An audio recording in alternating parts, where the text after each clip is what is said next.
which crosses it, and the British are coming, and there is a real international activity, cultural and activity in the port, and it influences the city and also its character. Haifa and before also was ruled by different regimes during different periods, but here actually it becomes it depends, combines all the world and becomes an international port in the period. And I'm speaking about 100 years ago, and sounds very serious at that period. British are leaving Israel, and the British ships are not coming here for 3 years. Just 2 weeks ago, when British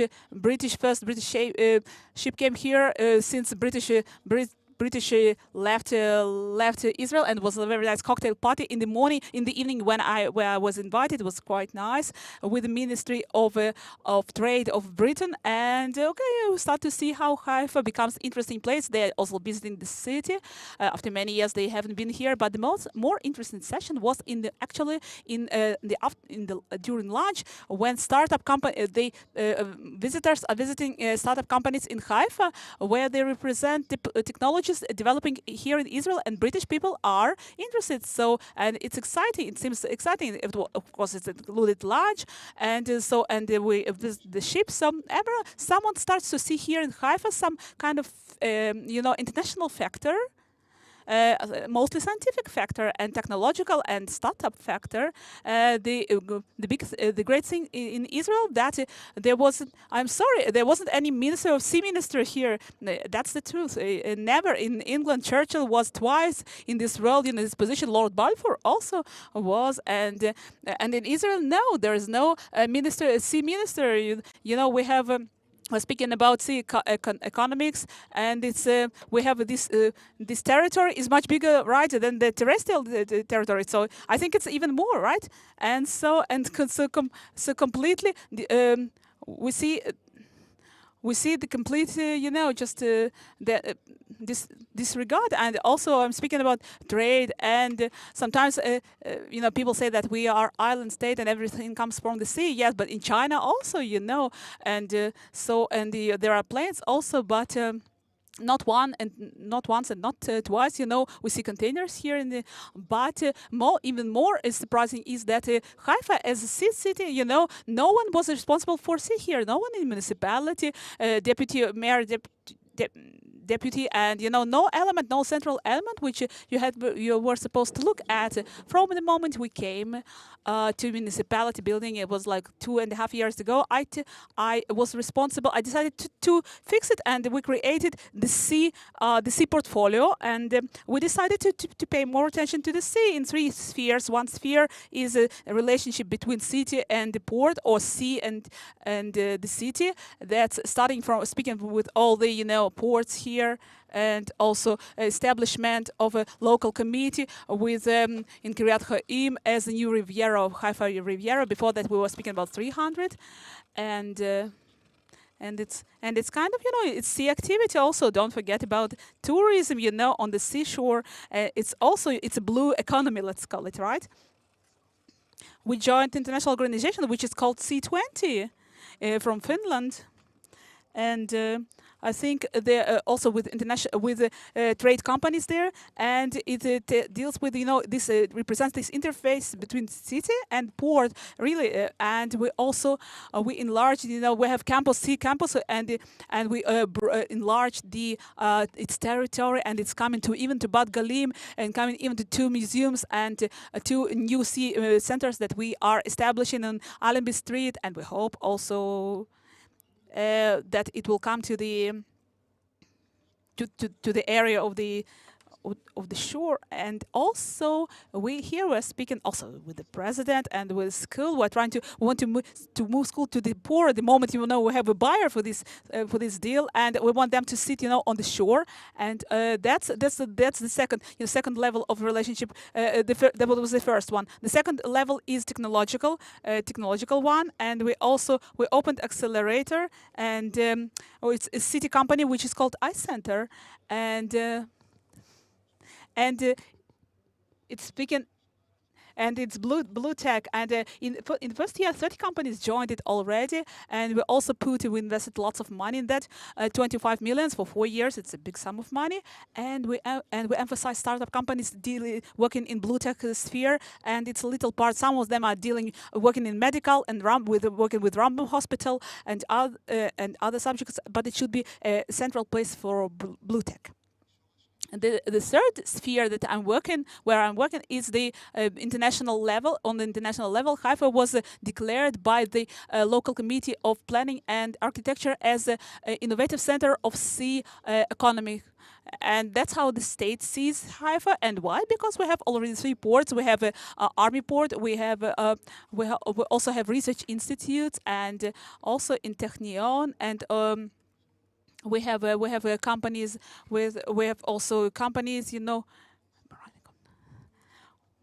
we have very serious representatives. We also have we have shipping companies, and it's a research that I reminded. But in addition, the municipality are building 2 shipping centers. One of them is it's about to be to open shortly, and this national center, that we know, managed by the committee of planning, its role is to connect everyone with everyone. So all the institutions, all the representatives that were working, and it doesn't matter whether it's academy, industry, ports, or culture and research, and also shipping companies. It should be like a center connecting everyone with everyone. And the goal is that Haifa, its face to the sea, and not just about shores, and about, we're speaking also about it's center for shipping center to make Haifa the shipping center of the state, and opening new shores and connect the city to the port, but not like Tel Aviv port, where it became like trade place, in the middle of the city. But here we see ships coming there, and people who were sitting, in cafeterias and seeing all these actions. Shipping are coming. I don't know such things, from other ports that I visited in the world. And maybe the nicest thing that is come to multicultural intercontinentalia, if we succeed, because all during the whole previous century, and also in the beginning of the century, we knew it, because it's giving a specific characterization of tolerance, of a multicultural, and everyone. It was everyone. That's our dream in terms of sea. That's the vision, and we'll see if we succeed to come there. Thank you so much. We would like to thank the Deputy Mayor of Haifa, and now we would like to invite here Professor Ilana Berman-Pernak, the head of the Marine Sciences School, named after Cherny here in the University of Haifa. Hello, good morning, everybody. I am really excited. This is our first conference since COVID-19 pandemic, and the mere presence of us here in this hall means so much to me. I will try to be brief now, because indeed, in addition to this conference being the first one after the pandemic, this is a very special event, a unique event. Like Yaron said, we are really breaking the boundaries here, breaching the limits, and this is very different. This is a very creative event for the first time. Also, we have here interpretation to the sign language, as well as simultaneous translation to Hebrew, English, and Arabic languages. There are lots of users online, participants online, and tomorrow we will have a lot of activities in every parts of our country, northern, central, even a lot in the south. If you did not register for tomorrow events, please do so. We have so many activities in so many centers. And I would like to thank everybody who participated, everybody who organized this conference. Daniel and Michael, first of all, I remember that I came to you about 5 months ago, right? And in such a short time, with a collaboration with different centers in Israel, we have organized such a unique event. I would like to thank the staff of is Marine Sciences School with Sharon Leeper and Rotem Duri. I would like to thank all the organizers and of course University of Haifa management for their support along all the way, along all the different aspects that are required in organizing such a beautiful event. So I wish you a wonderful day and good luck.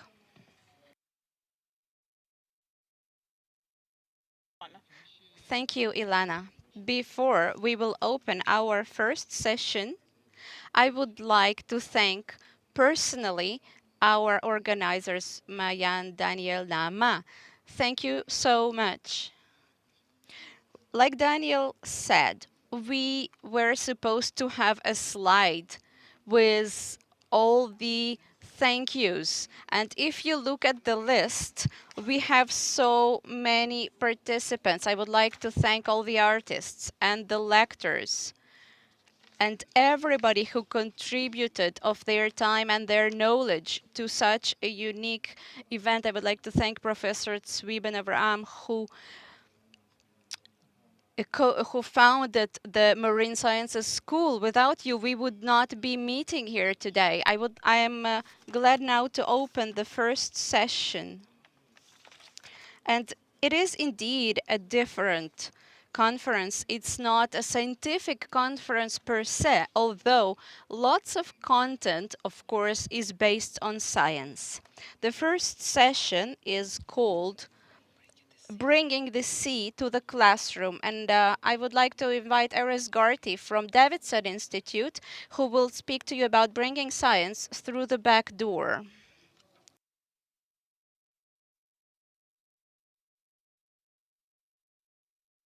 Good morning. My name is Erez.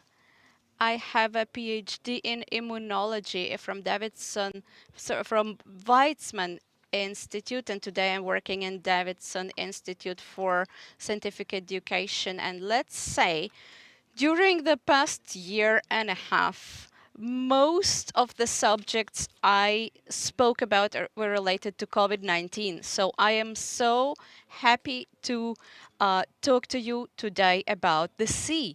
I do not have a special background in marine sciences, except for loving the sea, which is a part of my life, but it's not enough. So I do have a specialty in science accessibility, making science more accessible. I will start with a short story. Perhaps it will annoy some of you, but it's a story about connecting science to the people. In 2003, Pixar Studios belonging today to Disney came out. It was called Finding Nemo. It's a great animation. I really loved it. The only issue was that this was supposed to be a critical movie against illegal fishing.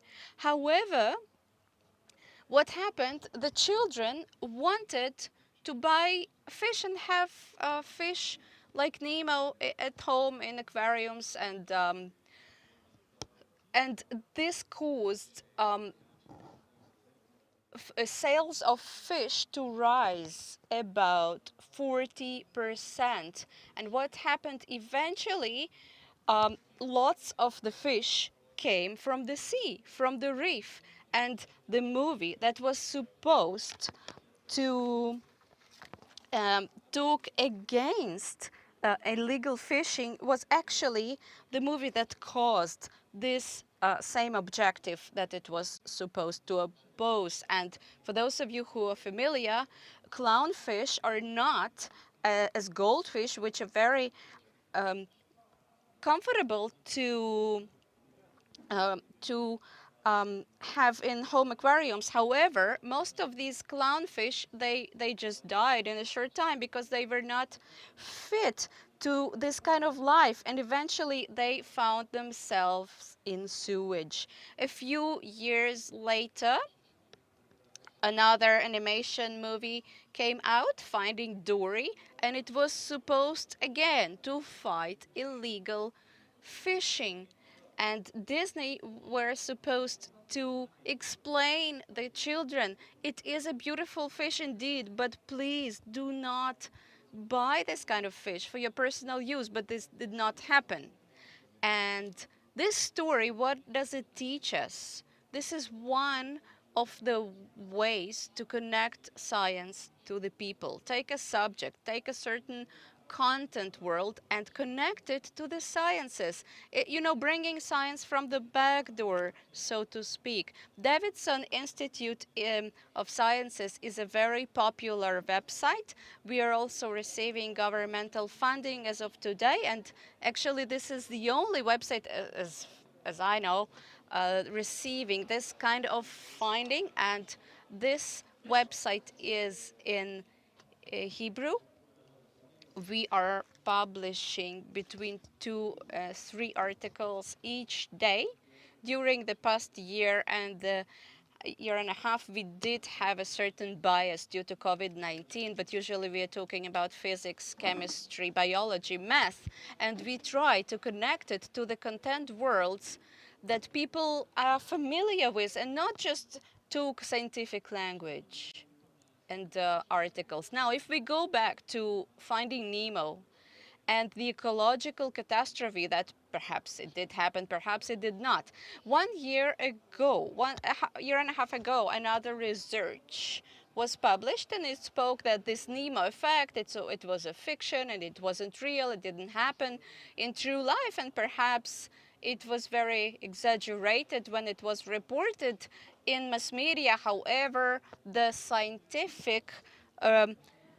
were no scientific findings that really supported this claim that the Finding Nemo movie caused rise in illegal fishing. So we now the question is, how do we find evidence? We are using certain tools and we are educating people. Listen, even if a certain idea sounds as if it makes sense, then you need to check it. You need to check the facts. You need to, because fake news, it's not a new thing, of course. It's not something that we're dealing with from yesterday, but during the past year and a half, fake news issue is on the rise. In our websites, only scientists are contributors, only scientists produce content, people who know, who have a professional knowledge and not just reporters who are really people who are familiar with sciences and can use critical writing. This is one of the reasons, because when students are picking some of the subjects, sometimes we discourage them to choose certain subjects because not every subject can be interesting. We publish about 700 articles per year, but they don't only stay in our website. 12 million views is, of course, very nice yearly, but we also go outside and we collaborate with Mako, Ynet, Haaretz media sites, Israel Hayom, Israel Today, Walla. Every mass media organization who is willing to collaborate with us, we provide the articles for them pro bono, just for them to use it and to publish it and to make this knowledge more accessible. What really surprised us is that people are indeed very interested in sciences, and this should not be taken for granted. There is this approach that, science is boring, science is difficult, and people will not like to read.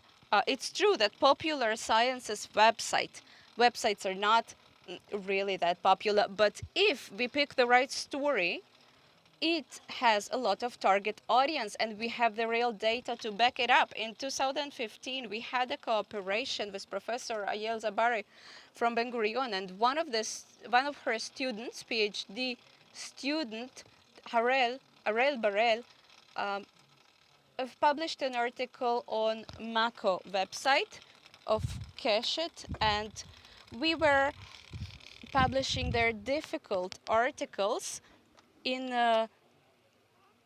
in the sections of the websites related to culture, sports. We were trying to talk about science in different contexts, and the student was busy with comparing the data, the views, all the parameters that are important. Did the people really read this article?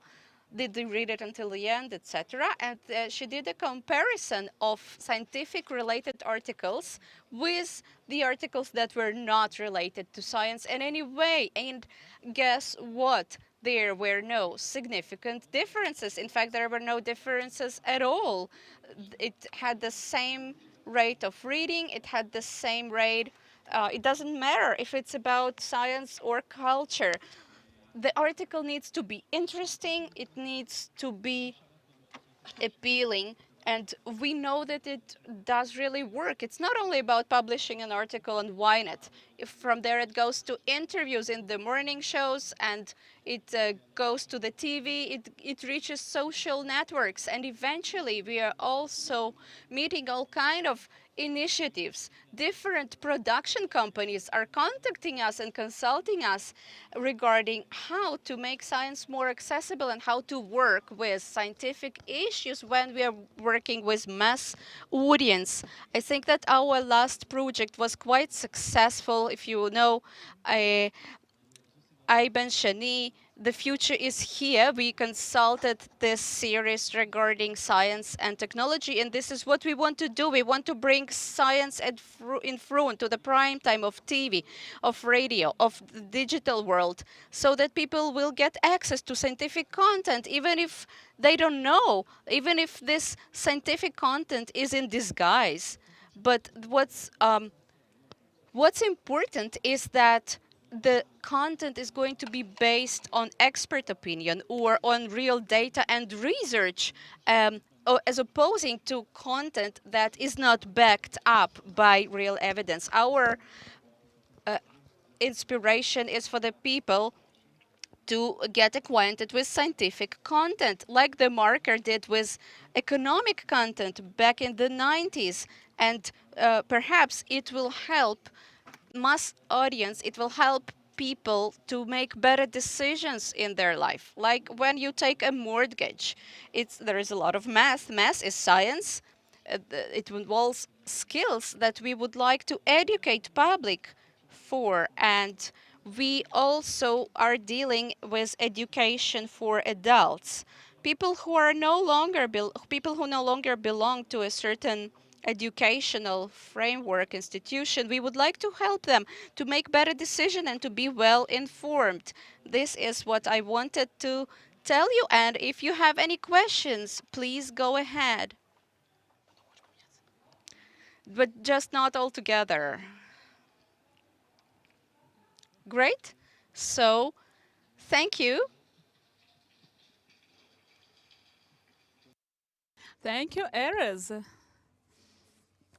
I would like to invite Yossi Haims, Omer Perter, and Yael El Natan from Community High School Haifa to speak about establishing the high school and marine major at the Bat Galim. And also, I would like once again to use time until they get to the stage in order to thank Sharon Lipper and the Northern Bolyark for all the great job that they did. Thank you so much. We really appreciate it.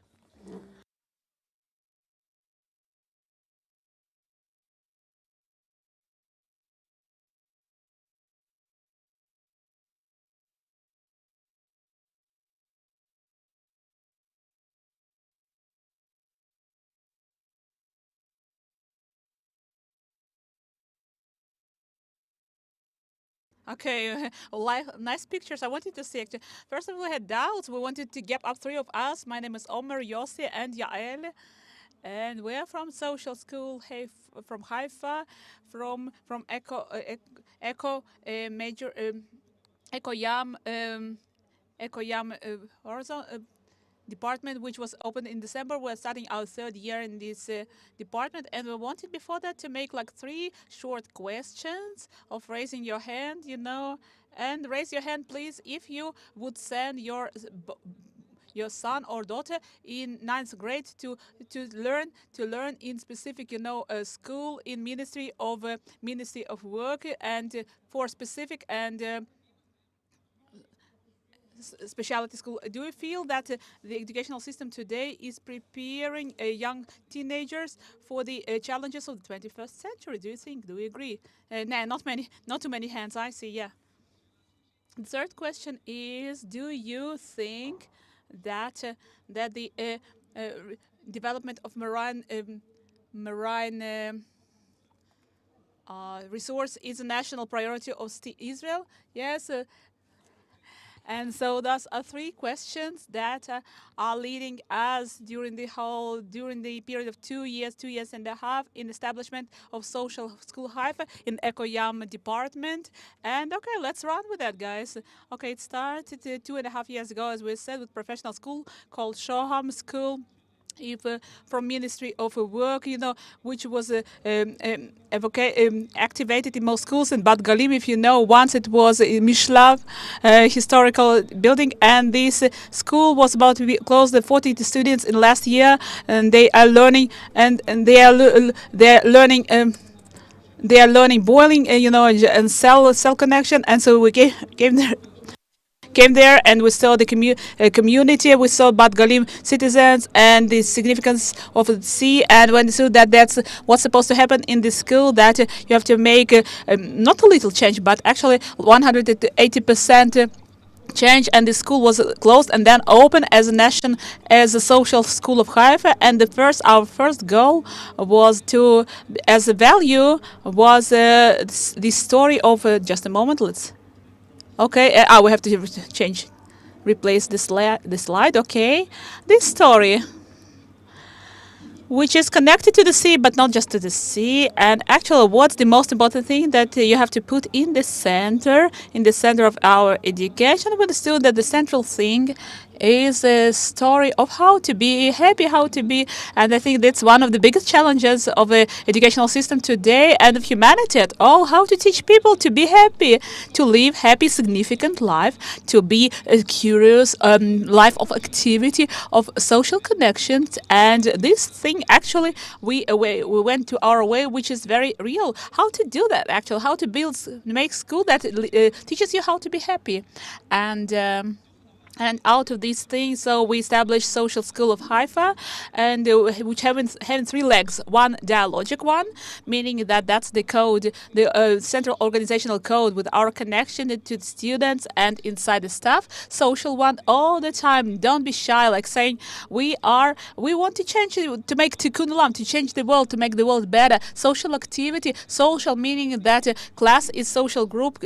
Boy, girl coming in the morning, he should feel safe and be happy to see his other teenagers. And also a professional experiential school. We want these guys to get professional education and in relevant spheres. So what are the relevant spheres towards this year 2035? Because who's coming to us in 9th grade, he'll start his central work in another 10-15 years. He'll do maybe for the rest of his life. That's the biggest question of the Ministry of Education, how to prepare for tomorrow's professions. And of course, when speaking about marine department, and I think that's this field, as the previous speaker said, that the biggest question is that whether the face of Israel is to the sea. I think now we're turning to the sea just now, and the last years we're turning and understanding that we have a sea. We had the sea on our back. Let's run forward a little bit, and that's how we went to our way. We went to Israel oceanographic and limnological research, and so. We have said we worked with Dr. Eyal Ram and Dr. Eyal Shoam that sat with that wrote with us educational plan for professional preparedness for new profession, economical use of marine resources. We wanted to prepare the next generation of people who are going to work with the sea and in the sea. 2 years ago we started. The first thing that we found out that when you mix the kids and the sea, there is a smile on the face. And Lenore is here showing it very nicely, and that's exactly what. And the central thing is that C is a big teacher for teenagers in this age when they're looking for their identity, looking for their place in the world. And I think that first of all, what they're getting, and that's it's opening from there, and it can open to different places. We started with 9 kids in 9th grade, and today we already have much more. Let's see it right away. Okay, let's go on. We understood that it's not just what you teach, but also how you teach. Actually, the school is basing itself on the system of CPBL, if you know. So social project-based learning is meaning that starting from this class of that looks the same like in the last 150 years, the knowledge is in the teacher's hands, and the student is somehow supposed to get it, to absorb it. So to real activity, taking the real problem in the reality and trying to teach to learn and to come to a solution. And we have a Tom. We have a Tom here. He was really diving and to learn and to see how things look. Under the sea. I'll give you. That's that's an example of one project. And Yossi Himes, please. Now Yossi. Okay. Okay, one example out of 3 projects that we have during the year of marine gardening and city infrastructure, which is getting that is subject to that we will learn in the next years, and we want to make it ecologically, and it could give even the advantages for animals that I want them in this marine sphere. And first of all, we went to literature. We were looking at what's known, what exists, and we wanted to change texture for institutions to use different materials, and even for active planting of animals in these institutions. And so we made the research and review, and and we have a casino. We have a place which is called Casino Hotel, and we came there, and it was and we learned what existed, what didn't exist, and what could be planted, what couldn't be planted here. If, for example, different for algae, etc. And so and every student built himself the marine structure that he felt connected, marine pipe, and also the quay, etc. So we created these buildings in this pool. You can see it less here, but it's quite deep, at 1.5 meters and 18 meters long. And actually, our students are making ongoing monitoring. And what feels right for them, like every other project, our students have panel of specialists, and we're bringing specialists whom they're meeting. They could tell us about their data that they define, and also maybe the conclusions that they're coming to. And now Yael will speak. Let's switch. Thank you. Okay, hi, I'm Yael. So how this plan of learning looks, so what are we teaching, what are we learning? We understood that kids have to feel comfortable about the sea, under the sea, feel connection to the sea. So I'm giving them, for example, professional training and basic course of diving, keepers course in the framework of school, and they know how to activate a robot. We have this robot we got from ICA Foundation, and it's really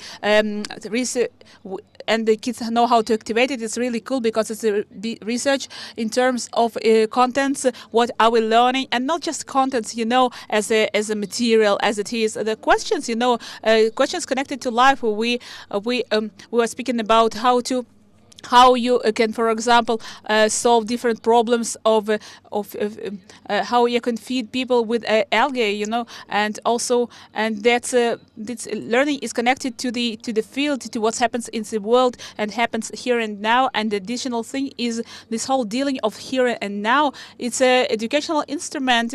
It's not bank of knowledge what was and what will be. In history they're teaching what was, or in the past, or what happens now, what will happen. But we're teaching what happens now. That's why it's relevant to the life itself.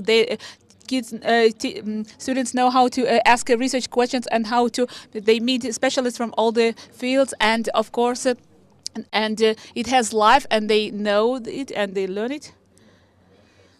One of the things that are very unique about our school, and just and Ministry of Work school, that there is, for example, there is a day of employment, and learning doesn't happen just in classes or in the sea. It also happens in the real world, the world of employment. Or kids have one whole day when they are working, and even getting salary. There could be different kinds of jobs. For example, in a sailing club and research institutes in different places where there are developments connected to the sea, and also there is a company or like a business inside school that was opened, which is trying to sell and also to develop things connected to the sea. And here we would like to we're turning to you now, and we're looking for companion partners, how to create the interest among teenagers, so that they could find themselves here, learn, and so it will be easier for them to find themselves in future life. And during this conference, we'll love to be to keep tuned and to keep connected. And these are the numbers. Shoham, what started as Shoham School, it finished with 45 students. It was Shoham. This year it was 82 students. This year we have 112 students, and next year we'll already have 160 students. It's not just doesn't just prove luck, success, but it's also we see that there is interest in this way of teaching, and the way that kids are learning and teaching in learning in this successful framework, and it proves itself. Here we wanted to say thank you, really thank you. There are a couple of people here, Rafi and also others, that I could see that during the whole way really helped us, and still are helping us. And we also invite you to suggest any kind of cooperation. We're really looking for that. Our school is speaking to people outside, looking at what happens beyond this gate, and we are really happy about what happens in Haifa. We really believe in that. I think that it could bring some great news in this field of professional development for young people, and so thank you really so much. If you have questions, we'll be glad to answer.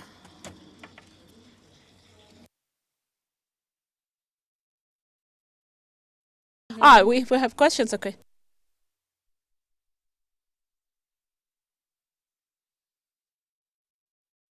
Okay. I wanted to ask whether students are obliged to make matriculation exams, or they can choose it. And are you preparing them to matriculation exams? I mean the regular ones.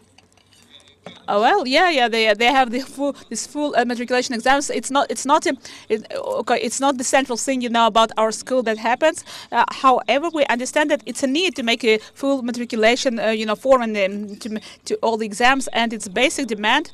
And we're preparing kids for matriculation exams, learning all the professions, math, history, and Bible, etc. So it's not obligatory. I mean, you don't have to make a matriculation exam if it's difficult for someone with those exams. Actually, general speaking, we don't have exams, don't have grades, everything learning through projects. And some of them are saying like, thanks, okay, I finished. It was enough years for exam for me. I'm interested in learning. So, and it's not a demand. It's not obligatory, but most of the kids are making full matriculation exams. Who said that they don't? It's true that we have started to teach marine sciences 5 units, and next year the students will be able to make a choose either marine sciences for 5 units or another marine discipline. It's true. Those who don't have matriculations exams, it's a kind of a status. However, the matriculation certificate, sorry, the professional certificate is of course, but we have different courses such as robots operating and other certificates, professions related to marine sciences and seamanship. Do you have any more questions? I do have a question. How are you dealing with parents of students? I mean, if would you send your children to a professional education high school? Perhaps the parents have some doubts regarding the matriculation exam, etc. So yes, this social high school at Haifa, it's a pilot of the Ministry of Labor, and it's an innovative pilot. Sometimes professional vocational education is it's so important in many countries in the world, and here in Israel as well. We are trying to lead this pedagogical change. We are trying to cause this change and to become more innovative and to teach the professions that are really relevant to the students, to the younger generations, as well as to the emergent market, which is very important. It's connected to real world. They are getting so excited about this. They say, wow, we are sitting in the classroom and we are not just learning stuff. It's a vocational education. There is a need for that. Not everybody, of course, it fits. Well, the regular educational system, it doesn't fit everybody. It's not tailored to everybody's needs. And this excellency that we are offering, the excellency, the chase in the educational system, it's not for everybody. We are living in a very special era, and I think that the Google changed the relationship between the student and the teacher. It changed the role of the school, of the education. This is why social high schools, it's not a real revolution, because when you're having matriculation exams in the Google world, there is a contradiction, and the parents who are willing to choose the best for their children, they start to understand that it really matters. It matters in today's world, and it's a new relation to knowledge. I hope you can hear me. So the oldest class here, you can see them, the guys are over here, you can see them.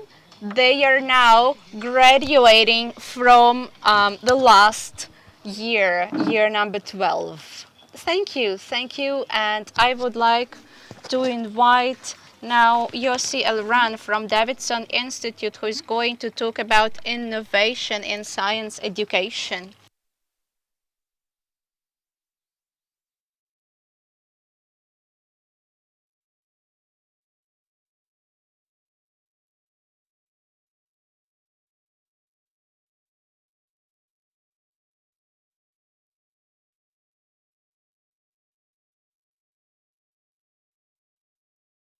Thank you. My name is Yossi. I'm manager of Davidson Institute. My lecture is so not needed after the previous one. I don't know you. This is the first time that I heard about your project, and it really emphasized in such a great way what is a great education for science. But still, I have my time limit, so I will speak about a few things, but it will really help me, this prior information. It will make my way easier to speak to you about innovation in science education. So what is innovation really? Innovation is, it's a new area. It's a new field and there is no consensus regarding what it is. Different people have different opinions. Look, for instance, at this definition of Everett Rogers, who was a American communicator. He invented the term early adapters that you perhaps are familiar with from the technological background. I want to be on time.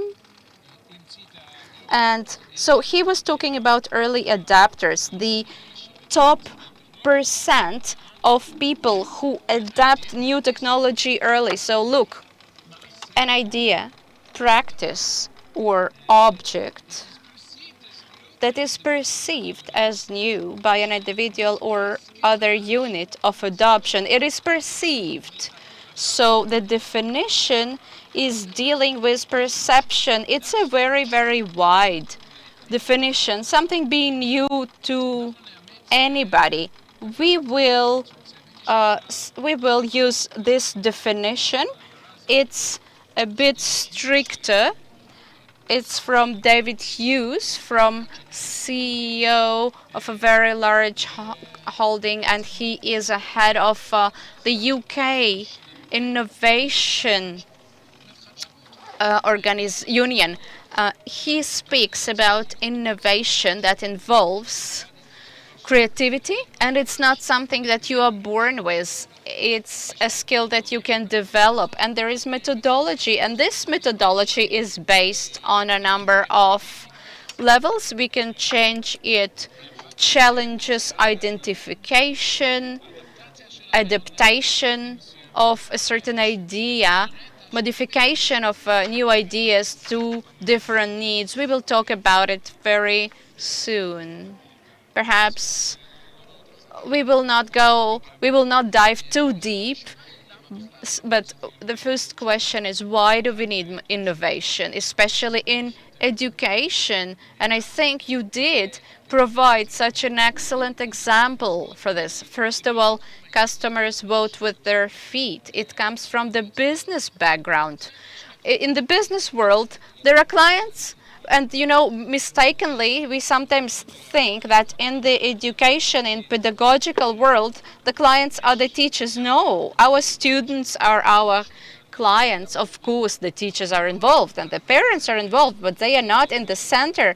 We should the students should be at the center of our attention, and for every educational system, whether it's a voluntary studies or mandatory curriculum, the students vote with their feet, and we want to preserve our clients. We want to provide them with the knowledge that will help them tomorrow. In the World Economic Forum, they said that 65% of children they found entering primary school today will end up in careers that don't exist yet. You spoke about it, 65%.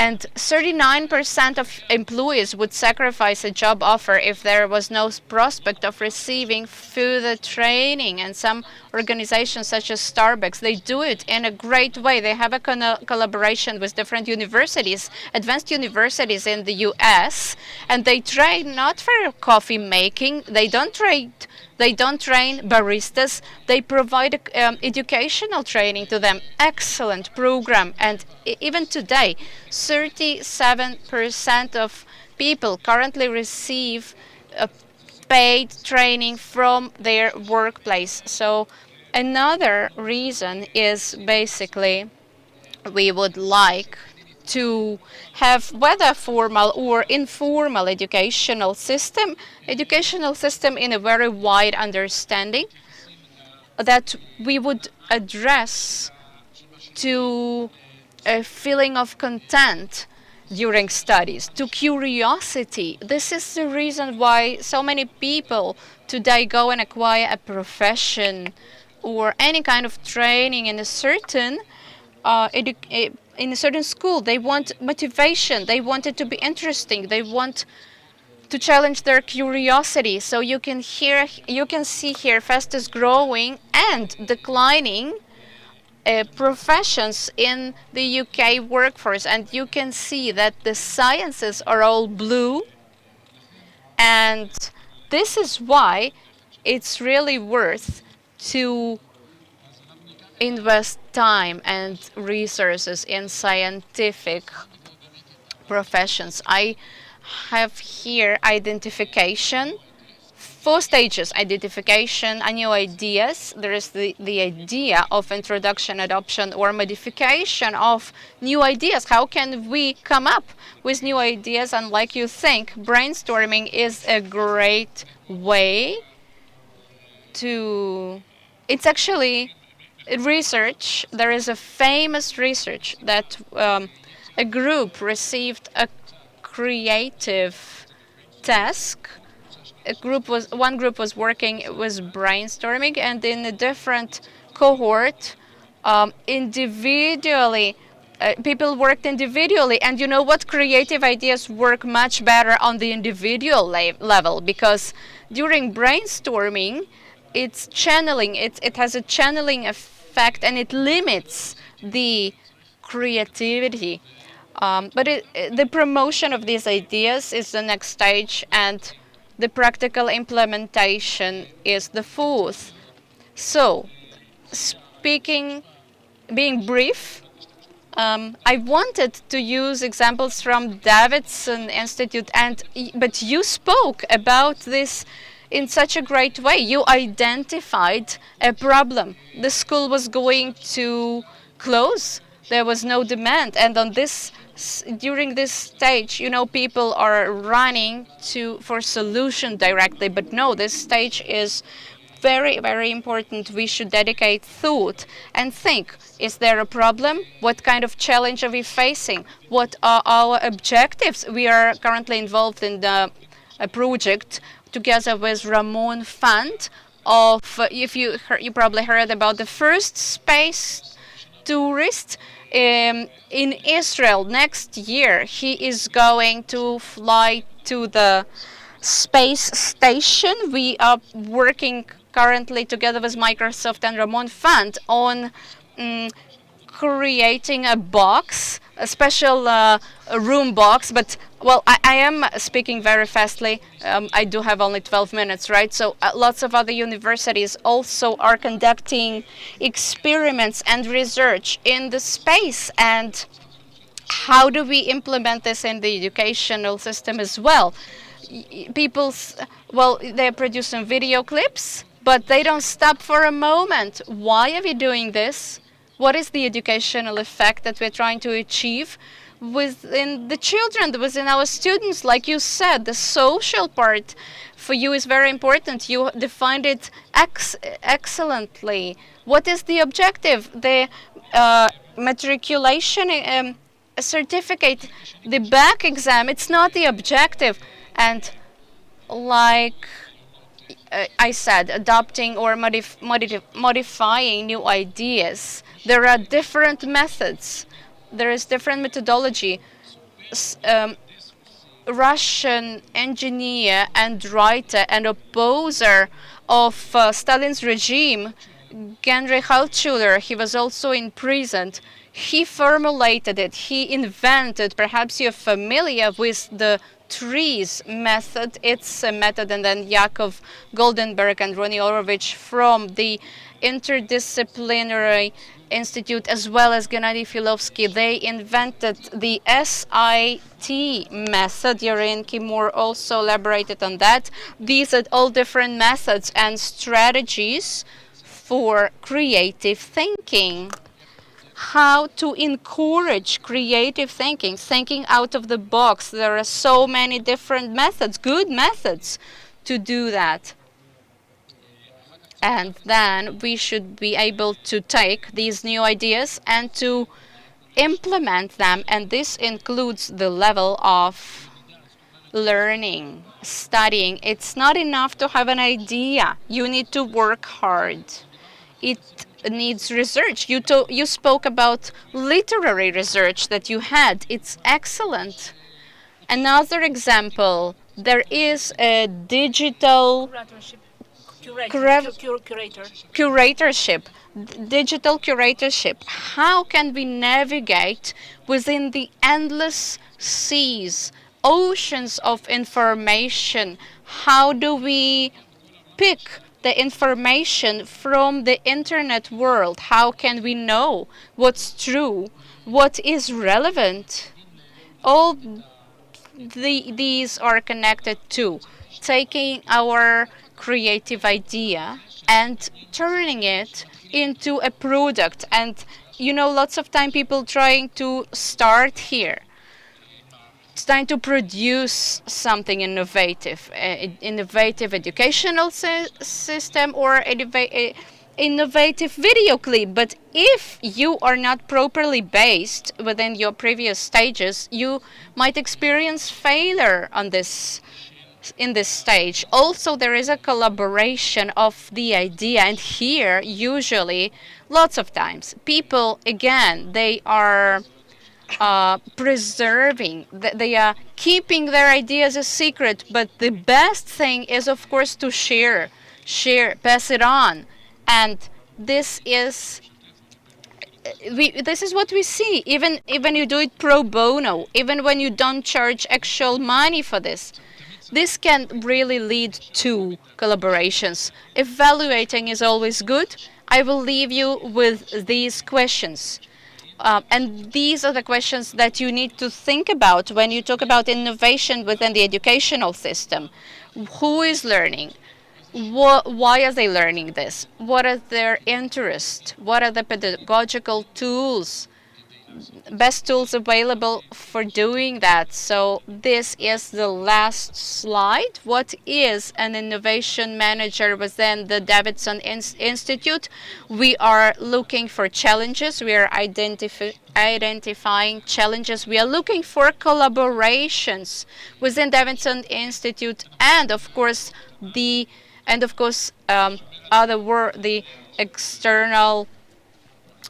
I'm not going to go into this. We're having different mentorship programs. We have innovative culture in all the Davidson Institute departments.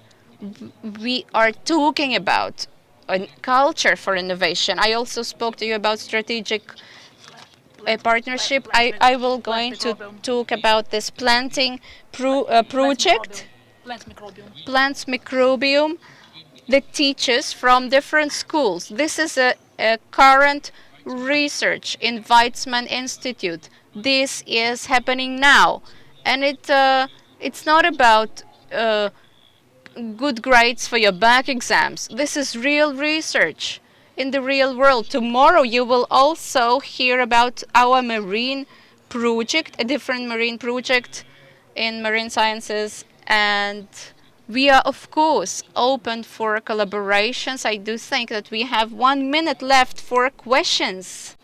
Thank you. Are there any questions indeed? Any questions? I do have a question. When you are talking about array of innovation, a process, and eventually you are supposed to contact people who have experience, expert, and brainstorming is, we're so well used to it. So how do you approach to people? How do you find the relevant actors for your projects? We are having the regular things of workshops, different types, and this is a dilemma. It's the most difficult dilemma when you're involving people, innovative people, thinking people. Usually we are operating in two directions. One, not to be threatening to our groups, to our units within the Davidson Institute and our partners elsewhere. We want to show them what can they achieve from this innovation. And another method, sometimes it's better to start from zero, to start a project from scratch. instead of continuing with a project that has no potential for success and further development. Thank you. We're going to coffee break and we'll meet you in half an hour, right?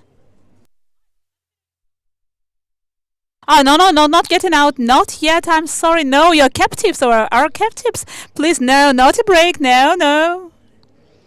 No, we didn't come yet to 10:30.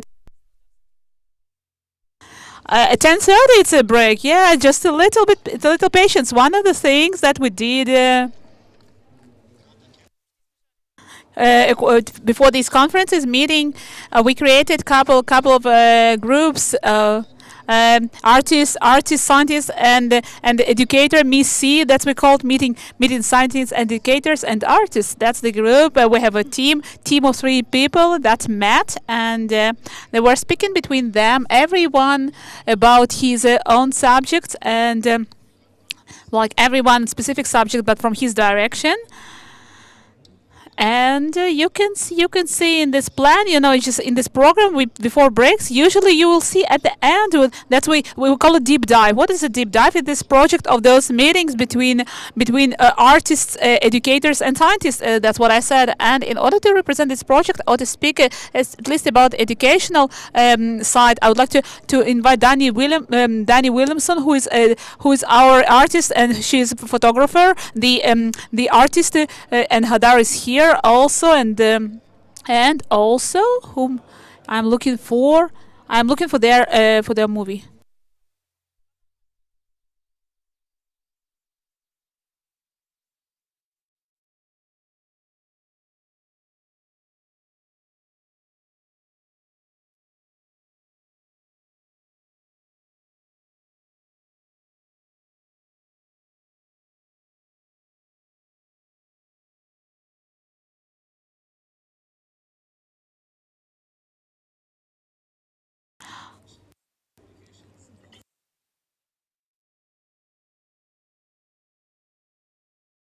Full way that it will be, you have to, it has to be interesting, but you don't want also to for it to be misinterpreted.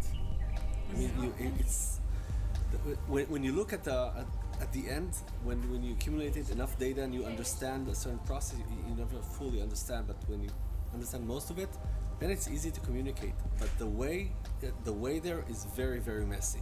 It's always back and forth, back and forth, back and forth. You change your mind and everything. And usually this is something that you don't see. I mean, the public doesn't see it. He sees only the bottom line.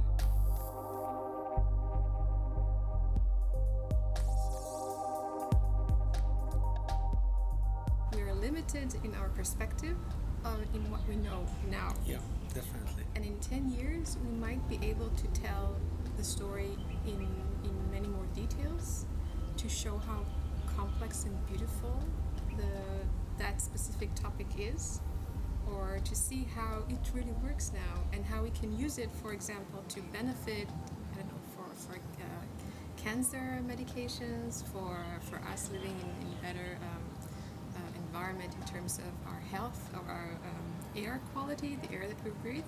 So I think it really goes down to, it's not a gray area. It's how fantastical our understanding of the data and how we can give it back to people to tell them about this beautiful picture that we see when we see our data.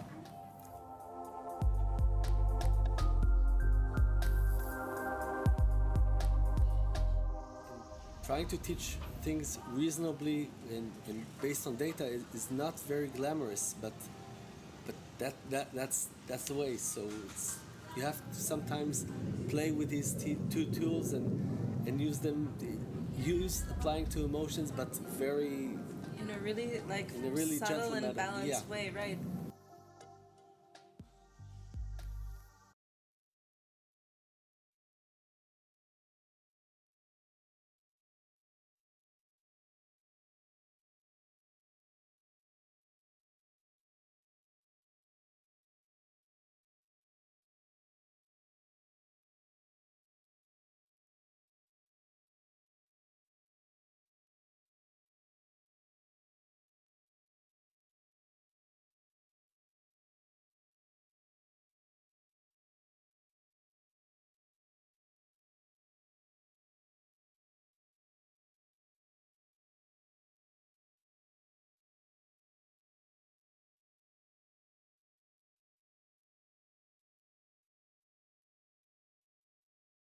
Hello, I'm Hadar. I'm a PhD student in Haifa University. I'm geologist, and also in the frame of my PhD, I met a group of yes.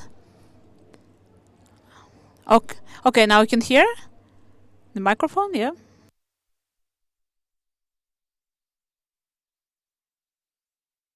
Okay, in my PhD studies, I went to Germany and I met group of researchers from all the world who worked in biology, sociology, and geology, and we made a project that in order to make accessible the research of oceans and climate change for the big public, and we created different stories for kids, and their goal is to so that teachers and kids will and also parents will read them together in this whole change of climate change and change of our oceans won't be just a subject like going in one direction, meaning the scientist who is standing and is explaining to the people to the broad to the public what happens, but could be also dialogue. People would understand themselves, come and ask questions, also create dialogue inside the community. That was the goal.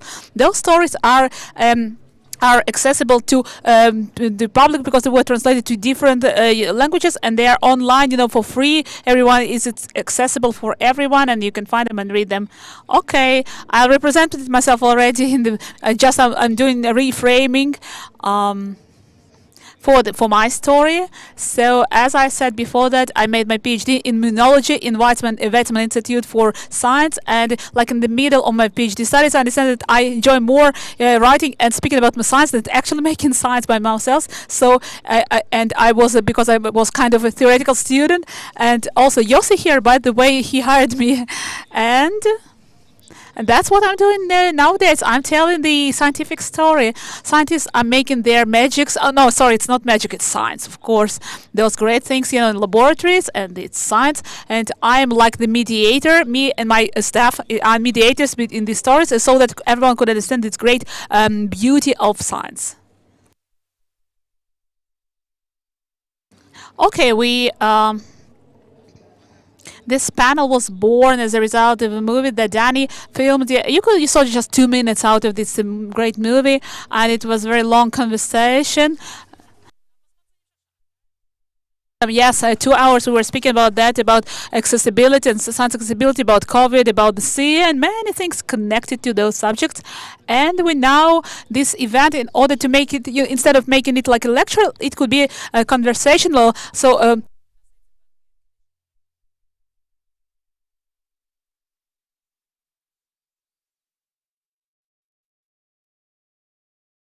The real deep conversation we had. So we'll start with a few questions of our own, but we will be more than happy if you could also ask us questions, and we can thereby talk about things that are more interested for you. So you want to start? Yes, I'm curious, for you both, what the biggest takeaways were from our meeting? Something new or something, I don't know, that continued the conversations that you were already having? I think that as talking with Erez and talking to you as well, I think that the most important thing for scientists is actually that I learned from both of you is to turn to the emotions of people rather than talking clear, cold data to the public. Because from your experience and from your experience, it gives nothing. It doesn't create anything. And if we want to give them any kind of understanding, we first actually have to turn to their emotions. And I think this is stemming from your experience, everyday experience, right? Right. What I see is that talking about the beauty of science is not enough. I mean, okay, here I said it again, the beauty of science. The beauty is not something very scientific. So you need to apply to people's emotions in order that they will be more attached to the science that you're talking about. And that's a very, very tricky part, because you still have to be very truthful, you have to stick to the evidence, and the emotions part can draw you to a more yellowish area. So we saw it very, very clearly in the past year and a half that people are more drawn to when you appeal to emotions. You see it in marketing, you see it in politics. people listen more, but you still have to stick to the facts. So that's a very tricky part. I think something that also stuck out to me is that I was reminded that science is a process. You know, we talked about a lot about the COVID period and how this actually may be changing the conversation about, for non-science people, how science is actually happening. And you talk about this push and pull, this on and off, the tango, exactly. So I guess for me it was important to be reminded that, like all things, science is not a solid, it's not a static thing. It's constantly moving. I think you want to. Okay. Well, I'm used to talking about science that is already based. The article was published, it was peer-reviewed, and you can really judge it. It's easy to judge it and easy to communicate it, but oh, sorry, move to the... Okay. In the past year and a half, we saw that the peer review was sort of pushed aside, and many studies were published in archives and even on Twitter, and there it was picked up by journalists that communicated, and we found a pretty, sorry for my French, pretty shitty science in the headlines, and suddenly you don't have this whole scientific back behind you, and you need to communicate very complicated messages when you don't have the strong roots to rely on. For instance, when I used to write and talk about the polio vaccination, it was easy. There was 50 years of research, so it was very clear how safe it is, how it prevents polio, and how a terrible disease polio is. But now I needed to communicate about a vaccination that all the data that was on it was a 100-page PDF that was submitted to the FDA. It was not even peer-reviewed at the time. So you need to be more cautious with what you say, and when you're cautious with what you say, people think that, okay, he's uncertain, so maybe we should wait with that until he will be more certain, and then it's very hard to convince people to vaccinate based on when you cannot say this is truly safe, this is truly effective. Trust me, I'm a scientist. I think that one of the ways perhaps to get over or to transmit the feeling to the notion that science is not something static, and we're using it in our stories, is that specifically stories that happens in the ocean, you're able to take the child or the parent, whoever is reading the story, and take them through the phenomena, to teach them how to observe how something happens, and then at the end of the story to understand how to make the conclusions out of it. So perhaps the conclusions will change with time when we have more observations, but the important thing to learn now is how to observe what is happening. I guess I'm reminded, I made a video installation a few years ago, which reminds me of what you're talking about, because we were also on the subject of crowdsourcing projects. And in my work, I've worked a bit with public in kind of sampling specific sites. So I worked in Santa Cruz, California, in which the topic of desalination was brought up in relation to the water health and water sustainability in Santa Cruz County. So I actually invited many people from the public to discuss their own relationship to the river that ran through the city. And in that way, we were able to kind of have a new understanding of this space, maybe, in this conversation. Yeah. This reminds me of a nice story about how sometimes you need to sort of manipulate how people see. to do some sort of manipulation in order to people to make a better decision. I think it was also in California that they used to clean the sewage water, but to bring it to a drinking grade, and people wouldn't drink it, so they had to pass it through a few meters of soil. In addition, just that it would turn to be natural again, so people will drink it. So this is something very important, at least in my opinion, that we need to teach people how to trust science, to trust the scientific method, that even if something doesn't look very reasonable for us, if the evidence supports it, then we should support it as well. Manipulation is a tricky word when you're talking about science. Yeah, I think that, like you said, not to manipulate, but to be very clear about what is the exact topic or the exact message that you want your audience, the public, to get out of all this experience, whether it is about the new corona vaccination, as you know, that it keeps on developing, or about the message that we are giving them about the oceans, that every few years we are getting new evidence and we're changing our opinion. So manipulation is not exactly the right word, I think, but to be more accurate and to figure out what exactly is the message that you want your audience to get from what you're doing.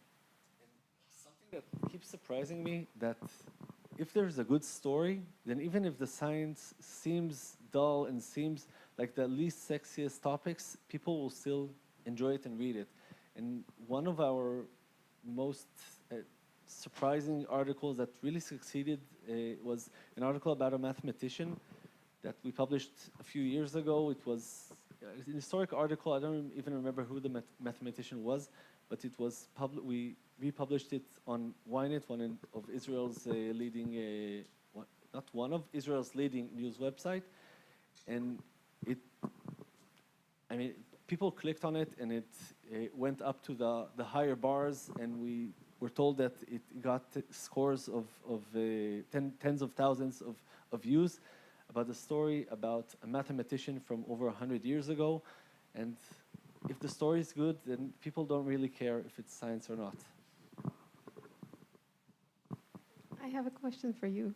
When you're doing a project and you're trying to transmit an idea, do you feel afterwards that the message did not come through clear? And have you changed the way you're doing your art to make it clear, whatever image you have in your mind?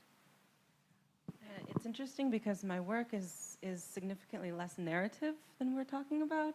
So for me, I'm trying to think of ways that make people aware of them experiencing a film. So I will cut rapidly between two videos, for example, as a means for people to be aware of their body. So for me, trying to, I guess, constantly be aware of making other people aware of their presence in relation to the videos that I'm making. Yeah, so it's a bit more abstract and not necessarily so straightforward in telling a story in that sense. Can I ask you a question? Okay, one of the biggest challenges in communicating science is reaching kids, really small kids.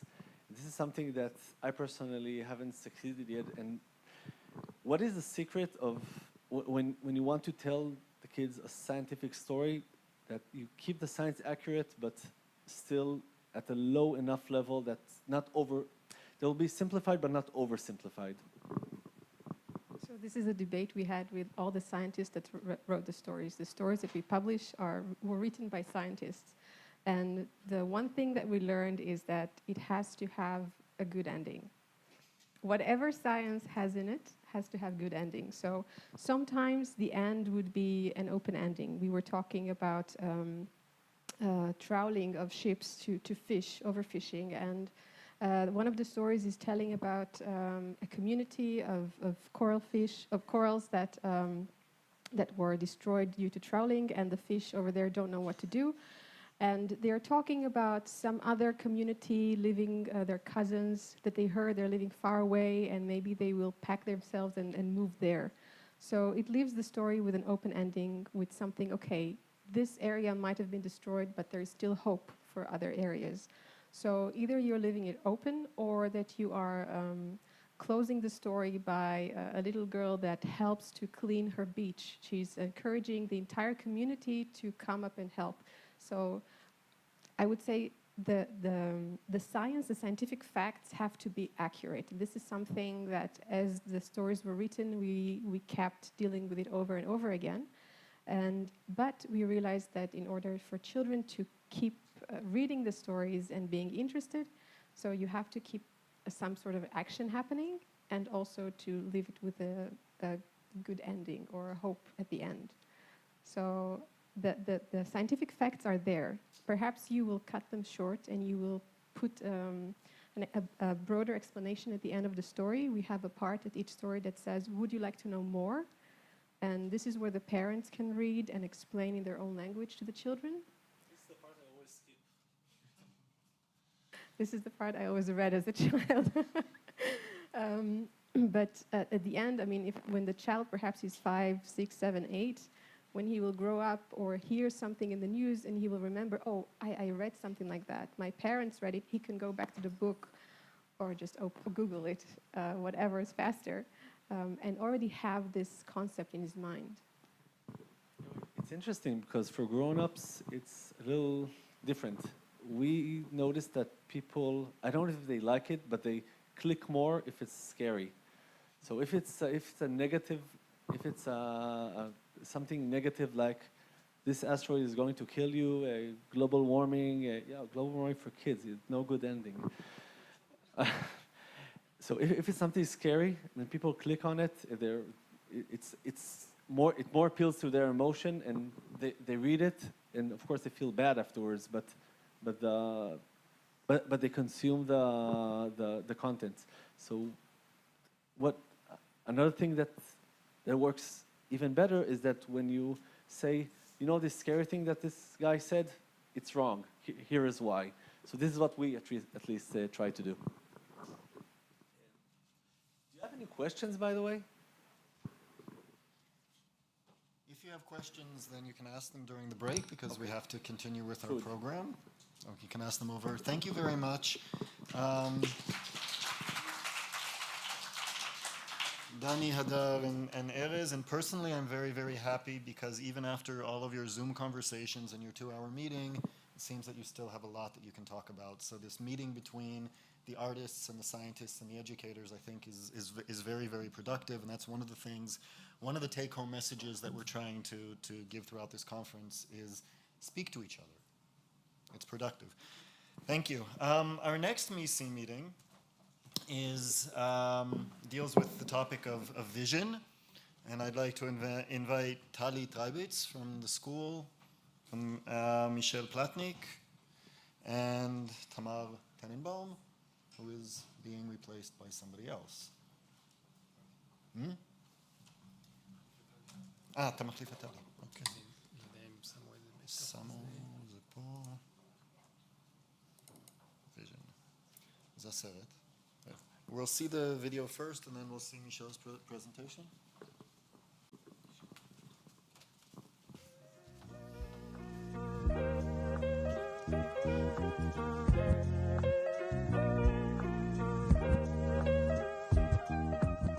עשית את ההדמיה ואז השלחת את זה כאילו על החלל? עשיתי את הדמיה, מדדתי הכל במחשב, ואז בניתי איזה ריתוך, ברזל, עץ, צביעה על בד, הכל במציאות. לפי ההדמיה. כן, לפי הדמיה, אבל לא נשאר כלום דיגיטלי.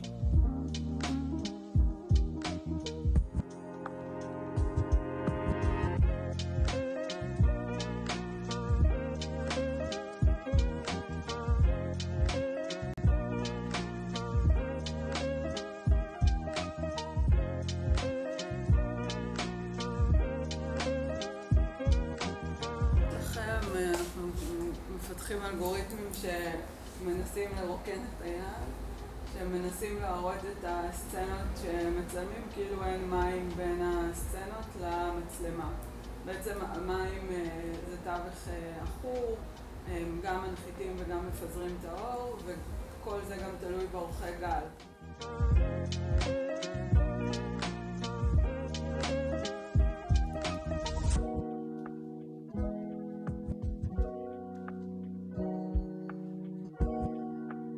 אנחנו רוצים הכל בפוסט פרוססינג בעצם, בעיבוד תמונה, זה קורה בריל טיים, אבל זה הכל דווקא בעיבוד, בניגוד למה שמישהו עושה. פילטרים הם תמיד עוזרים, אבל זה לא תמיד, כאילו אתה צריך להחליף פילטרים, הם גם מנחיתים את האור, אנחנו רוצים להראות מה אפשר לעשות בלי. קודם כל לחבר לנפלאות הים, ומתוך הרגש הזה של איזה יופי, אנחנו לא מכירים ומגלים דברים חדשים, לנסות להבין את ההשפעה שלנו, של בני האדם, על הסביבה הימית, ולייצר איזשהו אקטיביזם חיובי. זאת אומרת שהקהל שלנו, שזה גם ילדים, גם המשפחות, ינסו ככה לשמור על הסביבה הימית באמת לדורות הבאים.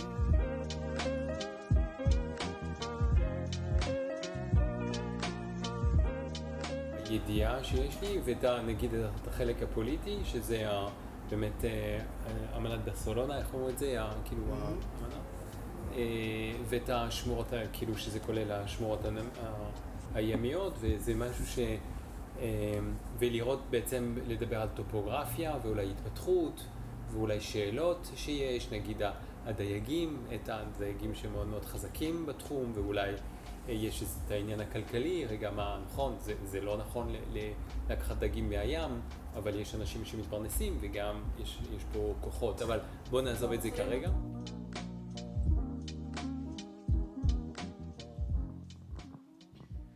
Okay, so that was their 2-minute summary of, I guess, a very long conversation as well as Zoom conversations.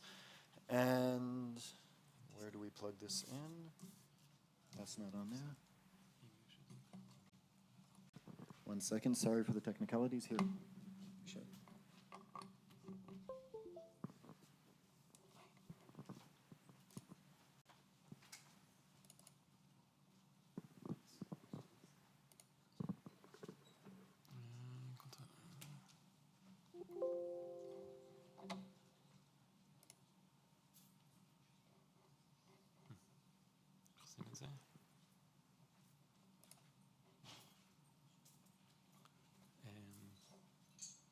איך עובדת התוכנה הזאת?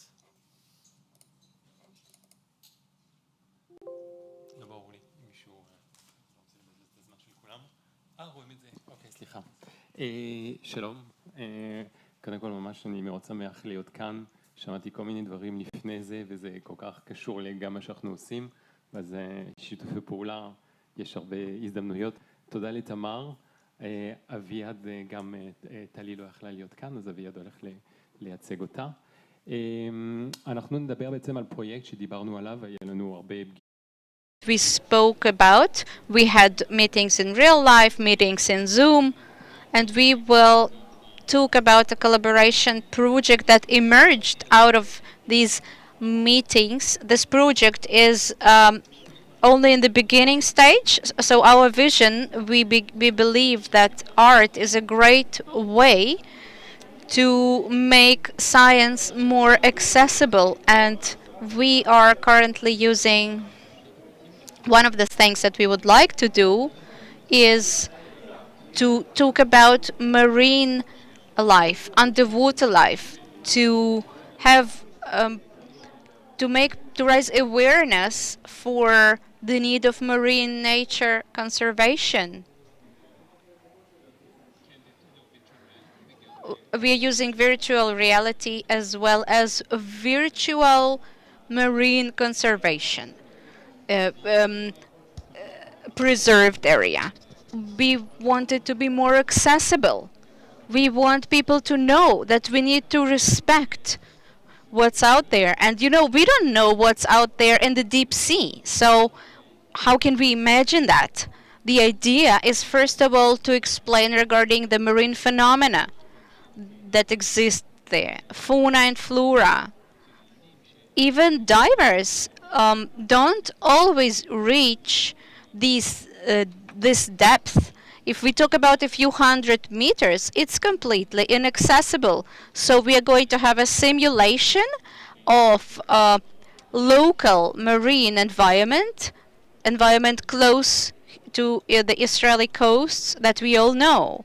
The idea is to connect the wider audience, the mass audience, to the magic of the sea. Because we don't know what happens in the underwater world. People here in Israel and all over the world, we are not familiar with that. We don't know what's there to preserve. So we want to expose people to this world, to this experience, even those who are not familiar with it at all. We believe that we will be able to provoke the willing to preserve it using education and technology and art, and to bring this idea to everybody and anybody out there that we should be preserving the sea. Let's talk about this project. What are we working on? It's based on the story of Noah, who built the large boat to save humanity, you all know, and the animals from the extinction. We want to do the same thing. However, now the order is reversed. We're using the virtual marine protected area, and we want to construct the seafloor, to dive deep, to see the types of fish, the types of corals. We don't really have corals in the Mediterranean Sea, but still, we are really aiming for public space.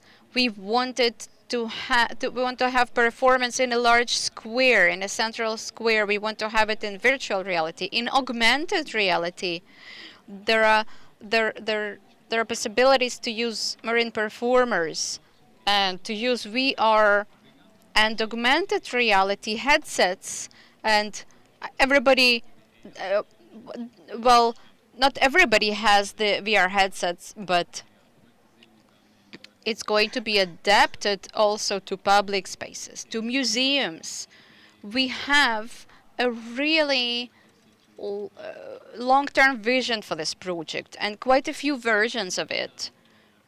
For instance, I took this Abima example in Tel Aviv. Of course, it can be also very relevant to Haifa as well. So we start in an aquarium. We are telling you the story in headsets, but also it can be done by a real person who joins the group as the guide and explains them, tells them about the marine environment. We want to have the simulation of depth. Obviously, we cannot fly around in the air. This is why we're bringing the aquarium down to earth. People will be able to walk through it. We will have fish. We will remind you of Noah's story. It's not going to look like this. Yes, this is a very simple simulation, what you're looking at. We will have the seabed. A lot of life systems, life forms and models. So, and the question is, of course, are we going to have a happy end or not? But there will be developments in this narrative. This is still open to discussion within our group. So each and one of us is going to introduce themselves, and this is really a fruitful collaboration, education, science, and art. One of the movies, I'm dealing with arts, but also I established an NGO with an objective to think that art can be a way to make certain experiences accessible. If we talk about a public space, if we talk about experience, I don't want to scare people, or I don't want to be judgmental to say this is terrible or this is so good. We want to bring experiences to people because we believe that this is change causing, this is change provoking, but it should have continuity. Only this way it can cause change. We are working now on the exhibition with UNFCCC, the UN Department dealing with climate change, because we want this subject to be accessible, and there won't be any changes if we don't involve culture. How can we make things better? Somebody said it before. Maybe we should think about what makes us happy, right? In your school, what makes me happy? Because eventually this is what's going to determine the outcome. Perhaps leaving the world as a better place, and not to just bring it down to dust and ashes. We want, so how can we use art to do this, to achieve this objection?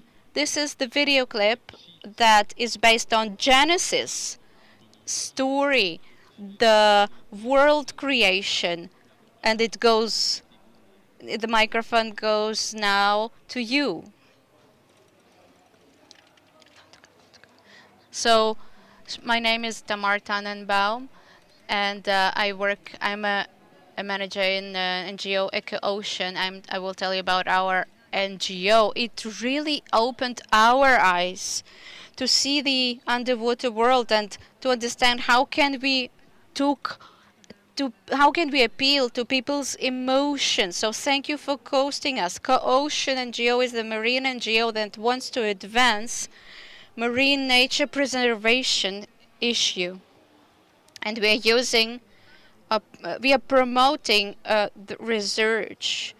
We have a platform for marine scientists here in Israel for their research. Our coastal department is working with local authorities and the wider public, and we also have educational department dealing with education and mass media advocacy. So we're talking about the sea. Positive activism, being active in favor of the environment. We want this to be accessible to wider public as well as to primary schools. We believe that if we explain the children, if we share scientific facts, even with the smallest children, eventually they will grow and become aware citizens, responsible citizens who will preserve the marine environment. So we are bringing the science down to little children, and we have a lot of experiences that we can use in the classroom as well as outside there in the tours. We're talking about science and technology and making the sea accessible to the wide public as well, and we do believe that this can be really helpful to our objective.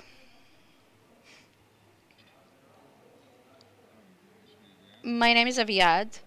I am a lab manager in Tel Orovitz, a lab in Haifa University, and we are working with underwater vision, and we are working on different algorithms that can help us to optimize the shooting underwater, because the light works differently in the underwater space. We are using different optical vision systems such as underwater microscope that enables us to see the biological diversity within the marine area. We also have Department of Marine Autonomous Vehicles, robots that we are working with in our laboratory. You can see here a few examples. These are auto-manned vehicles, underwater vehicles. And this project, I mean, it's not a project, it's a scientific work that we are doing in the university. Eventually, we are dealing with knowledge and science. And it's pretty, perhaps it's less adapted to the wide public, but if we have the right cooperations, it can really open so many doors, and to make the knowledge accessible, to share visual pictures as well. Like you've seen, the model that has different pictures and videos, and we can share our research about corals, about the environment, the diversity, and to make it more accessible. This cooperation is very fruitful. It was so interesting to meet with Michel in his studio, and we have been talking about it for a long time already. And we have this this VR headset. We put it on and we go, wow, we can really see the underwater world. We can construct the marine environment. We are using the different models, and we can really make a reconstruction, make a simulation of underworld. It's a very creative project. This is an example of our PhD student Matan's work. He uses 3D models for Mediterranean Sea as well as the Red Sea. He has been using these models for his research. When you look at this picture, you can't receive all the knowledge about the coral reef or whatever you're trying to check. What he does, he uses photogrammetry, underwater motion platforms, protocols, and it shows the complexity of the area of the biological diversity. And the same models you can see here, but we can change points of view. And what is this? This is an example of a coral reef. It's a picture from above, 35 meters in the Mediterranean Sea. What the student has been working on, he checked what kind of water plants we have here, seaweeds, and this is a 3D model. We can get a map of anything, a very exact map, much better than the sonar maps. This is, we can talk a lot about his research, really. But perhaps I should stop here. When we talk about exposure to the wide public, if we talk about technology, a lot of people want to work with the Red Sea. However, also here in the Mediterranean Sea, lots of people are involved. And in terms of the shootings, in terms of the cameras that we're using, lots of them are being used in Eilat, but also here in the Mediterranean Sea. This sea was our top priority. Last slide. So what's next? Next step. We have already a lot of knowledge and information. We have a database regarding the Mediterranean and what we want, the knowledge that we want to share. Eventually, we have static and dynamic factors assessed: the environment, the seabed, the fish, the flora and fauna. We've been using 3 models, graphic experts. We need funding, of course. We are looking for sponsorship. If you have anybody relevant, we will be eager to meet with potential sponsors. And we are conducting some venues as well. You can follow us up and get involved if you wish. Thank you. Great.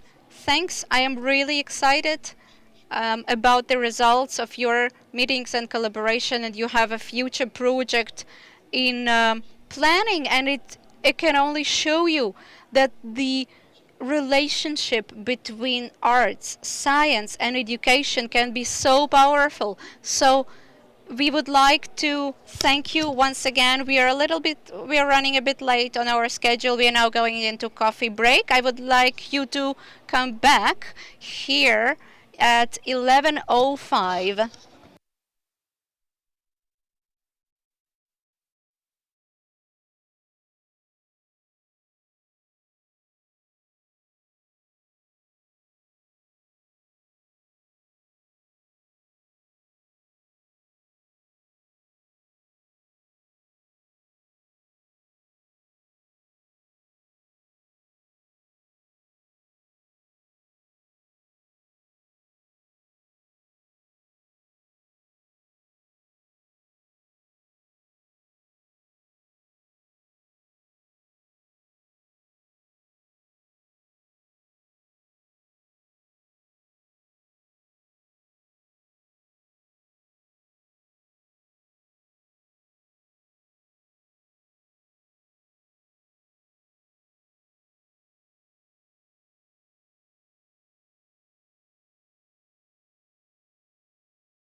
Hello, good morning. Welcome to our second session.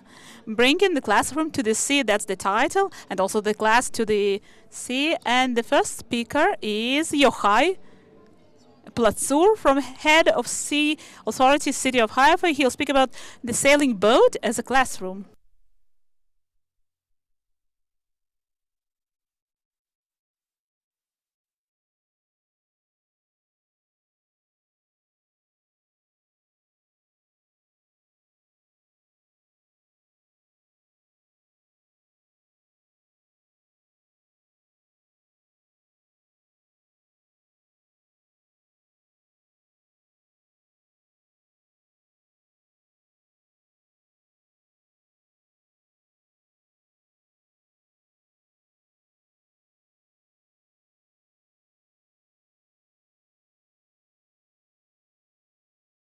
Good morning. Actually, Danielle hired me, so and I wasn't sure about what and how I'm going to speak and to represent it. And I'll speak about what we saw, what we did, and some thoughts about the past and also the future, because this session is really how to bring the classroom to the boat or boat to the classroom. Before I start these descriptions of this boat, and I'll represent some changes that happened around this whole marine education in Israel.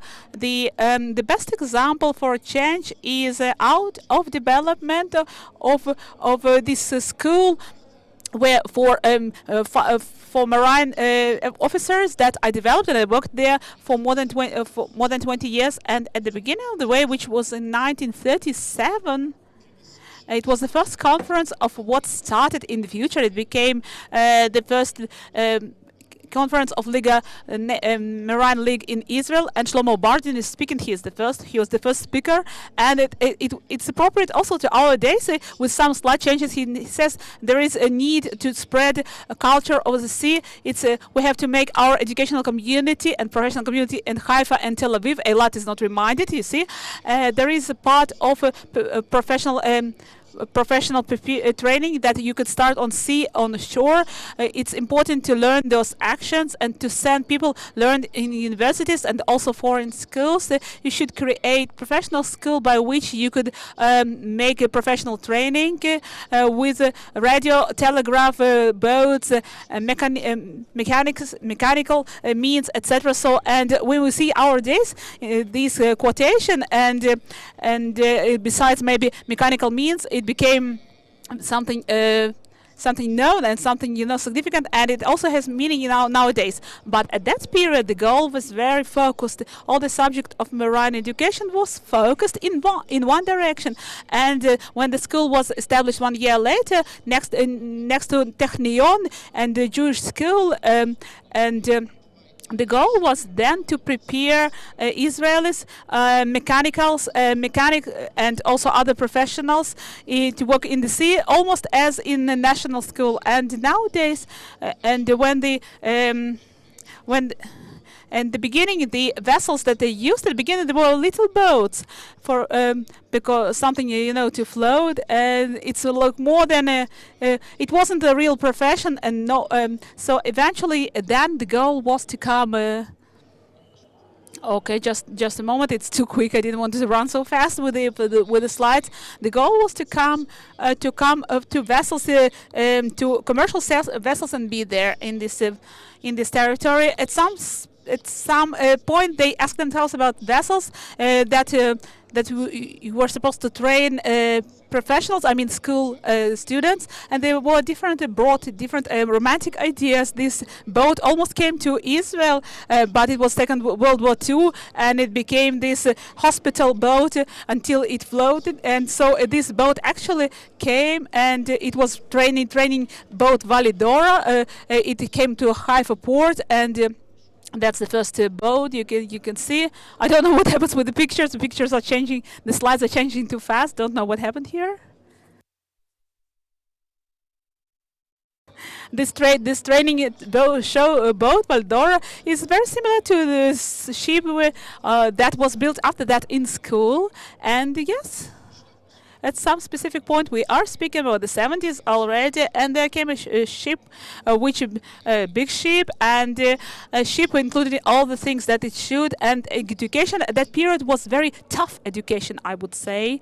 And okay, I'm not touching the slides, but there for some reason I don't know who moved it, but they are running, and so I don't know what happens here. But I'll speak without touching the slides. What? It's very persistent. Okay. Training boat.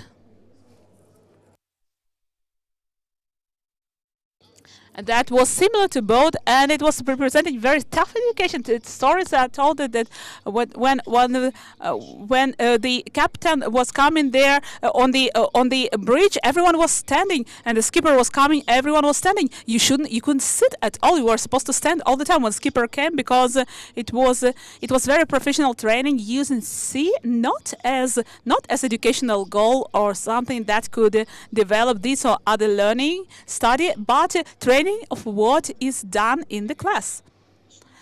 In the 90s, they were built also training ships in school, and there the goal also was a little bit different. At the beginning, it actually, I had an honor to be a skipper of one of those ships during 6 years, and the goal was to try and train what is taught in class, but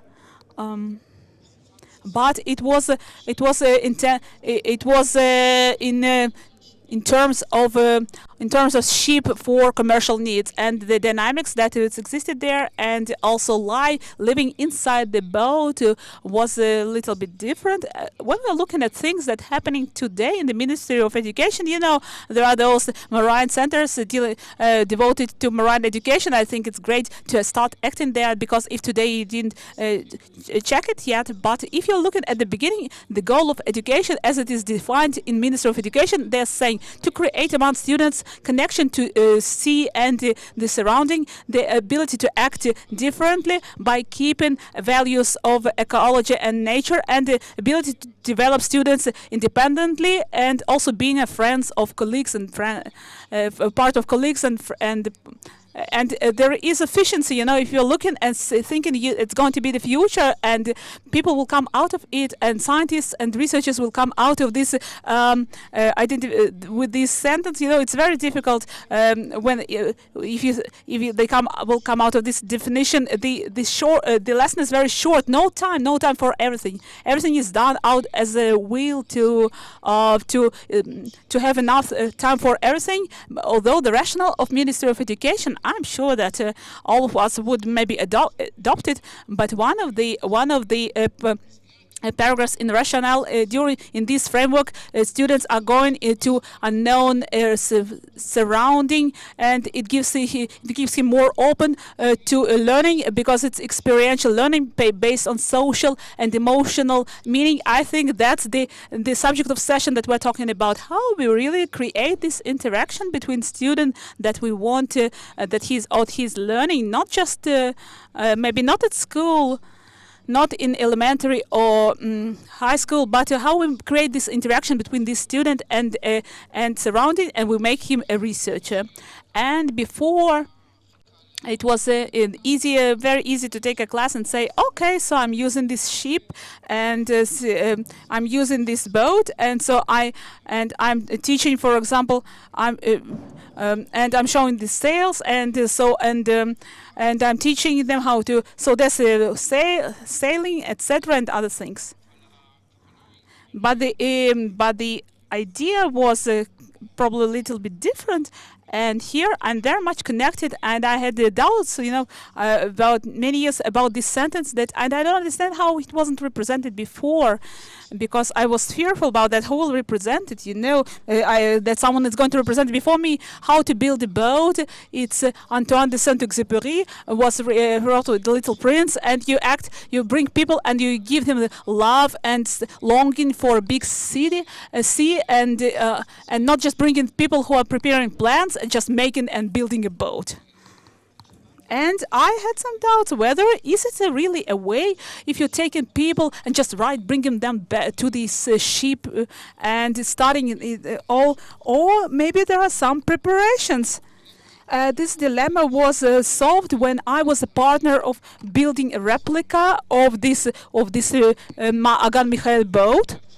That's a project of Professor Yakov Kahano, the late Professor Kahano, and it's a wonderful project because see how they build a ship. They took people from many places and with help of by a vision of one person and also lots of money, of course, and many donors, etc. They created something which is like a space, wonderful space for learning. Because building a ship, first ship with first the coverage, and then you see this, this is like quick, how it was built quickly. But if you want to learn physics and biology, not biology actually.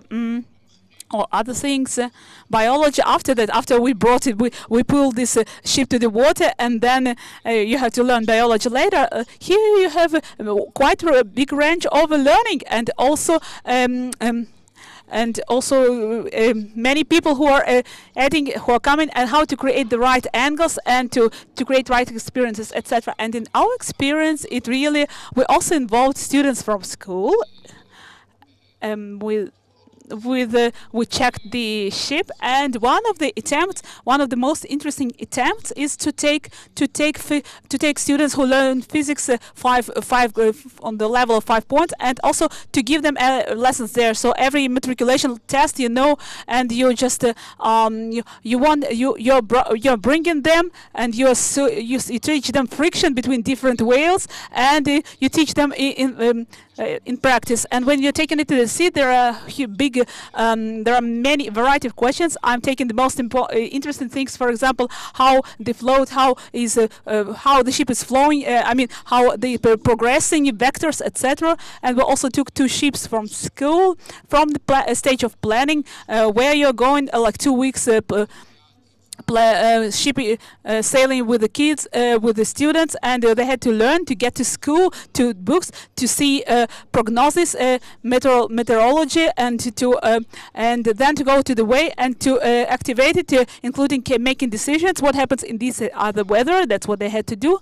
But here you have to take things and in some to doubt about things, because you're not just running to all the schools and all the classes, because the marine range is not forgiving. Sometimes it could be very problematic. You're coming with one plan, and then the sea prepares something completely different for you, and what you feel. Some people do feel good about that. Some people feel bad about those surprises. Not all the students could learn in such projects, and also self-learning. It demands a lot of professionals that could stand beyond it and push it. Here you have some kind of approach. We're calling the academy to be more involved in education. Me, as in the past, I was a school principal, so. Yona is sitting here, and it's example of a school of marine officers. We had projects also with Dror Angel, that's the name, and we brought lots of data. But who will analyze it? Who will help students? Who will give them knowledge? Who will follow up, make the follow up? And because it's multidisciplinary background, who are the teachers that are in the field, as opposed to like Google, Wikipedia, or other resources of information? Security also. You cannot always do what your safety. You cannot always do what you want. Everything is very, very, very expensive. Also, you have to remember that. And so you have to also to bring different funds and fundraising and things that will bring this sailing as a classroom. It's not understandable. It's not shouldn't be taken for granted. At the academy, it's not just a whole slide, a movie, etc. And there are additional things that look much more simple, than they really are in the reality. And I'll finish up with the what is it? Marine education, actually fostering and teaching intelligence, personal intelligence, and rules and skills for life, demanding to promote himself and also to help with personal development and also building his personal identity. And for sure, for the next years, if you are not sick when you're in the sea, and you know that you learn a lot on the way. So that's all. If there are any questions.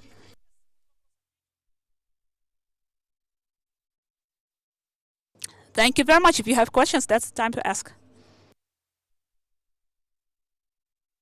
Questions? Yeah? No? Yes? We can't hear without microphone, sorry. It was like men and guys. I see. What's the question? Sorry. We see only guys? Men? That's the question? Okay, okay. Just a moment, I'll answer. You are right. I think that I have many friends. You know, Libby is my good friend, and but Ellen MacArthur. There are also other names, you know, and other women not men, women that were sailing. No difference really. If you ask about difference between men and women, actually, on the in marine range, it enables equality between gender equality and without any difference in religion and gender, etc. Also, if there are, for example, if you are in this even little boat with all the variety, for example, if you have Sea Scouts and there are difficult and complicated questions, you always find solutions, even fair, supportive, and easy solutions. Also in the relationship between men and women, if that was the question. There are also negative sides, of course. Other stories, there could be negative examples, of course. But eventually, there is no difference between these men and women sailing. But but it's interesting, yeah. Thank you. Yes.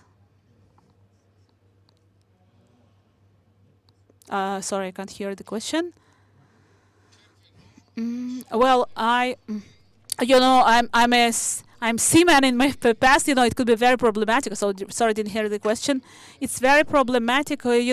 Once he supported more, now he's supporting less. Mostly the problem is that he is busy with his survival. Also, also in terms of things that are happening. And different replacement and changes, job changes, etc. It's different from the Air Force. Yeah. So, but there are interfaces. No, definitely.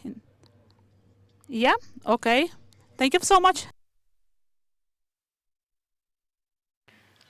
We would like to thank you and to invite Dror Angel from University of Haifa, who will speak to us about jellyfish.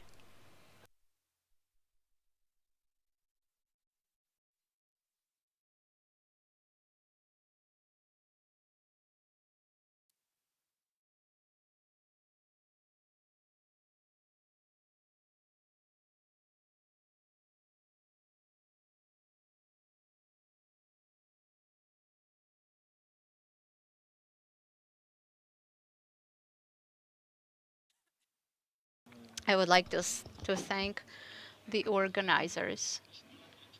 And I was really happy to hear about the projects that you have been working with.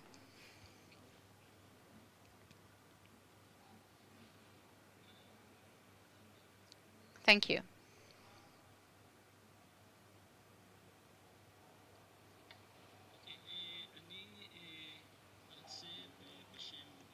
So I am here representing also Dor and Yael.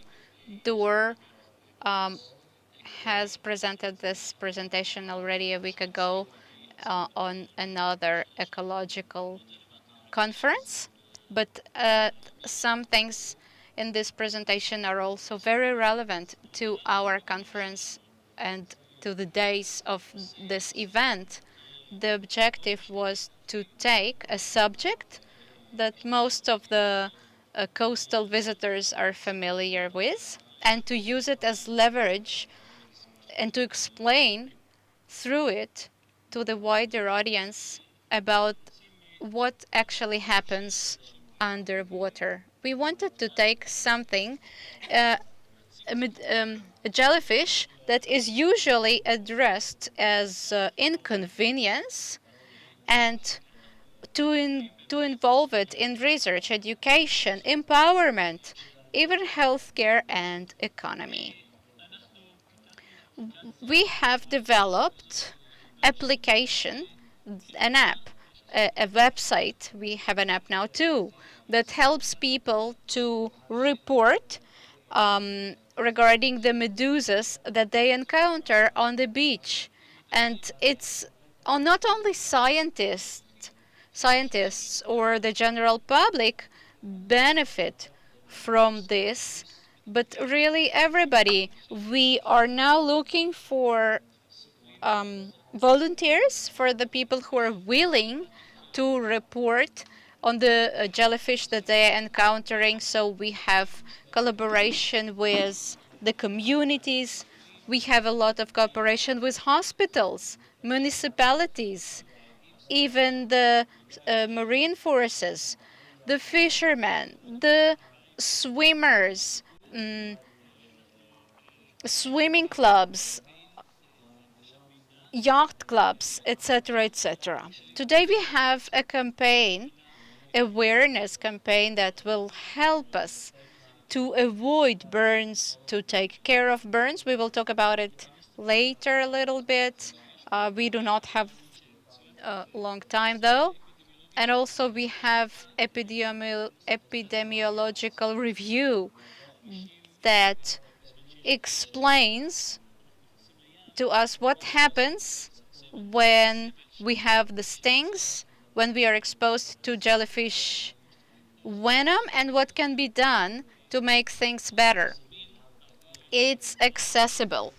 In the past, we only had a website, and of course now it's much more comfortable with the app. It's accessible anywhere on the beach as well. You don't need to get home and report later. So how are we raising awareness? It's a lot of work. It takes time. And our connection with the Israeli Union of Ecology helped us a lot in our promotion works with the public. This is an example of the map that appears on the web and in our app. We even have a Facebook group. It's a true success story. The scientists receive a lot of information, and this is a really wide exposure as well. The public is reporting. The public also gets acquainted with these subjects, with different issues. And this is a civil model, really. We are even working with focus groups, and we hope it's going to help us make changes in public perception and awareness. Ynet has been using this as well. These pictures, for instance, are from yesterday. So for those of you who are not familiar, we are there as well. A lot of people are interested in receiving this information in real time. Facebook, time investment, resources investment. It's not easy. It's not always easy. This is what you see on the right. However, there are lots of benefits. We are sharing a lot of information. We are cooperating with our volunteers online. And for instance, on the left side, bottom side, there is an article of picture of Dror, and I wasn't familiar even with this specific species of jellyfish. It's a new type. It's a new species. Here you can see.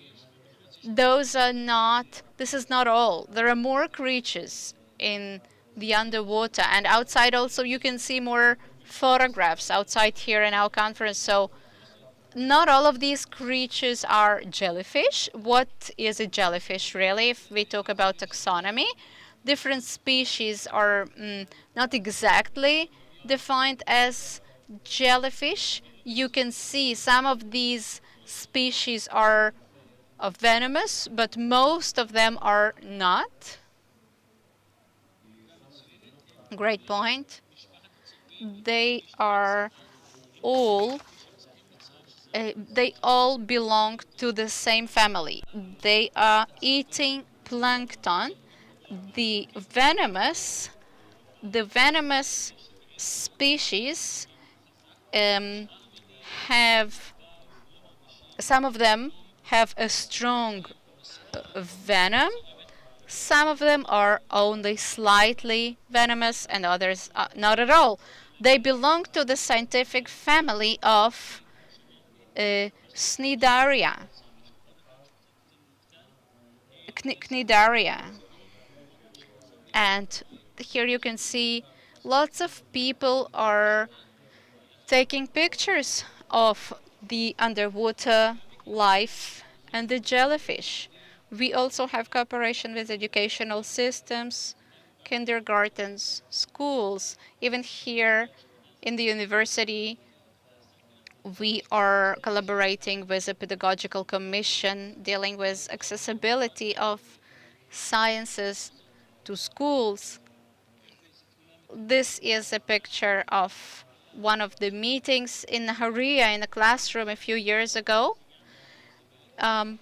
Children were not familiar with sea, with flora and fauna, and eventually they ended up using the app and reporting on different species. This was very exciting. This is Chaim from our laboratory who is meeting kindergarten students, children, and takes part in special activities. Young children, it's very important. It's also really fun to them. Parents are also like these activities. What about science? We are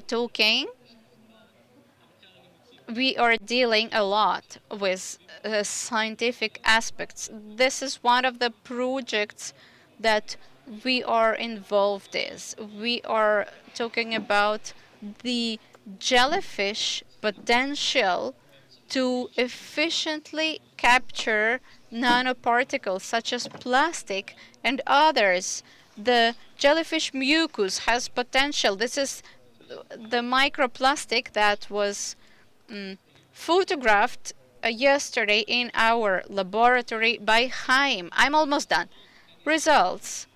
Here, it's a bit complicated, this graph, but we are talking on the x-axis. We can see the results during 1 year. On the right, we have different species, and we know that in summertime we see a lot of jellyfish species, sometimes different kinds, and we can see also that some of the jellyfish, we encounter them during all year long. This is the type that's called Mnemiopsis lady. And others we only encounter in summertime, spring, etc. We can see that in June they arrive, and usually they leave in the end of August. If it also happens on Tisha B'Av, then it really coincides with the legend. We have been cooperating with medical staff at Rambam Hospital dealing with burns. We also had interviews with people who suffered from jellyfish burns, and it was important for us to understand. It's difficult to avoid, but there are different methods in healthcare that can help, of course. If we sum up, we have a lot of knowledge about jellyfish. They have their evolution, their adjustment to the environment. They are an inseparable part of the food chain, and they take part in different systems taking place within the sea. They have a potential to provide people as well as underwater fauna with food, to be a food source, and they also have some parasites residing on them and co-living with them. And these are the people who were involved. In this conference, we also talk about art. So here you can see that jellyfish can be a source of inspiration for different artistic projects. This is, for instance, an exhibition in Canada, this in Australia. And more we see different aquariums with lightning, really hypnotizing vision with medusas, with jellyfish. Thank you. If you have any questions, I have a few minutes. Well, is the number of jellyfish rising? This is an excellent question that I keep hearing all the time. As well as we know, no, their number doesn't seem to be rising. We do not expect the numbers of jellyfish population to rise. Other questions? In Palau, I think that there is a closed jellyfish lagoon where a lot of thousands of jellyfish has been residing within the closed ecosystem for millions of years. They are different kinds of species. You mean in the Pacific Ocean? These are jellyfish. They have venom. They also have symbionts, if I am not mistaken. But this is sweet water. It's a lake. I think it's called Jellyfish Lake. People go there, tourists go there. It's a very exciting phenomenon. I'm not really involved in it, but I know that some of my colleagues have done some work there, and I know that some of the jellyfish are venomous and others are not. This is just a natural phenomenon. I don't have a more specific knowledge regarding that lake. So what about healthcare? Mostly analgesics, mostly analgesics to help with the pain, to help if the injury, if it's severe, the burn, if it's a severe burn, then of course you should go to the hospital. Thank you.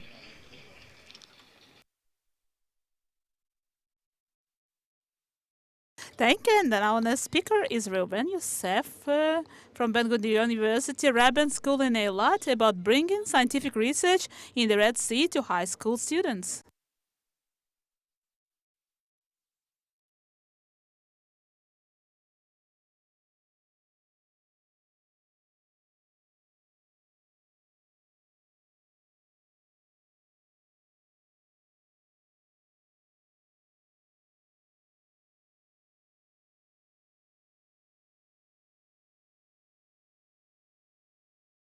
Good morning everyone. Today I belong to Eilat campus of Ben-Gurion University, but I'm also a teacher at school, so rabbin school in Eilat, as was said. And I came and I came in order to teach students, school students, to be instruments, to be researchers, to develop scientific thinking. And last year, I also got another mission that after almost 11 years of preparing, mentoring kids, students in Eilat, I'm a national instructor in biology and marine biology in different high schools. I started instructing students when I was just a moment. Let me please come back, and I really want Doctor and also Dr. Gideon, and is also. He is also mentoring different students. Those students that you see there, they made their final work in mentoring, and you can see there down the names of people that really deserve credit for this whole work. But I have also to admit I'm not a marine biologist. I have to admit I'm just a landscape biologist. I dealt for my whole life with with birds and also big cats, cat family. But you will see how my students in school just brought me and grabbed me, and to learn also marine biology. I came with I came to this flow.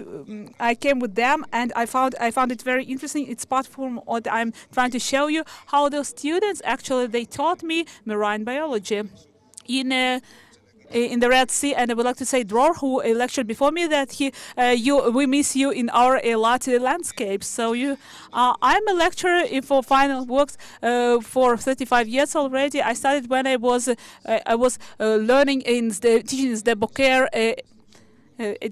ecological school when I did my master in research in desert research, and I'm very involved in this subject for couple of dozens of years actually, and my goal my meaning also for my students and students of today was to give them stimulus, curiosity, and thinking outside the box, what we call. And that's part of what I'm doing with my children. With my students. You'll see, thinking outside the box is that I have to think by themselves. Believe me, it's very difficult for them.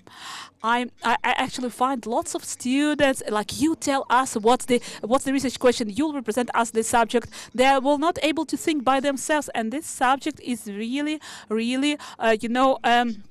and difficult and very loaded, and I deal with that for a couple of years. For example, when we see family pictures, this picture is. This is my son 35 years ago, approximately. When he's looking at different animals, and it's before I did my PhD in Florida. And here you see two of my grandchildren on the right picture, and in the red cap it's my son of my son. It's my grandson. So you see here. It's subject of teaching curiosity that will go on with them, with their life, and also additional thing, the simplicity. And here I really, I don't know, there are so many sayings, Albert Einstein sayings, and Leonardo da Vinci as well. I'm not sure he really said it, but at least it appears in Google as if it's his quote. And so I really agree with what was said actually, because if you can't explain it simply, you don't understand it well enough. I really agree with that sentence. And I'm bringing my students to a simplification. You don't have to complicate things in order to come to the bottom line of every research. And therefore, thinking about that in advance, the method is thinking in advance, thinking of what's expecting you, because everyone knows, mistakes happen when you come to the field, and the way when we start is actually the way of mapping our thinking. All my students are learning subject of mapping of thinking, and if you check the Leonardo da Vinci works, you will see that was his actual way of work, mapping of thinking, and it went on from him. Darwin also, he did it a lot, and so I'm eventually I think I think I implemented, I adopted this system, and now I transform it to my students. And today and also tomorrow, if you hear different lectures, Eitan Nachshonov, who is representing his final work, you will hear it also. By the way, he's the second one from the left. He's sitting here in the class, and they are training this subject of mapping, thinking. Mapping of thinking, how to come to myself. The most loaded word that I can tell them is myself. Please define who you are. What are your thoughts, your points of view? What are the things that you most hate? And what are you really strong about? What you like most? The moment they start to simplify those things, to answer those questions, we see how they start to define, how they find themselves. And those inventions and those discoveries are wonderful. And believe me, the student in 10th grade, when he discovers those things, then later you finally find, it's like he says, oh my God, I didn't know I was so much connected to my grandma, or I really like my aunt's eating dish.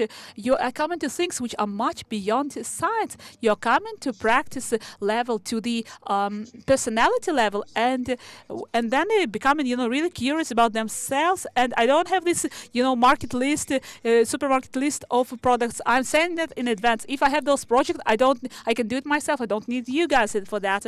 I want you to deal with what interests you. And most of those kids are from my light, and they are just pulling me to the sea. And here, what happens actually, part of discoveries, as you can see in in this year, I was speaking to one of my students that was learning about some creature from the Red Sea, and what she's writing, that the results that she got are completely opposite to what she was expecting. Is it normal that it's completely opposite? The opposite she's asking, and then after I checked her data, and I really saw that it's the opposite, because if you don't know this creature, the masculines are building those. Are building pyramids in order to attract females, and she saw the opposite. She saw that the masculine could be a little one, and the pyramid great. In spite of what logics told her that it will be also, for example, cancer should be in the size of pyramid. No, but it became the opposite. The pyramid was bigger than this cancer, and I said, how great! It's wonderful, unbelievable. It's completely the opposite of what was expected. And she's continuing this work. So have a nice day. What do you need more when the student is writing you such things that she loves it and she will go on? The other one was learning about aggressiveness of aquarium fish, and she didn't see any results. Nothing came out of her results. Nothing at all. But also the fact that there is no result, it's a result in science. And when she succeeded to understand it, and when she's writing to me, also in moments of despair, when I didn't think that I could go on, you taught me the important thing about research, that even if there is no result, that's the result. Thank you so much. That's what she's writing. Therefore, when a school student has those discoveries, those are things that I'm actually really looking for. And by the way, it will come to, and I also came to, by the way, she came then later to Thailand in order to see whether those are the same results. And for me, it was worth it all, Yeah. This is one of the examples that she gave me, that success isn't always what you expect it, what's seen to your eye. In a lot, we work a lot about institution investigating seas and lakes, and we have many doctors, professors from there that are intent to help us, and they are mentoring our students. It's not simple, I admit. And I'm thankful to people from the academy who are used to students and suddenly dealing with school students, that their research is not the main point of the activity. They have many more things, more subjects in school, and many other things they have to prove and to prepare for their exams, to to submit lots of work. So all these kinds of pressure, that's not what we actually want to take into account. And when you're dealing with that, it's not always easy. The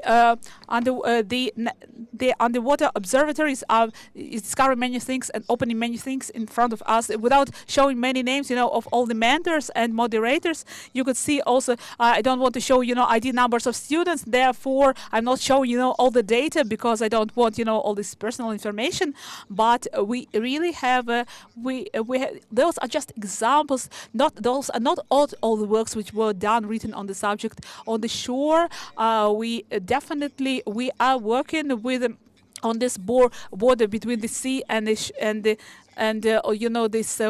water, and those are, you see, cancer and all those creatures that we are exploring.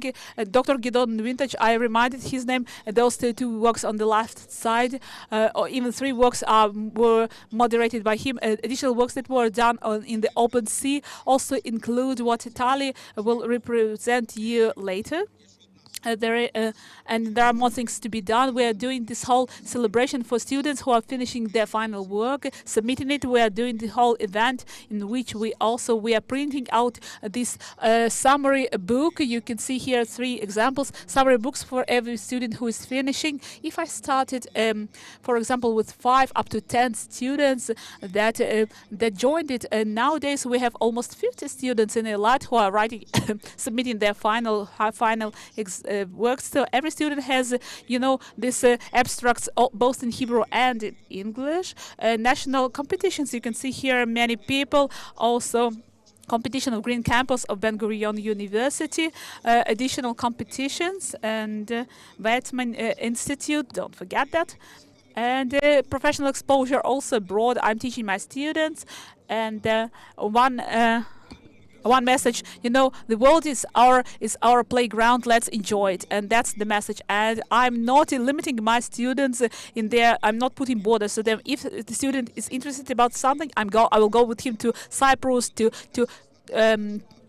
Greece. This is one of my students who made her project in Budapest, in Hungary, in the museum, Hungary National History Museum. Another student, she went to Cyprus because she was very interested. I took also 5 students on project which was in Saloniki in Greece as well. This student worked with PhD students in India about tigers. So actually there is no border, there is no biological order limit, and that's what important to say. You should bring the best people to publish articles with me, so their final works, it's not over when you are getting the grade and submitting the work. We should also publish scientific articles, and the editor knows, since the address is written, Rabin High School, it's written in English. Editor knows that it's final work of a high school student, and it's not just scientist who is leading this research. We have a website, School of National Geographic of our school, since I'm National Geographic researcher, so I also brought our school, and I'm represented. The works done in school are represented there, exposed there as well, and they are put in this website. And you can find it's a citizen research science. We're bringing information to the public, whether it's lectures and meeting, for example, for people in third age and Holocaust victims clubs, and we are bringing information to the public, local radio, local activities. Part of them are active in political, taking part in political activity. For example, meeting. Municipality committee, and if they disagree about something, they represent their worldview. And here you can see also we'll see Tal, who will speak later, who's speaking about ecological leadership and about climate crisis. And I'm leading those students, and most of people that you can see them in the picture, they submitted their final works. So bringing them and teaching them being future leaders, our scientists, that they are our future generation, and it will continue they'll go to the Army Academy. I will not continue because I know I have a limited time, and thank you so much for listening. Thank you. Are there any questions?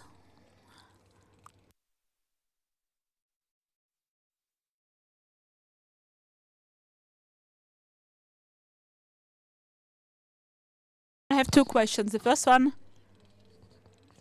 whether research works, scientific works in style of bio research works, or those are just prognosis. That's one first question. The second one, you as been responsible for this project, national project, how you get more motivation from researchers to get support for works, because this is really difficult to find researchers, and sometimes it's students' projects are cancelled because they can't find the appropriate researchers. The first question, the answer is yes. When we're working with most of works are about observations a lot. I know the area quite well, so part of them are making observations in national parks. So girls who worked in the subject of oil oil influence. We have enough subjects. Also in the sea, Tal's work is about observations, differences between different sea roses between last year's and 2021. Those are observations. Yes, those who work in laboratory in the Institute of Water of Rivers and Lakes research are working in biology around the answering your question, how to find academy representatives. It's a very major question. I really find it difficult to reply, since I also see, I'm stuck to, I see the wall in front of myself when I'm trying to find, and prepare a next generation of students, and not just of teachers and students. And, this moment I'm fighting against this phenomena.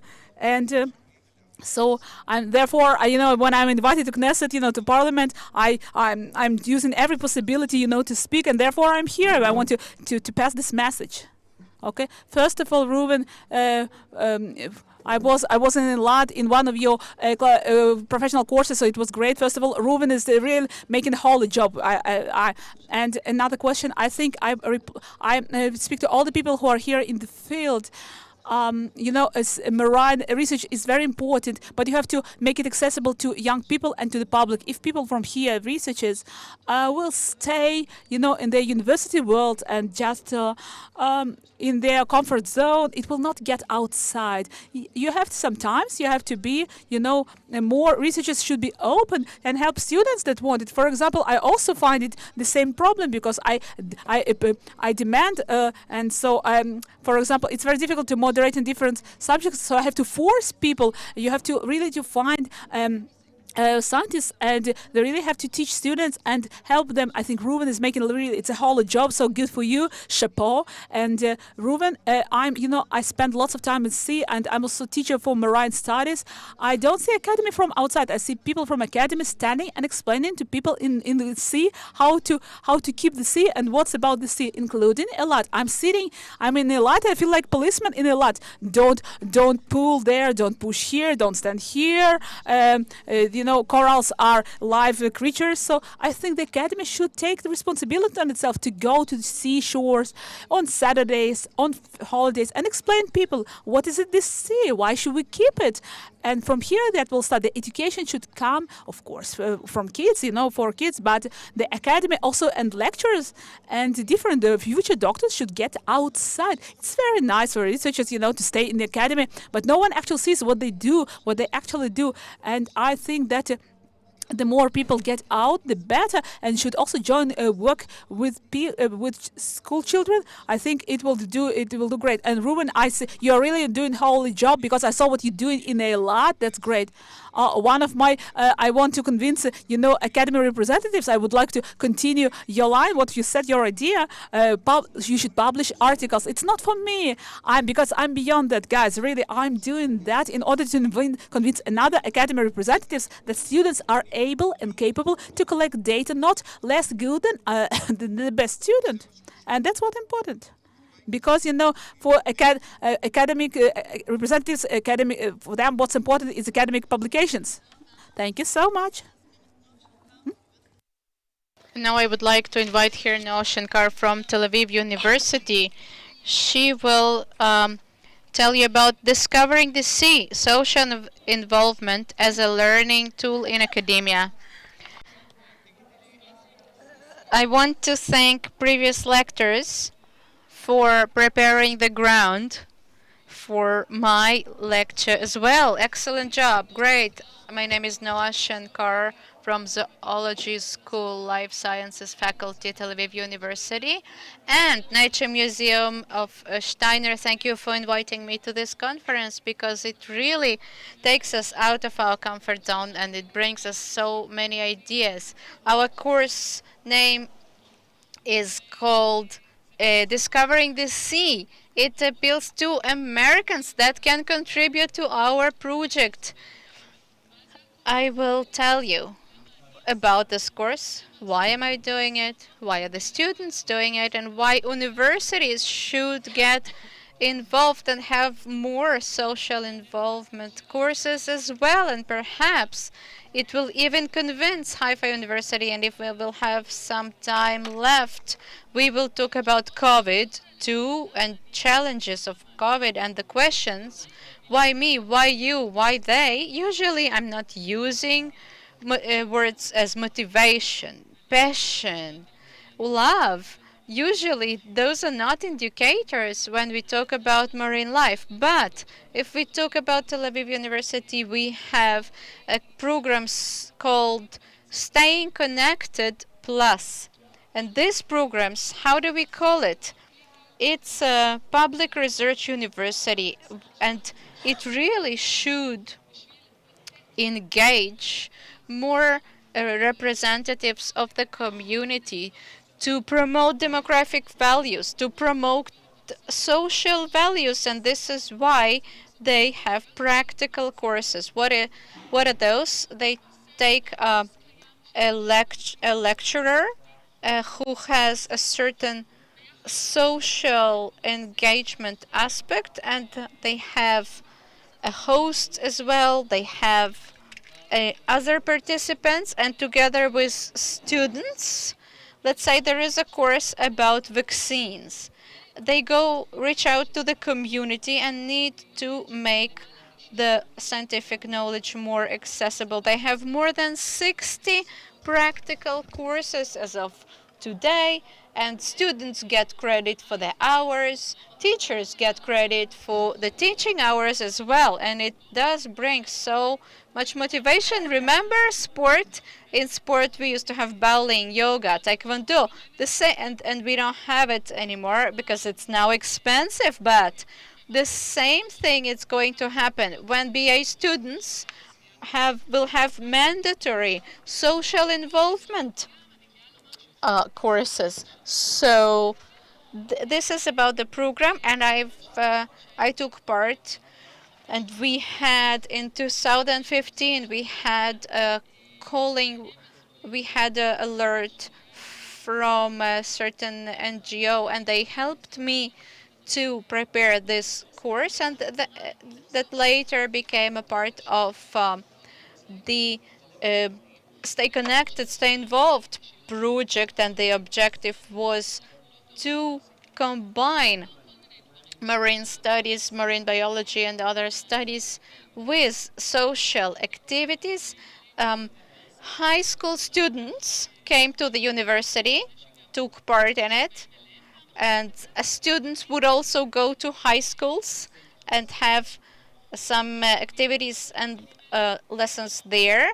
And we are not talking about excellency students from high schools. No, we decided that we want to work with students from less privileged schools, for those who have potential but have less possibilities to fulfill that potential. Social periphery, financial periphery, those schools, and these students were involved in our program, and they were cooperating with the instructors and the trainers from our course. So as a marine biologist, I share the idea that everybody loves the sea. And we can share the values of preserving the environment. When they see me, I'm a woman, I'm a professor in the university. 5 years, 10 schools, 60 BA students, about 200 high school students. Every year the program was a bit different, so why am I doing this? This is perhaps how we can really convince scientists and researchers to take part in the sharing projects with the younger students, the school students. And you know, the university has so much bureaucracy nowadays. It's annoying sometimes. This doesn't happen, that doesn't happen, the article doesn't get accepted, but this course really gives you the smile. It brings the smile to your face. I was raised in Herzliya, on a street that was parallel to the seashore. And my father was also a scientist. You can see him here. And everybody from my family used to study in the university. And this is what I thought when I got to the university. And they said, there is a saying, remember, not everybody had the same conditions growing up.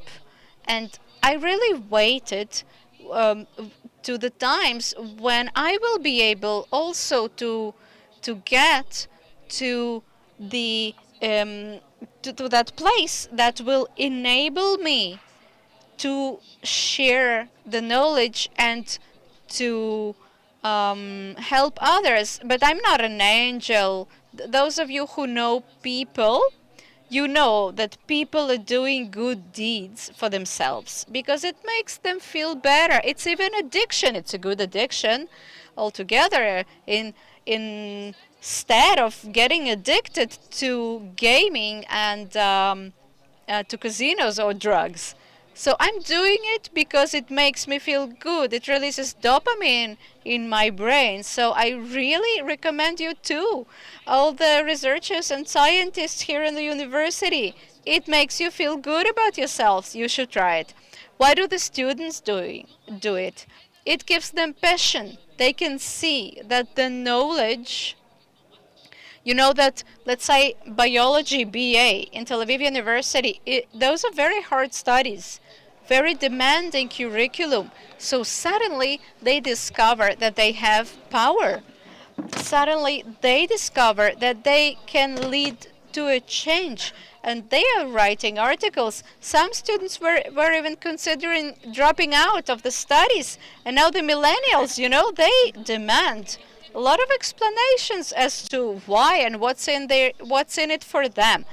These practical courses, this is what brings passion to students, and it reminds them why they chose biology to begin with. Suddenly they understand that they have power and they can share their knowledge with somebody who is less involved, who is less familiar. It has a lot of passion. Why universities should do it, should do practical social courses. This used to be an older presentation for the board. Why it used to say why Tel Aviv University should do it, but it really talks to the University of Haifa and everywhere and anywhere. The reason for having practical courses, because it fills everyone with love. It fills everybody involved with love to the university, and you will understand why. In 2016, Yuval Dror published an article for the academia with love and squalor. It reminds us of the story of Salinger. And unlike the US, here the universities in Israel, they don't have so much PR and, you know, the wardrobe, the special wardrobe, and so much love to their colleges. But here in Israel, it doesn't happen so much.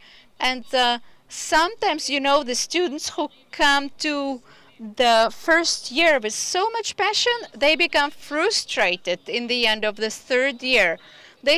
Some of them are experiencing crisis in the end of their studies.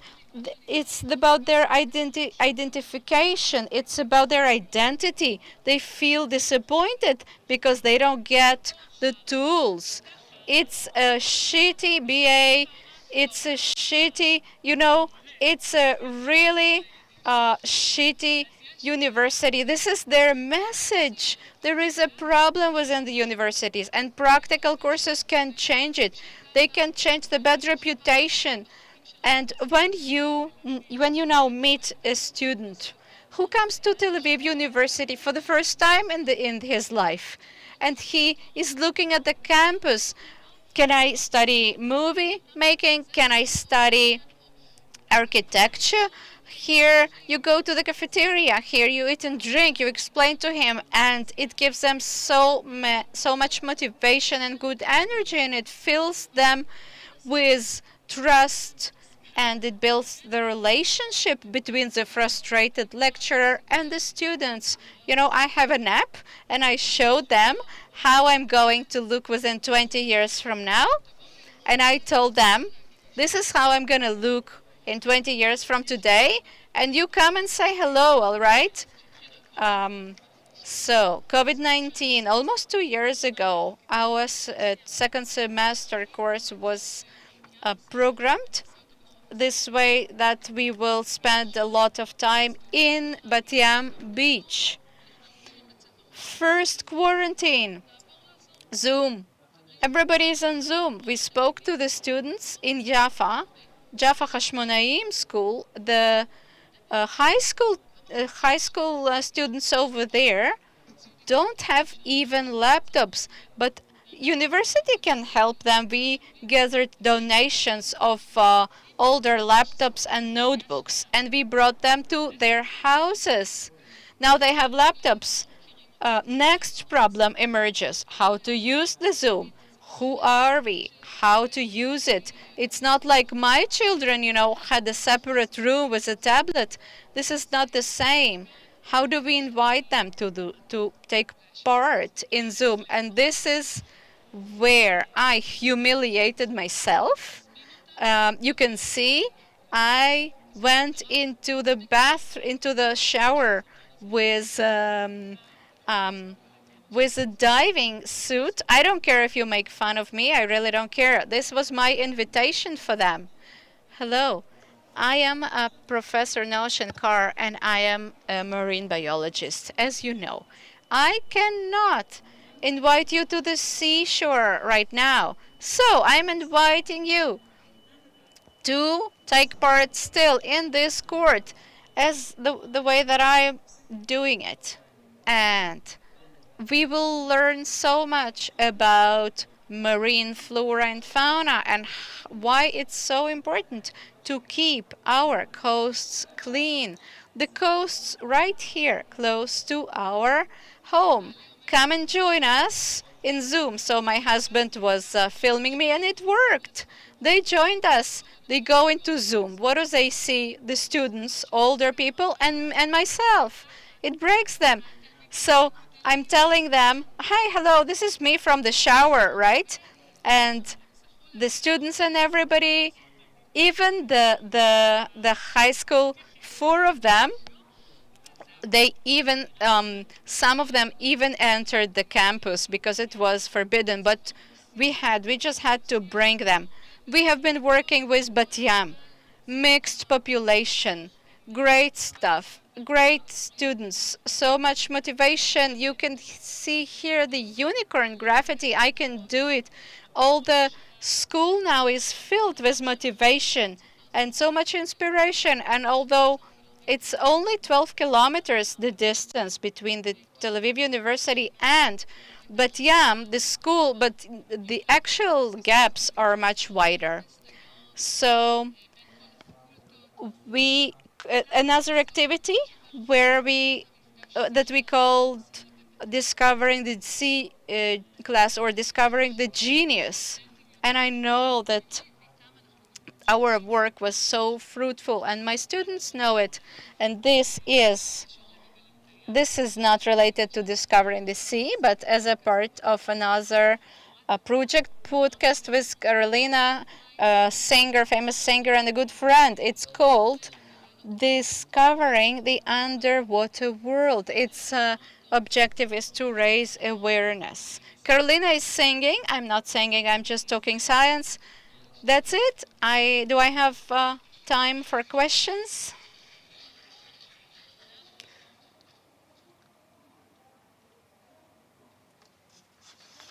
Any questions?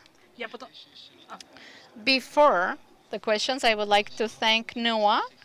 And also in Haifa University, we also have practical courses as well. And we do have even practical courses within the marine sciences. And the lecturer who will speak after you will say a few words about it. It's a great project. It's a great way to connect between the academia and the education and high schools, and the students receive grants for that. So it's really not that bad. After you go through frustration, it really bears the fruits, the good fruits. So there is a question from YouTube to you and to Ruben. The profile of the students. The profile of the students and of high school students as well. Is there something common to them? Is it only intended for biology students, or perhaps it can also fit art students and others? And also, let's say if a student is not learning 5 units biology class, but is very interested, can he participate? So in short, TAU, the student's profile is those are students who want to take part in social courses, and they do go through some casting process that chooses the fitting students of the university. And the high school students, like I said, those are the students that even their teachers did not know that they want to study and that they can study. They don't ask them because our course is mandatory, but then we are showing them that studying can be fun too. Second part of the question. A student, high school student, who wants to have an exam, a research in their 5-unit biology class, can they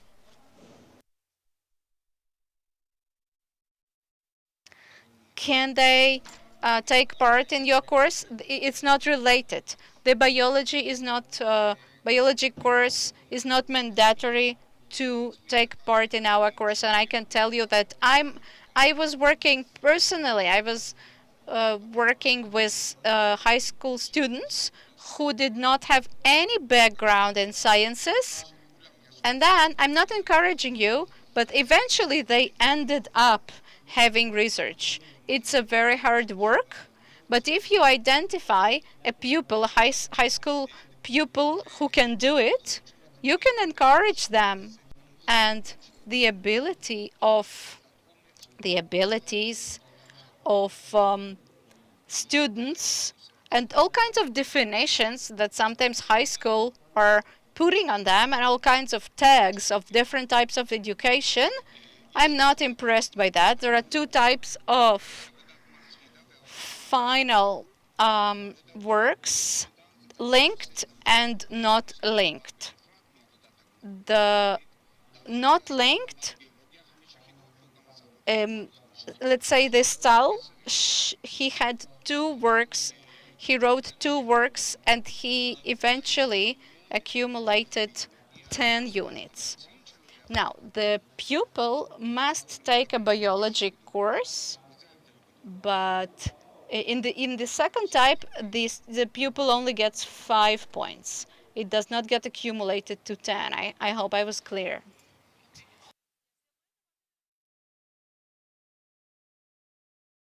Now we have Rafi Yabetz. Well, hello everyone. My name is Tamar Shemesh and Rafi Yabitz. If you don't not familiar with us, we came from we're teachers at the Ramot Yam High School in Michmoret, and today both of us are students in university. I was in course with Daniel Schools, which is very similar course to what Nori presented. Actually, we are. In those 12 minutes, would like to represent something very more specific, more pedagogical, I think so. As opposed to projects presented till now, we actually want to speak about research work that we are doing with our students, how we are using them actually as an instrument to deepen the information and make integration of the material that we are teaching in class. We are teaching in the Ramot Yam school. This school is placed in Michmoret, if you don't know, Michmoret area with direct approach to sea. We have the whole water system that we are taken from open system that we are vacuuming from the taken from the sea. We have also we have different creatures, fish, and also.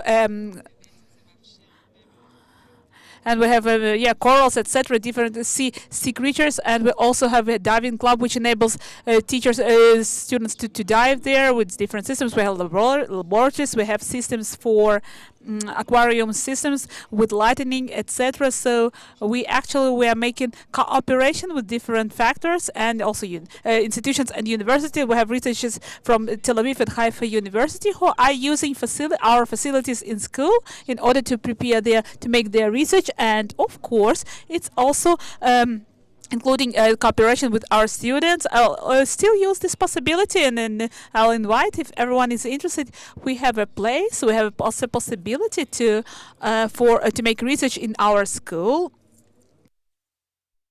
So why research work, and why in the sea?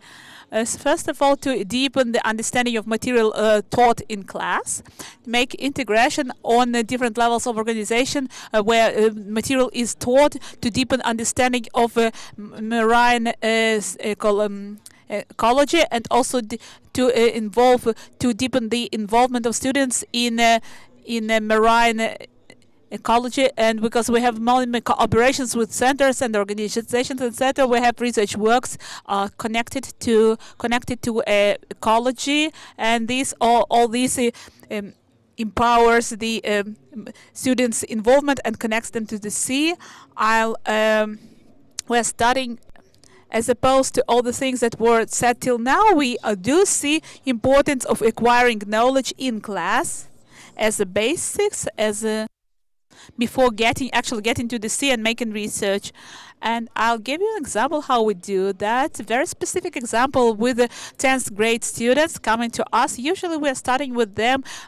We're usually speaking about circle of carbon and circle of oxygen. We'll give you a later example how it brings to the research of comporals, which is here. You can see it on the left side. We're acquiring knowledge in the chemistry of a compound, water compound, enzymes, enzymatic actions, and then a higher organizational level of biology, also biology of a stem, and photosynthesis because it's oxygen and cell breathing. And for example, corals, we're learning anatomy and physiology of corals. Then we're coming to higher even level of organization. It's marine agriculture, and the economic value of corals, which and how to raise them, and also on the level of ecology, we're speaking about oceans, about global warming, etc., and also corals reef, etc. Based on all this knowledge, we see it as necessary, obligatory, in order then, thanks to this research, it will enable students what they learned in class in different connections. It will help them to unite it together and to give a general picture of how things are connected to each other. And that's actually the instrument that we are using in research works, whether those are smaller things, for example, smaller works in 10th grade, or many of our students are actually making final works, also for five in the framework of 5 units in their matriculation exams. Okay, I'll try to represent the way of thinking and how we are trying to lead the student to deepen his knowledge by research as question and by question itself. So as you can see here, a wonderful coral. It is moving, it is breathing, and so the question is, why is it moving, and why it is moving? This question, will ask a student who didn't learn anything about this Xenia coral, because if he learned a little bit, he knows that this nutrition of those corals is very available, and it comes from seaweeds. So the student has to understand that this motion is intended for enhancing the speed of gas exchange. So the question is, he will not ask why. He has to go deeper to come to something more specific, and so the question that will come quickly is the example of what was done, for example, in school. How it will, for example, how will it influence how the water contents will influence these Xenia corals? And first of all, we have to draw the research in order to understand this is the whole picture. It's important for to student to understand the whole picture before he does it, because he had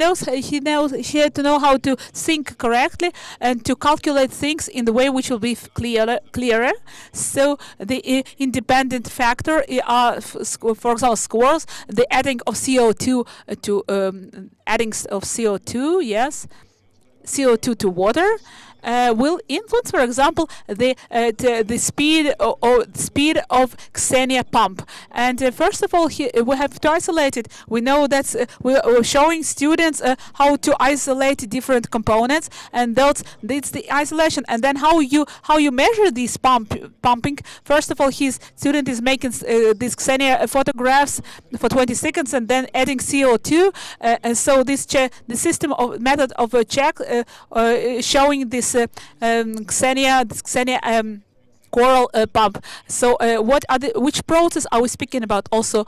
And what students are supposed to investigate in order to understand. First of all, you see the concentration of components. It will rise up the photosynthesis, and then the concentration in oxygen in the water, and then you know that this pumping is supposed to release oxygen to the water. How will he know that if he checks the oxygen concentration in water, he'll see the rise in pumping, and he could connect different components, and that's he will come to this conclusion. But it doesn't also, CO2 adding doesn't it also has a direct reaction, for example, because it changes the pH level of the water. It also changes the speed of enzyme activity and directly changes the pumping of Xenia. But it will also change the speed of Xenia because it's also enzymatic process. We'll check it. How we'll check it? By pH level of the water where Xenia grew up. So when we will be able to draw this model, and it's quite complicated because we're speaking about 10th grade students, but when he knows how to draw it, he understands all the components of research, and will clear how to connect CO2 addition to the synthesis process that he learned at school, and also to and also the addition of carbon, that enzyme that he learned in chemistry, and this research is much more organized in his head, and then students could come to much more complex researches. And here's poster example. That's how they submitted in 10th grade. This poster is not regular. You see, they have chemistry background, chemistry reactions, biological reactions, which logical processes are taking place, ecological background. It could be ecological or agricultural. Doesn't matter. The broader picture, the better. And also, we will speak about CO2 escape, and we'll speak about the acidification of oceans. We'll speak about nutrition, we'll speak about proteins, processes, and if students are able to understand it, I mean, they will understand it if all the process is organized and represented in a very organized and strict way. Thank you for listening. Just a moment. There was a question that was asked before that about the ability to submit final work. Yes, according to the Ministry of Education, every student can make a final work in every subject. However, we as school are not enabling final work, linked final work. If he learns biology, he'll submit in biology, and if he learns literature, he'll submit work in literature. We're not encouraging those cross examinations. I think for research you need knowledge. Don't start from zero. Don't start work from zero. You have to know the material, and then you have satisfaction from the research itself. It's much higher, this level of satisfaction, and according to that we build this part. Okay.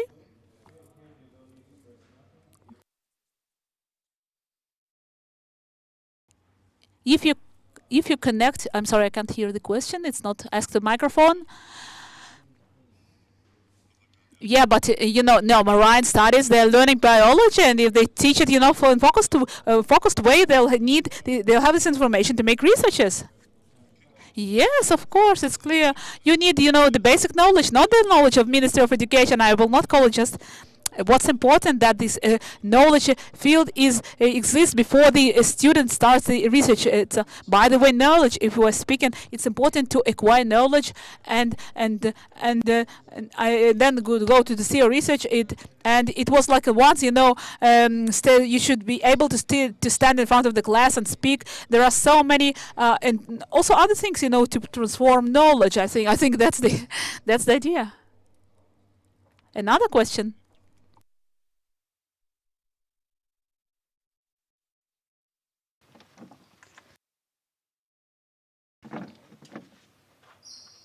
We cannot hear the question, unfortunately.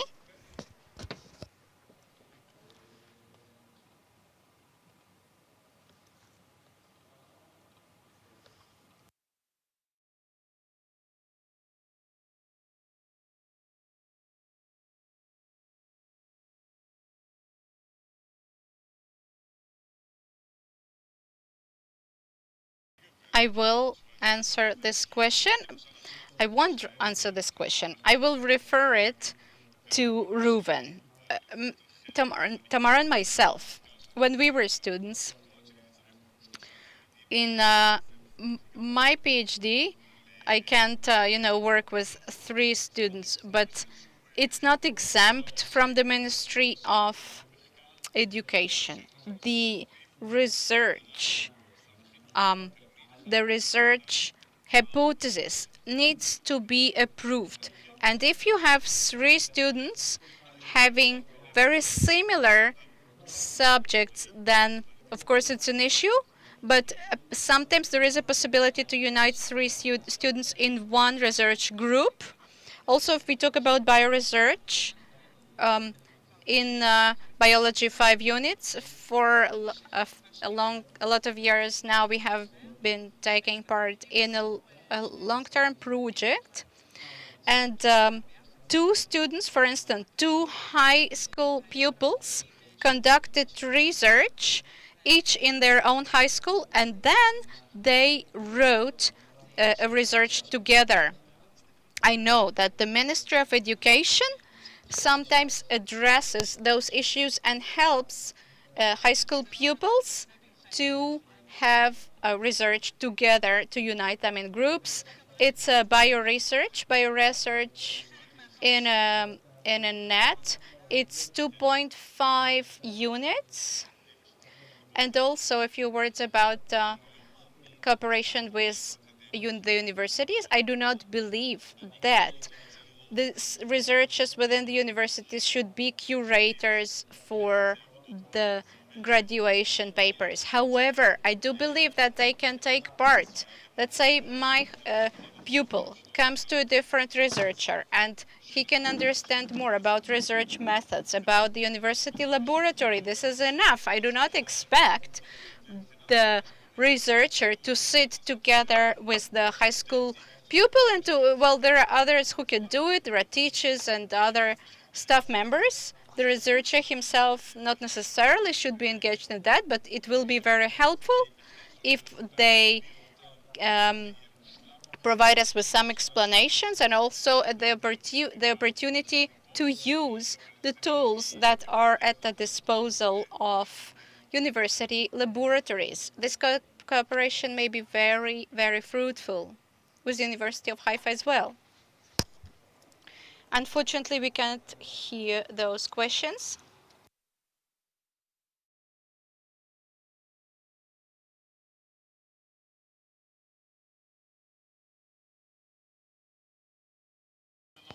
We did have a few projects in the past, but they were not quite successful. You need to understand, the industry is looking for employers.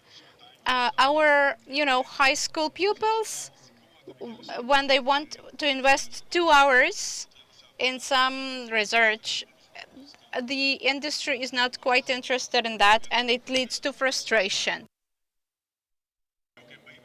This is why they come to us, and they have our water farms at their disposal. Even if they come for 1 hour, they come and work with coral reefs and they go. But this is why it's a school laboratory. It's a school sea farming.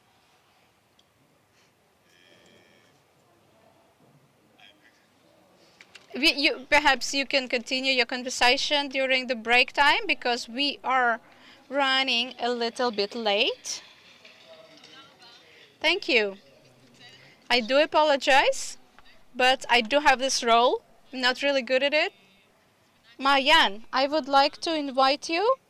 Mayan, and we also have Vered Shapira on the phone from Davidson Institute. And now, the video clip. You can put the video clip on, and I will dim the lights.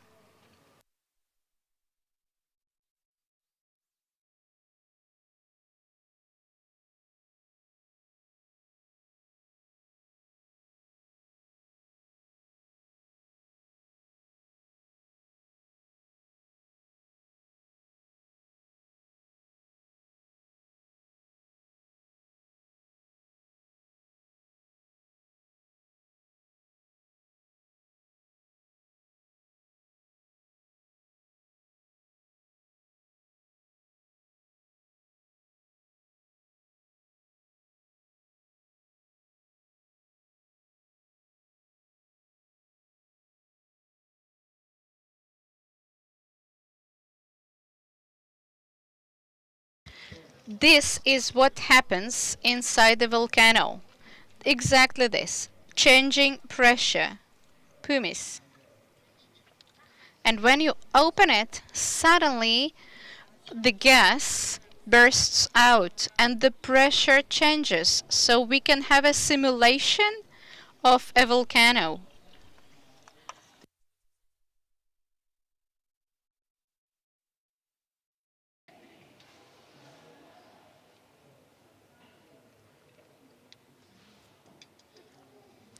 It's amazing.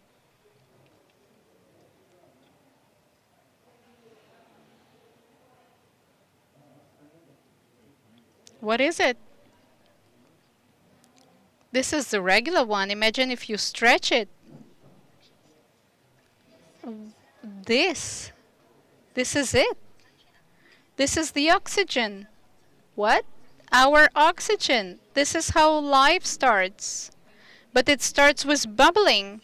The spring. I think it's soda. Those are the lower vibrations, lower sour vibrations recorder. This is a touch microphone. I brought some material, absorbing material, liquid absorber. I don't know what's it gonna do. Let's start. I think that perhaps the carton cups are going to do a better job.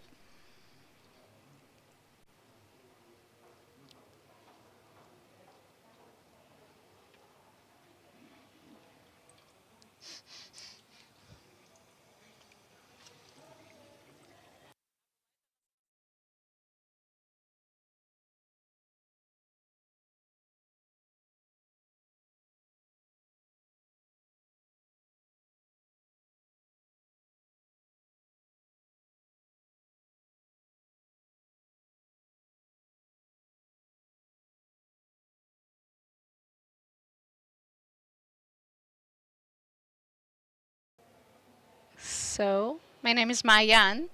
I am a musician, I am a composer, I'm teaching here in the arts school, music school. I work a lot with sound, and the purpose of our meetings with Naama, who is going to join us on the phone now, was sounds sounds underwater.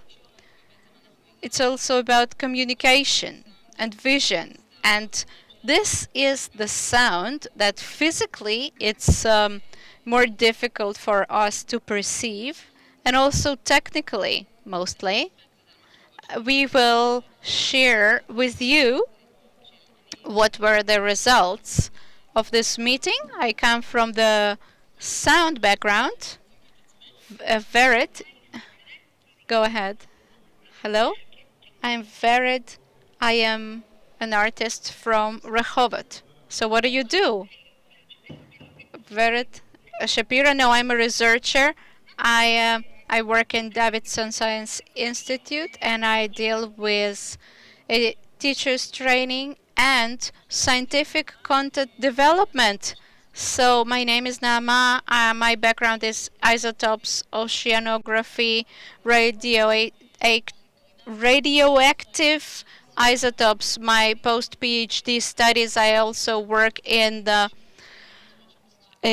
environment protection from the good side. If we talk about radioactive catastrophes, I also work with physics, and we have been working together to try to simulate processes that happen underwater and inside the Earth's layers.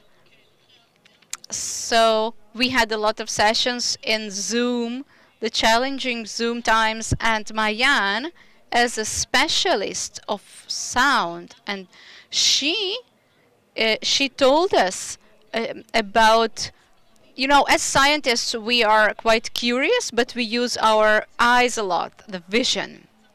I discovered that we don't listen. We don't know how to listen, and a lot of questions that Mayan asked me regarding the sound and the hearing, I have never addressed those. We never thought about them. We never thought about sound enough. In fact, I must say that during our conversations, the idea of, we tried to work on it and try to simulate the timeline of evolution, the evolution of hearing and sounds within the water being our major source of development, of course, geological processes, and then biological processes. We were really working with that timeline of evolution, and we tried to imagine how do those mechanisms work. How did the sound, what was the sound in the underwater? And we worked with some simulations, and we understood that this is a huge project and it can be really long term, and we had a lot of ideas. For instance, an audiobook that can play you all kinds of sounds happening in the soil, happening in the ground, happening in the water. Vered, would you like to add anything? If we talk about evolutionary Zman, this is something that I've been dealing with for a long time now. But from the visual perspective, and now when we started when this project started, the audio project, and it was so different, and it really brought us to think about things from a different perspective. And instead of thinking, how did they look? We were thinking, what sound did it make? The first earthquake, how did it sound? The dinosaurs. You know, we all thought about dinosaurs at some point or another, but what were the sounds on planet Earth back then? And this is a completely different perspective, and it brings us to a wider thinking. So, would you like to play a few samples out loud? Would you like to add anything?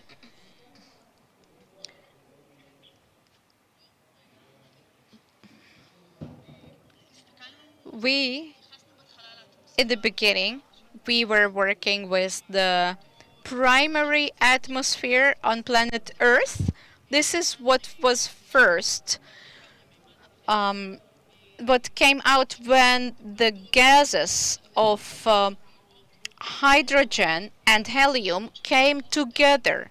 Lots of molecules were escaping to the open space. This is when the first primal atmosphere of planet Earth was formed. So before life developed, there were a lot of geological processes and phenomena with loads and breaking points, and we tried to work with those. We used sounds, with bagel and wood sticks, but this is the same principle, and the sound was so surprising. It was so unrelated to its source.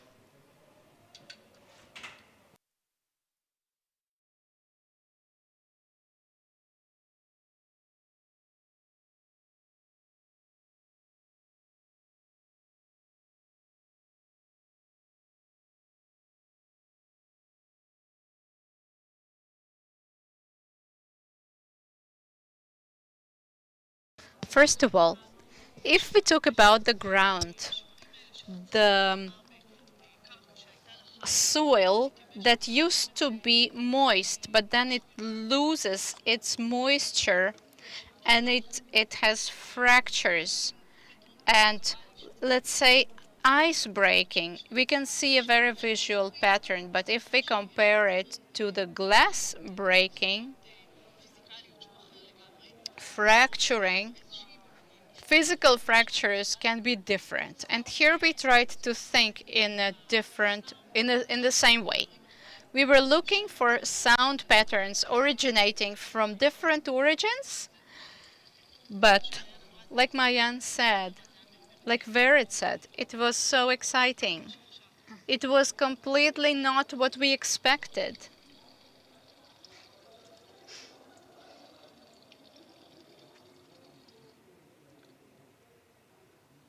I don't remember what is this bubbling.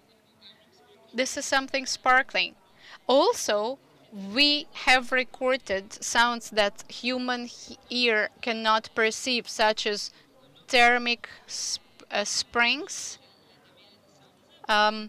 We used technology that is able to record these frequencies and help us to get the idea of what that world sounded like. Would you like to say a few words?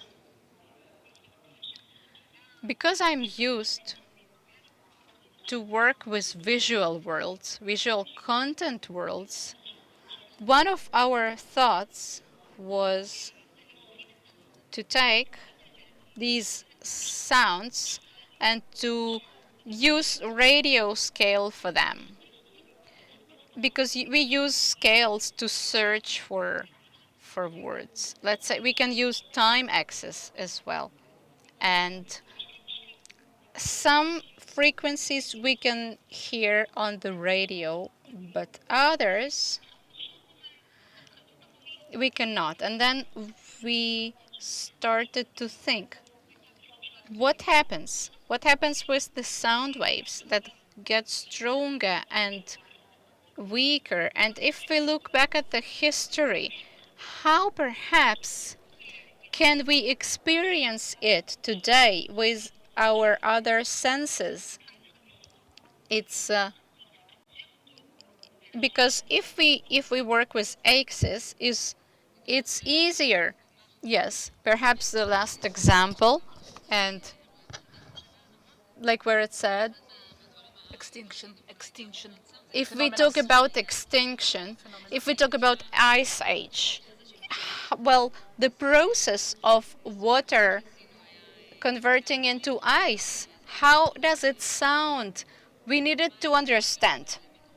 How do we attach a microphone to the freezing water and keep it functioning? So this is what came out. This is the sound of the water freeze. I didn't add any effects or editing. Of course, it's possible, but this is the raw sound.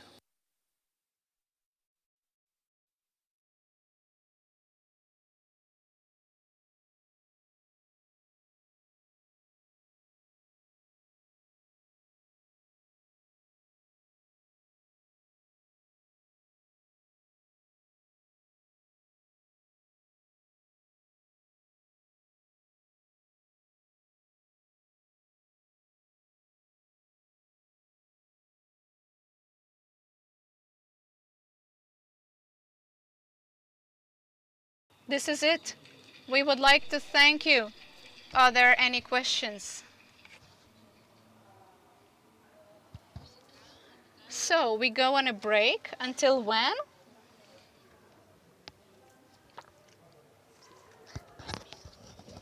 Thank We have a lunch break now, like in a quarter to 2. We are meeting here for flash talks, 5 minutes lectures. Just the last thing, guys. Part of flash talks lectures. The goal is to see you and to play and show you to come and see the presentations, because after the lectures we'll spend about an hour. We'll walk and around and see sound presentations, video presentations in exhibition that we prepared, Cabinet of Curiosity. That's how it's called, one of the treasures. A part of presentations of 5 minutes, they'll stand as part of people presenting it will stand next to their posters. And also we have a journey after after our lectures, and you'll visit things. And so bon appetit now, and see you to quarter to 2.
And now we will have our 5 minutes sessions.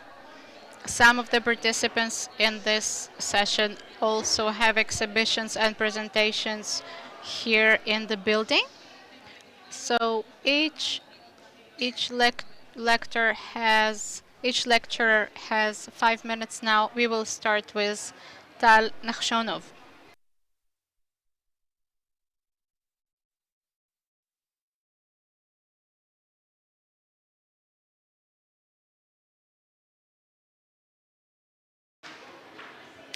I would like to show you our poster as well.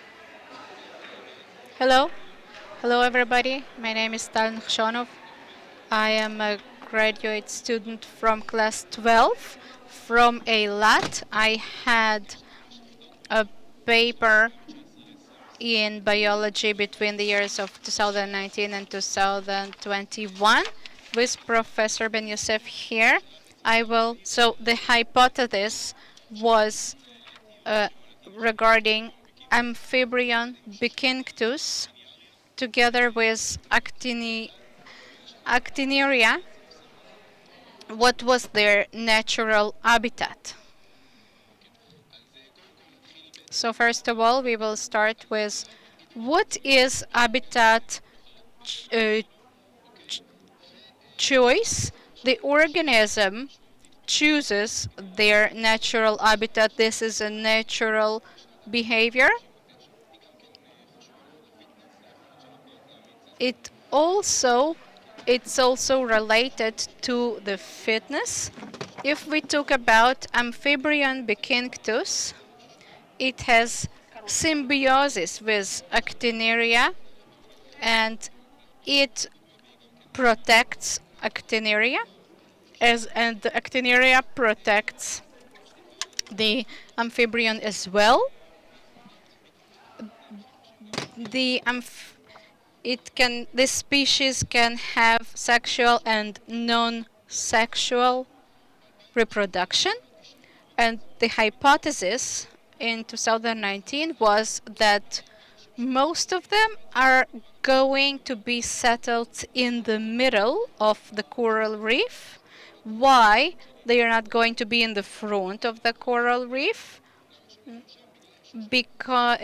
Because there are stronger waves coming from the sea that are going to disturb. In 2021, there was additional hypothesis. I had an assumption that the number of population is going to rise. Ecotourism, what is ecotourism? It's a green tourism. And so additional hypothesis, the methodology, I was swimming with a snorkel in 2019 and mapping the organisms, and 2 years later in 2021 I performed the same mapping as well during a period of a few months each time, a total number of more than 155 hours spent in the sea. You can see in 2019 there was, between these 2 years, there was a difference of less than a decade in the number of Amphibrion bikinctus, and also some differences in the numbers of Actineria. As you can see here, it's a sea anemone. You can see here in the graph on the y-axis, the species is changing. Here on the x-axis, here we have the geographical location. The blue one is 2019, the yellow one is 2021. Here we have, so we found 22 items in the front, and it has to do with COVID-19 pandemic and the quarantines because ecotourism was on decline. Back in 2019, it was declining, and during 2021, the numbers of ecotourists went up as well. But we can see the changes here in all the beaches, almost all the beaches, 90%, more than 90%. There, the number is on the rise of these both species, and this is why it's a success story. A success story in nature is very rare. This is why we need to preserve, and this is why we also need to keep the Eilat Bay free from energy industry that is currently posing a threat. Thank you, Tal. Oshrat Ben-Hema is the next speaker.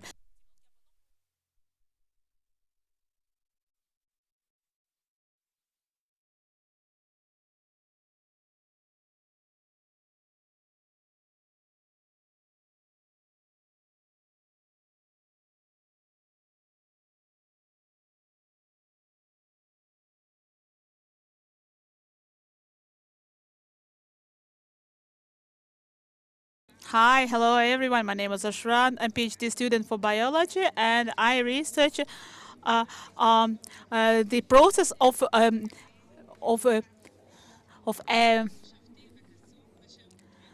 the process called colorful betrayal, and this is a process of aging, and I also show animations and plastic plastic art. And what do you see? My creations. Just a moment. What I'm doing. Okay, I'm doing that because actually I want to tell the public such a special creature and very important creature for science, which has a value for science, because that has to be a model, central model in biology. And I will tell you right away about two biological phenomena that take place in this creature. Okay, first of all, this creature is built of units which repeat itself, and it's called zooids. All the zooids in this complexion are connected to each other by chain of blood which connects them. And all the structures, zooids, and this chain of blood are based on matrix gelatin, which is called tunica, and tunica is connecting. And tunica is connecting everything to a staff situation, like, for example, rocks and etc. The central phenomena that I want to tell about is making this creature model, which has value specifically for aging model, is called circle of life and death, blasterogenesis. That's what we call it. The zoids, the units are created by sexual creation, and also while they are growing and developing, the older generations are getting old, aging, and they're becoming smaller, and actually they are absorbed inside inside this structure, and they are replaced by the new generation. And it happens also week after week during the whole life of colony, that could even take years. And this speed of this process of aging makes this animal very wanted animal in aging, in the research of aging. Buddhists and Hinduists believe in the god of death, and actually they see that their approach is different. Western and Eastern approaches are different. They say that death is important because it gives the beginnings to new things, and originally this god of death, he's holding the circle of life and death, and this was connected for circle of the life and death of betrayal. So I use acrylic canvas in order to draw this god, and I did 4 pictures, on plastic plate, and now they're in the same concept. Now I drew it at the end of my second degree when I researched Jan connected to agent, which is called motalin, and it shows that different animals have different amounts of this gene, and so this mortalin you can find in younger species in bigger amounts as opposed to older species. And also luckily I could show that young zooids have more mortalin than older species, and it is strengthening even more this circle of life and death followed by aging. Another thing that I want to discuss with you about Butril, which makes its central model also in immunology world, and when speaking about chimerism, this phenomena called chimerism, also in nature and in laboratory, if physically they touch each other by the edges of ampoules of blood cells, as you can see, if they are relatives, I mean, if they share the same polymorphic gene, they could be connected, meaning that their blood cells are really melting and becoming one blood cell, and it's becoming upper creation called chimera. And this touch reminded me the Michelangelo famous fresco, which is called the creation of Adam. And that's all. If you want to see more illustrations from biology world, because it gives me lots of inspiration and more information about Butril and other things, and you are invited to come to this my Instagram page. And that's all. Those are my 5 minutes. Thank you very much.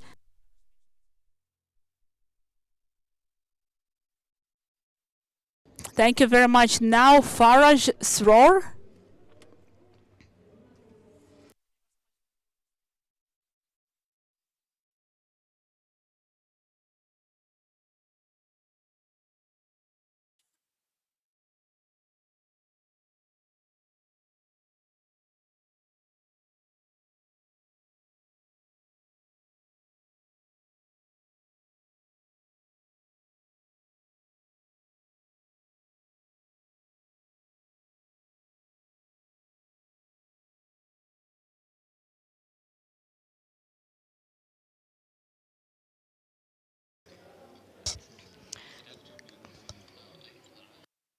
Student at the Department of Music here in the university. And my project is a sound project. Me and my friend and my classmate Naomi, who couldn't be here, we created a sound project which was guided by Mayan and Michael. The sound project is titled Industrial Echoes. We had an idea that it could turn into a whole series of many different things, and the first video we did was about whales and sea noise. When we first started the project, we read a review paper about the impacts of seismic airgun surveys on marine life, which was submitted to a workshop on underwater noise. And it mentioned an interesting observation that we saw, that around 250 male fin whales appeared to have stopped singing completely for several weeks to months during a seismic survey. And this unfortunate fact, among many others, had prompted us to look into noise pollution in the oceans and its effects on marine life. Now, after extensive research, we realized the extent of the problem, and many people realize that many people know about the problems with whales, one of them being endangered species due to male hunting, for example. While many people know these things, fewer people realize the negative effect noise has on whales. And we intended to highlight these facts, as well as connect to the listener on a deeper level using sound. Therefore, we collected data from scientific articles about man-made noise in the oceans and recordings of them available online, and we merged them to create a sound experience that was supported by very minimalistic visuals. which was an important point to us because we didn't want the video to distract from the sound and the listening experience. And many people imagine the ocean as a calm, quiet place, which was represented in the project by the drone background sounds of the sea and the ocean itself, and by recordings of whale communications. However, the ocean is filled with man-made noise, and we took this noise and we intended to intensify it in order to simulate the disturbing environment that whales are forced to live in and suffer through. And the aim was not only to deliver a message about it, but also to deliver a whole experience through sound. Despite the fact, or because of the fact, that it might be an unpleasant experience, it turns our attention to the far-reaching negative impacts of mankind, which can travel across great ocean distances, like industrial echoes, and may do more harm than the good we think they do. That's it. I hope it reaches to you on one of its many levels, and I hope you enjoy it. Thank you.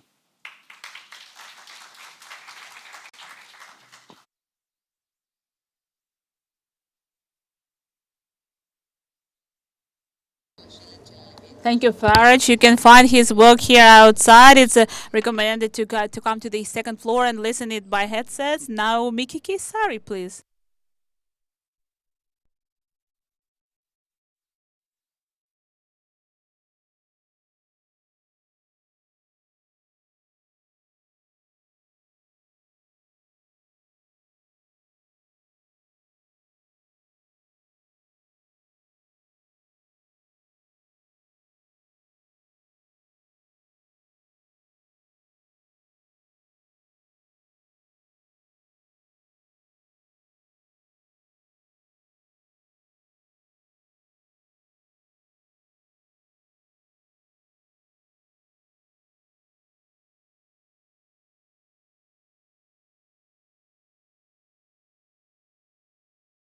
Hi, well, good afternoon. Hello.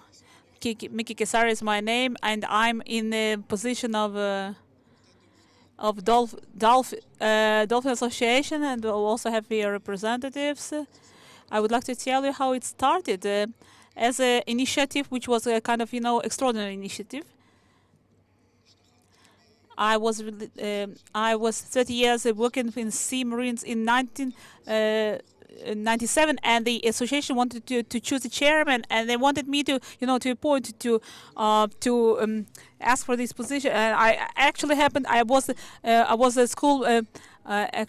At this period, I was a schoolmaster, and so I wanted this. I wanted to be chairman of the association, but not to, if not it will not be considered just on nostalgia, but also educational goals, and that's what they did, surprisingly, and all the rest is history. After this whole opening story, first of all, thank you, Daniel, and the organizers for this chance to represent this initiative to you. And I would like to say one more thing. I heard lectures during the day about field work and mostly of teachers. And from my point of view, I think this conference gives lots of hope, and eventually you'll understand why I'm saying that. So this competition between man and sea, that today became a cooperation between Herzliya Center of Young Scientists in Herzliya and also the Dolphin Association.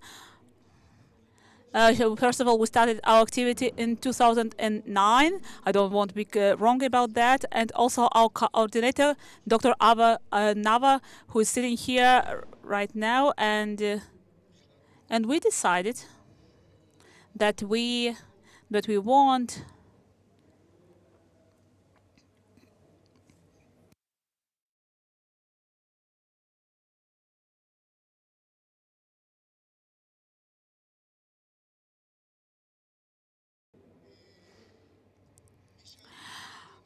if you are interested in competition, this competition which is going to take place next year, just Google it, and there you have a link for for subscription. You still have time. Part of the problems that were represented here and brought by different teachers are following research works, and I one word about research works as well. Most of research works that were represented here are for 5 units, 5 skill units.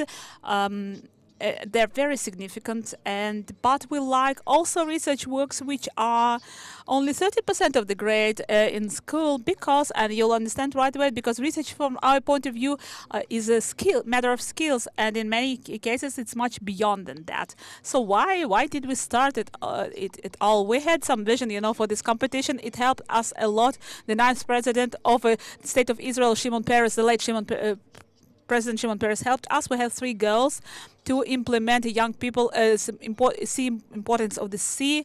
Most of them, although we have big shores, most of people don't understand what is that. To get them closer to the sea, to marine research, and also to make research works, because research work is a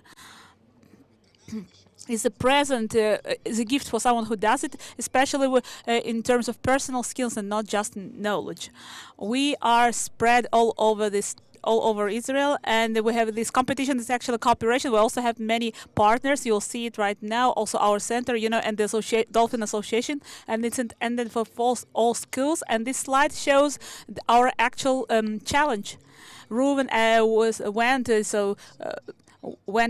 he has gone away, but we have our spread. We have our schools in the north, but we're missing schools in the center, and we're working on that.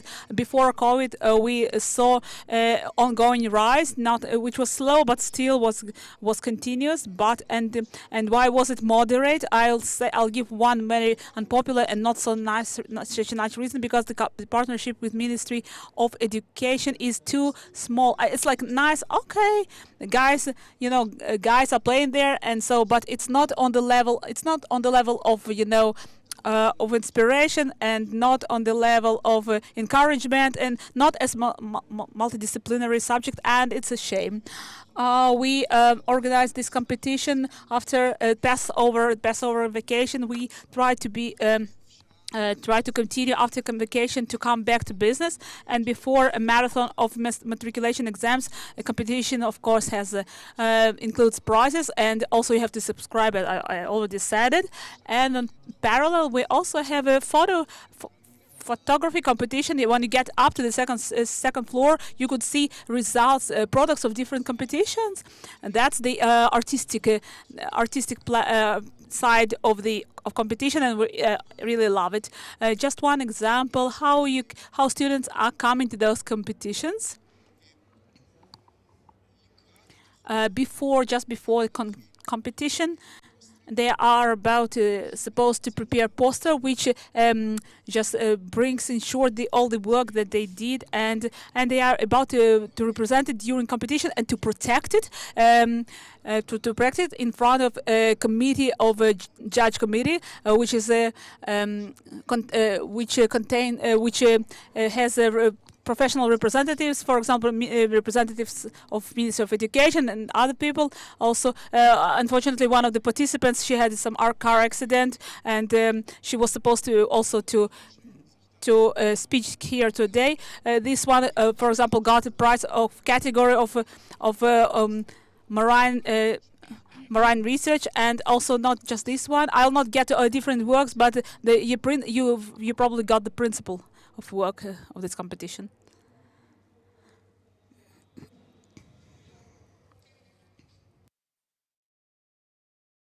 Just to create this atmosphere, that's the competition that's going to be this year. This COVID year stopped our activity, and the end of Corona, we want to believe that we ended it, and it was organized outside.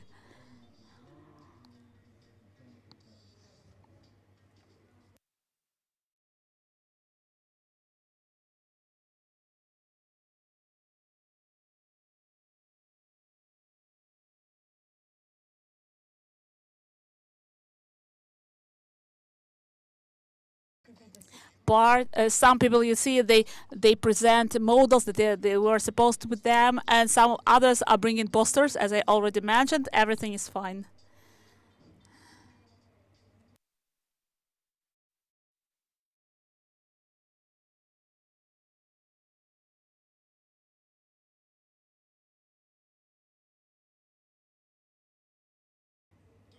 Well, as you can see, we have many partners. Part of their representatives are present here today in our hall. We love partners on the principal and practical level. Whoever wants to join this competition and help us and bring public, bring people, and help us, make it better. More than invited to join us. And thank you for this chance to talk to you. And have a nice day.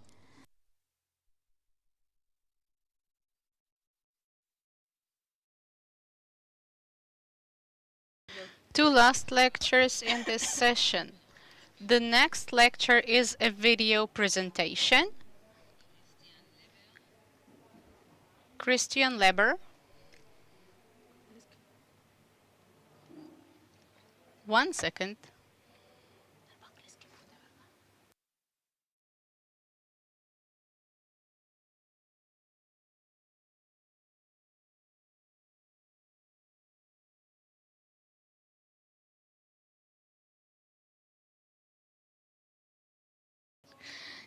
Christian from Sweden apologized that he couldn't be here himself.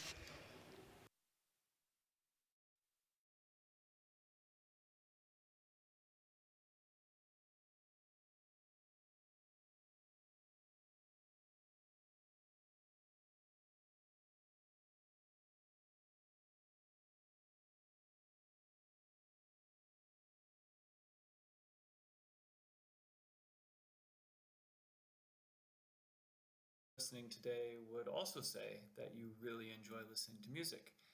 There's a reason that most movies we watch, TV shows, advertisements, YouTube channels, all have music playing in one capacity or another.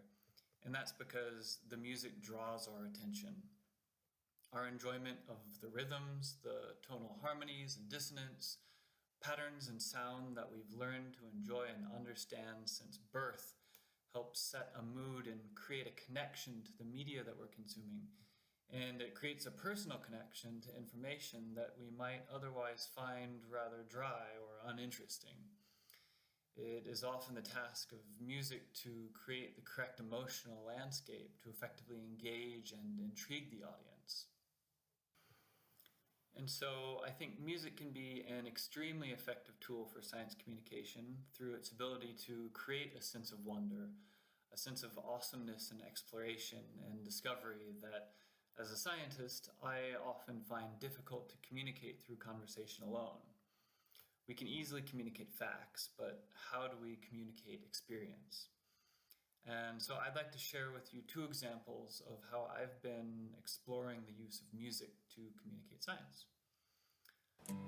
So towards the end of my PhD, I was trying to figure out how I could incorporate my musical talents into my career as a scientist, and began dabbling with writing a song about a project I was currently involved in, the North Atlantic Aerosol and Marine Ecosystem Study.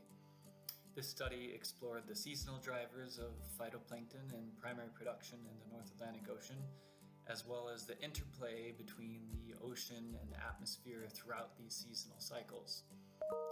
And so I decided to write this song in the style of a sea shanty to help capture the presence of the ocean, while the lyrics were written about the science being done on our ship, as well as a critical instrument on board called the CTD, which collects all of the seawater we use to sample the ocean.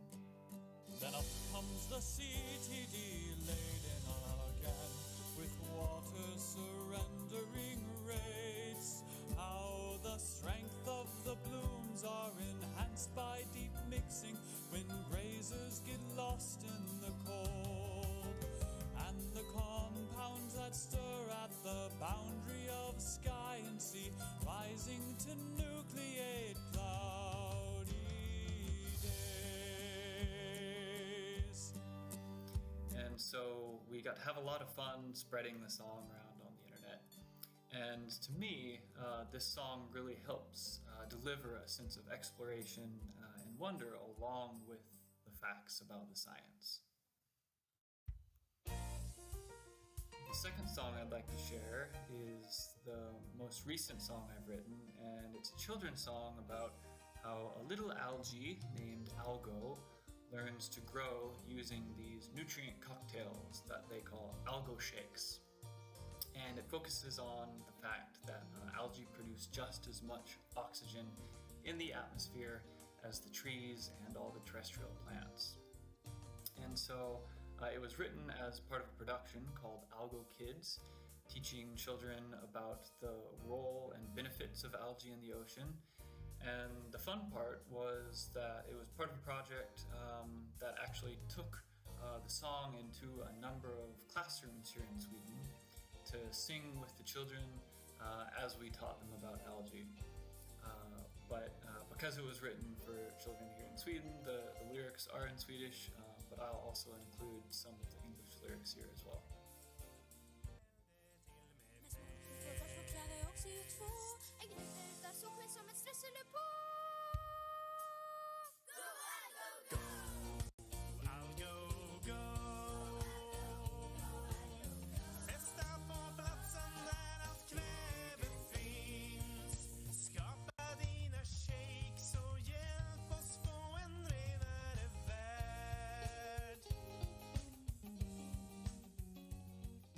And so this is an example of how music can be used to create a really fun atmosphere for learning.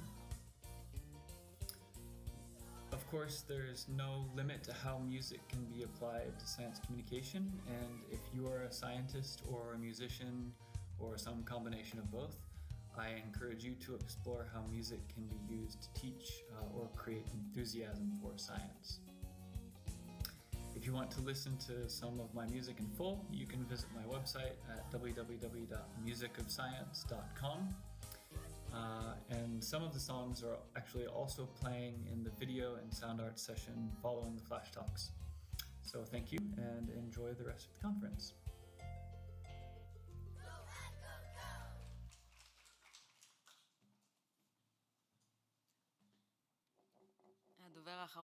And our last speaker is Tomer Baruch.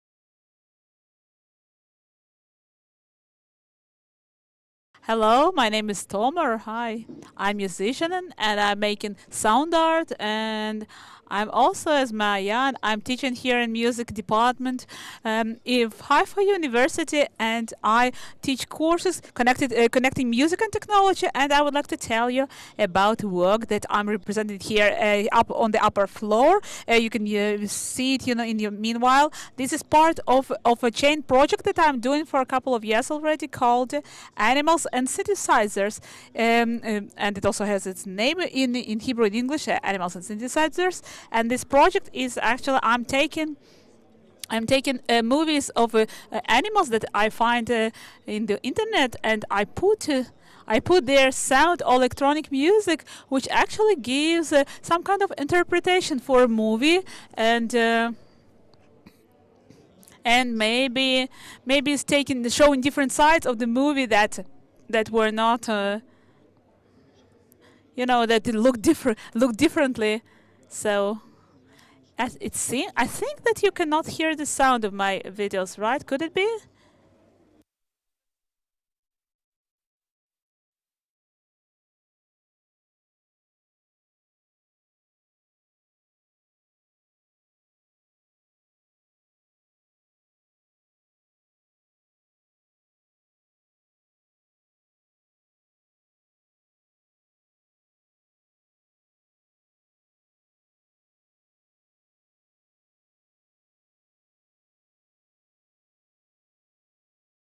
Well, that's it, and also there are different. I'm making sound which is not supposed to be,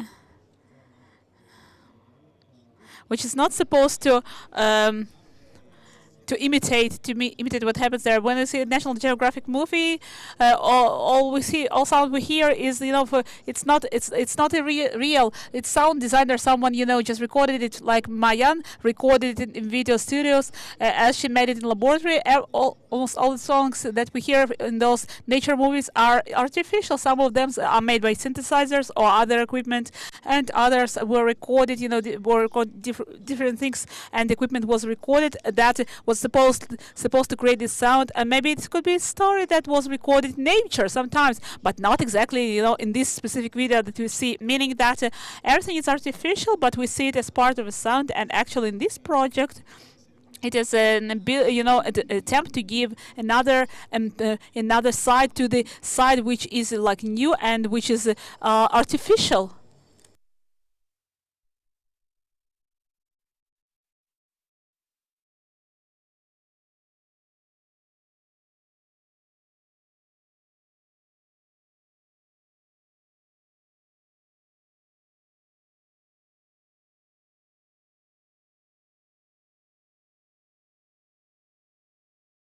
And also this idea of some follies that just pseudo realistic sounds, but also an attempt to use music to create drama of the scene. Let's put this one.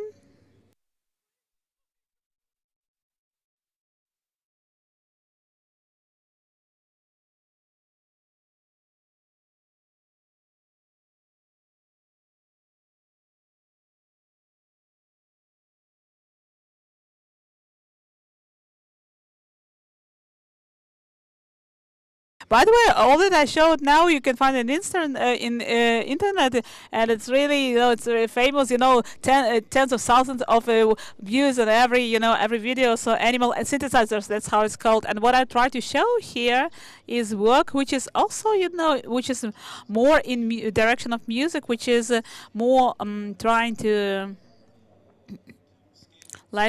to scale, to make bigger scale of these videos. I'm meaning not just nature, not 30 seconds nature scenes, but to represent story, also including, editing video and to tell some narrative by means of music. And it's nature documentary, musical, a scene without words, I would call it. And that's just a moment. I'll show a piece of that.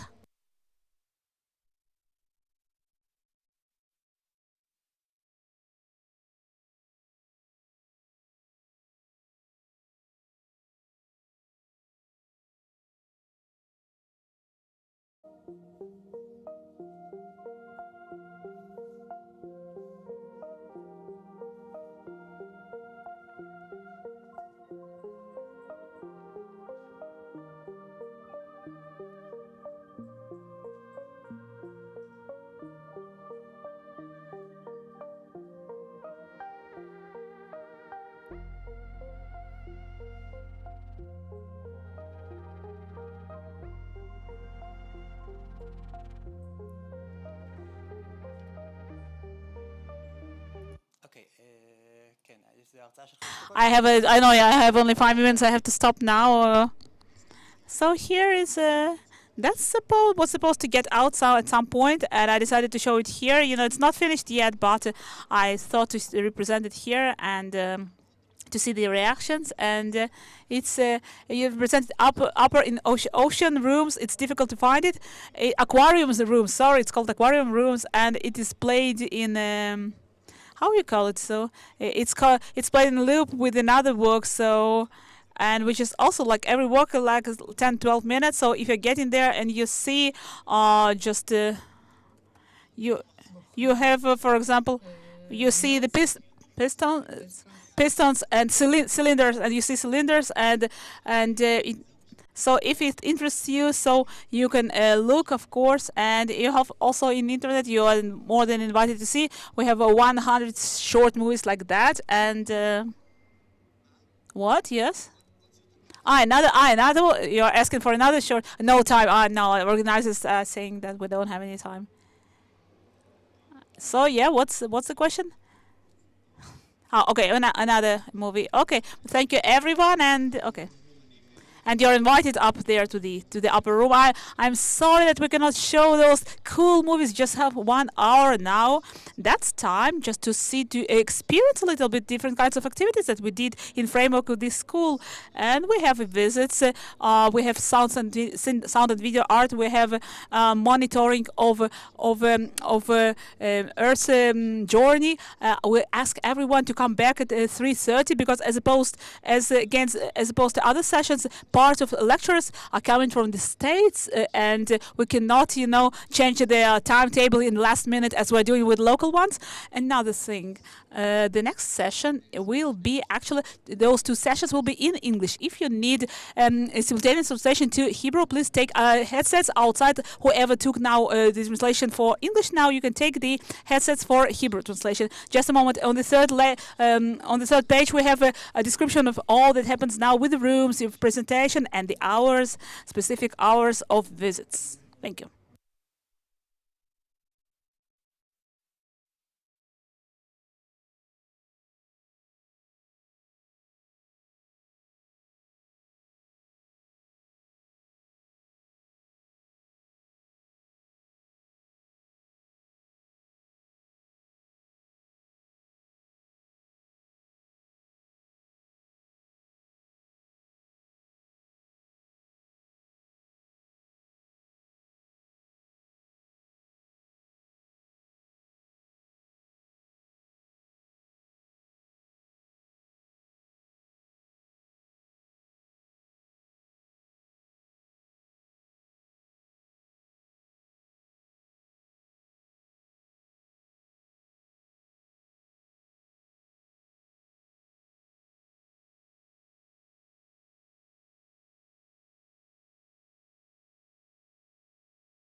סרטון, בטח.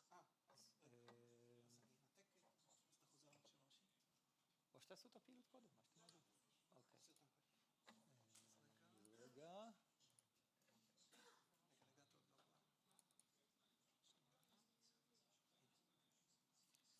So, to start off the fourth session, here it is, the session on seeing, hearing, feeling, and creating the sea. Let's say the more artistically oriented session. We'll start with a movie of the communications team, the deep dive communications team, Tal Lutzat-Oknan, Lior Ben-Guy, and Tamar Gorka-Kleiner, and then they will present their results. Let's see that this works.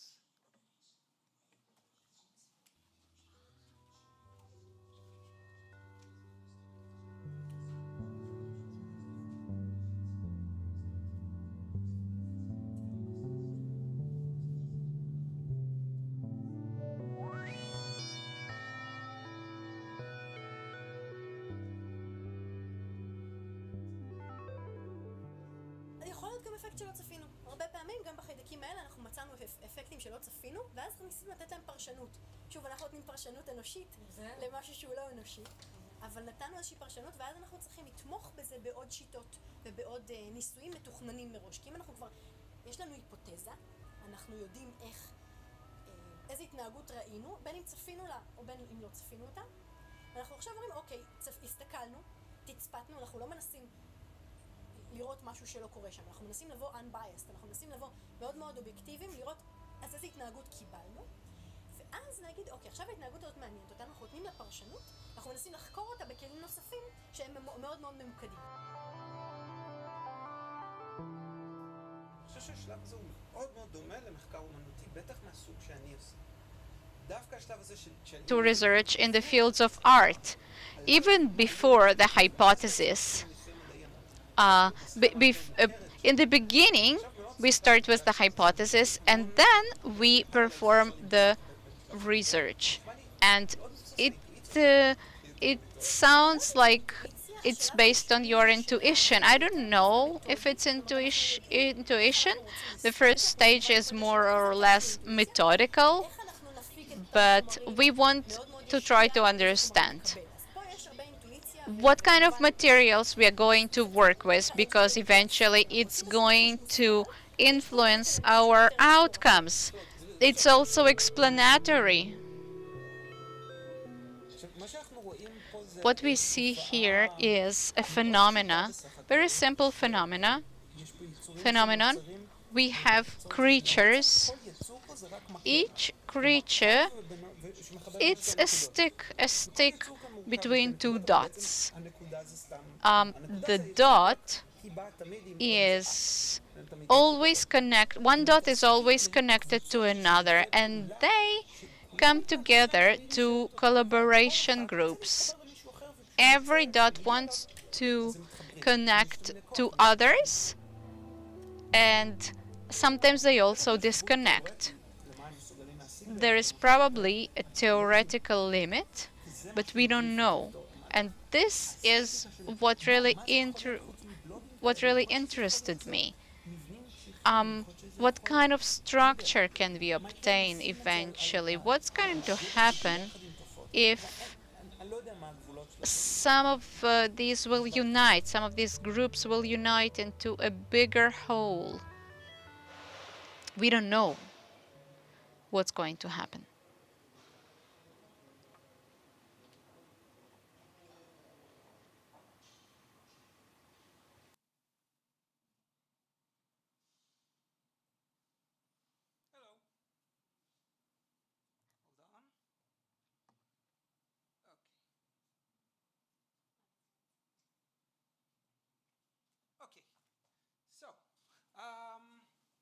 Hi, I'm Lior, Tal, Tamar, and our team was dealing with communication, and specifically communication. Sorry? Microphone? Okay, this one. Hello.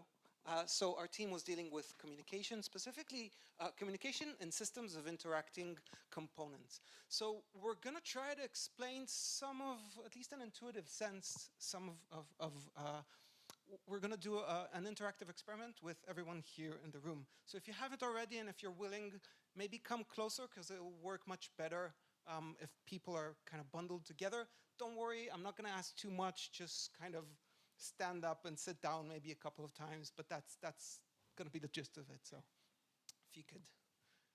Thank you. Okay, that's good enough. So, all right. So this is us. Let's just go straight into it. So we're going to simulate a complex systems. We're going to do it in in 3 stages. So the first and the simple kind of system, I'm going to have to put my microphone down for this one. That's not good. On. Go on. Yes. Okay. No. I'll be okay.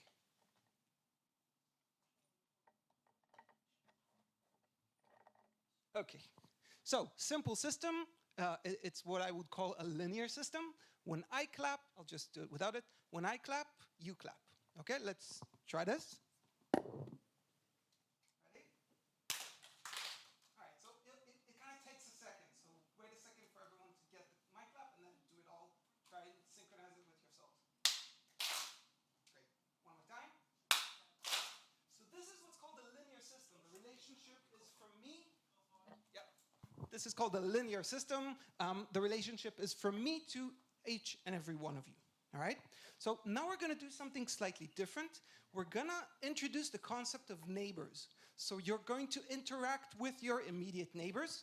And just to kind of start things out, I want you, when I tell you, I want you to kind of turn around and shake the hand of the person behind you. Ready? Go.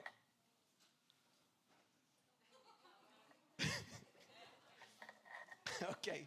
So I think the first thing to note is that complex systems behave in a sort of unintuitive or unpredictable way, because if you're doing something, other people are doing the same thing, and it kind of clashes. So the next step is when one of your neighbors claps, then you clap. Okay, so let's say I'm your neighbor, and I'm going to clap, and how do you think it's going to sound like? It's hard to know, right? I mean, let's give it a try. Is that todo? Ready?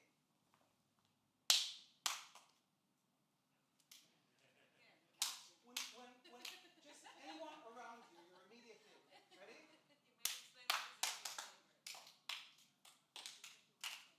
Good. So you got a sort of rhythm. If there's a gap, then just skip the gap. Great. Go all the way there. Yeah, but I'm trying. I mean, the people out there, yeah.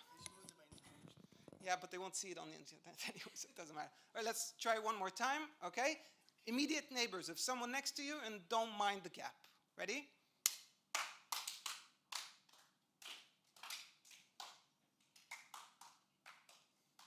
Good. All right, let's move on. One more game. If exactly 2 of your neighbors are standing, then stand up. Otherwise, you should be seated, okay? Let's give it a try. I'm going to stand there. You have to stand. All right. Okay.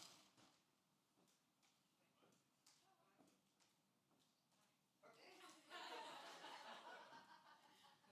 you should be. Yes. No? Go. 2 of your neighbors are standing. Okay.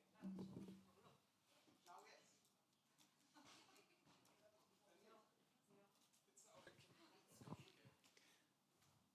So the thing is, it's kind of unintuitive. It's not really complicated. 2 people around you are standing. You're supposed to be standing. Otherwise, you should be seated. But there are kind of waves of this going on. We're not enough people to get a really kind of agitated response from the audience, but I think you can get the gist.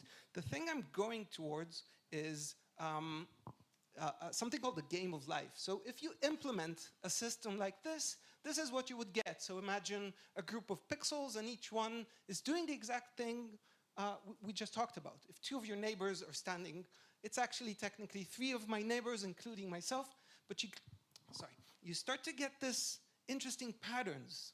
And in large systems, it begins to be quite interesting. This is a complex system, and it's kind of, it's deterministic, but it's very hard to predict. And kind of down here, I'm writing sort of a logical notation that describes the behavior that I was talking about. But there are actually, infinitely many different systems like this if you just think about different forms of logic. Here, you're seeing examples with full color. So if my neighbors are all a certain color or some mixture, then I should be a different color. And we're starting to get vastly different behaviors. So this is something we found very interesting, how groups, how individuals within a group start to interact with each other and how that could lead to the emergence of complex patterns. So when Michael initially connected the three of us together, and I saw what Lior's art, actually, these beautiful patterns and these beautiful logical patterns, they are all derived by rules. And when I looked at it, it was kind of amazing because these are the type of phenotypes or the type of interactions we actually see in nature. In higher organisms, these are digital. What Lior is doing is actually, his art is a lot of digital structures and digital moieties. And when we're talking about biological organisms, they actually behave kind of the same. And my lab is studying microbial interactions because microbes are everywhere. And they're interacting both with microorganisms, but also with higher organisms, such as ourselves. And within these interactions, there's a lot of patterns. There's a lot of communication. And these communications can also lead to solutions. For instance, drugs, because you have positive interactions, you have negative interactions. And these are the kind of patterns when we can see them, and then we can try to decipher what is causing these phenotypes, and hence finding out what are these molecules. So again, microbes astonishingly are everywhere, and they're really social organisms, and they're in constant communication, both with their environment, where they have different languages that they can talk amongst themselves, their interspecies interactions, and their intraspecies interaction and interspecies interactions. And these are completely different languages, and they're all affecting how they will respond. So if they're saying one word, it can give one result. If they will say another word, it will give a different result. And the phenotype is very, very distinct. And what we're trying to do together, and also, of course, with higher organisms, and what we're trying to do together, the three of us actually, is to think about how we can take these complex systems, whether these are complex organisms or simple digital or moieties or entities, and actually transfer this information as part of education for science, and how we can transfer these very abstract concepts to something that is more human, I guess, in a way. I will go just one slide. When I'm saying human, is basically they're interacting on what you and I can talk. This can be territory, this can be danger, and so on and so forth. So it's really kind of humane communication in a way. And this is all transmitted by chemical languages. So just to show, go on slide. So here you can see these are actually microbes moving, and this all of this interaction is again based on what are my neighbors are doing, what are they transmitting, what are the signals they're transmitting. And this is a model that Lior has created. And you can also see there's really an effect of what's going on. And you can see this kind of similarity in patterns because this is constantly building and going apart, building and taking apart. Go next one. This is a movement of bacteria in a vortex. Okay, so they're moving, there is a rule there, there is order. And the signals that are transmitting are actually what determines these type of interactions. And who's moving now, who will move later. There's also some kind of differentiation. And also here, it's not random. The interaction here in those digital moieties are not random. It's actually based on those specific rules that Lior has determined in his art. I think the thing to remember is that it's all derived from local interactions, both in the digital sense and in biological creatures. And in a sense, all of complex systems are just interacting parts. Actually, like the word complex it actually means system of interacting components. Just another example. At the end of the day, when they're individuals, sometimes they look like a whole organism that is a multicellular organism and not a unicellular organism when they interact together. This is, I think, almost last example on this. Wait, go back. No, wait, no, wait. Yeah, this is also counter-gravity movement of bacteria as well. So you can see them basically going up in the tube, even though gravity is, of course, the opposite way. And also in Lior's model, you can see that there's both looks like random, but also some kind of something that is drawing them to a specific direction. So I think this, just to illustrate, you could talk about social entities and social organisms at a much higher level. And even if we're talking about multicellular, like complex systems, they still tend to behave in quite the same way, regardless of scale. And, when you think about it, even systems of humans, if you look far enough, you tend to see kind of similar patterns. So, I mean, the thing that we tried to do at the beginning, it was unlikely that we're going to do like, the wave in a stadium or something like this. But these are things that happen. So yeah, we just found all of this very interesting in the sense of science, education, and art, and somehow combining all of these can lead to insight. Yeah, that's it. Thank you.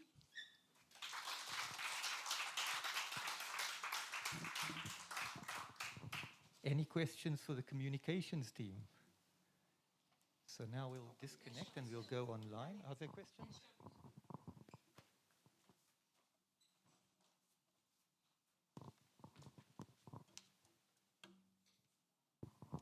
I just wanted to ask, how maybe this is something a little bit philosophical, but how does it not go into chaos really quickly? Because there are so many ways that it can go. I mean, if every node is dependent on what happened earlier, yeah, it can go in so many different ways. So how can you really predict something with that?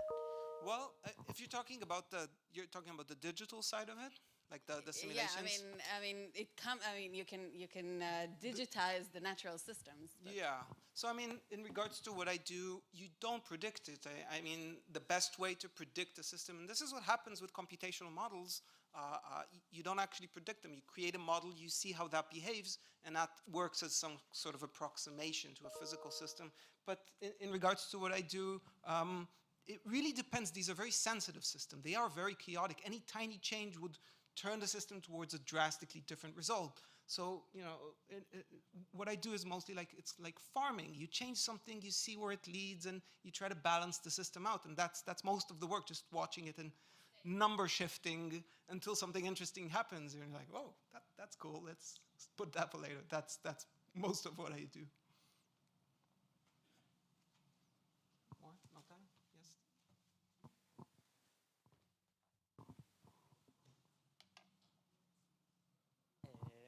I'm sorry if I missed that, but other than the fact that you discovered that this is so similar and that you got inspiration and everything, did it actually affect your work? Like, do you have some? Did you do something different after all of this? Visually, do you have some different visual results after all the? It's a good question. I think not yet is my answer. I think we're very eager to keep trying to figure out what might come out of it, but the answer is not yet, but absolutely. I would be surprised if it won't make a difference, if interesting things won't come out of it. So one comment on this. So actually, Lior and I are eager to collaborate on this and see if we can predict some of the stuff that we can see in bacteria and then go back and modify the model based on some of our predictions. Based on some of our observations, and go back to the prediction panel and then back and forth, because the prediction is a set of rules, but the actual real life is also affected by so many other parameters that we're not even aware of that. It's a really important point. really important point, because I think when you're doing scientific modeling, then you're aspiring for maximum accuracy. You're aspiring to create the most realistic representation of the system that you're studying. But I think when you bring an artist into the process, there becomes a place for a bit of loose thinking and inspiration and you know, testing. And I think that could very well feed back into the scientific process and maybe help us discover things that we otherwise would never have thought of. So that's what I find really exciting about this sort of collaboration. Yeah. Thank you very much. Okay, so thank you very much. And now we're going to go to the more challenging technically part of the conference, because we have presenters from abroad, from the US, and then from Israel, and then from the US again. So we're hoping that this is all going to work well. This is the first hybrid conference we've ever had, I think.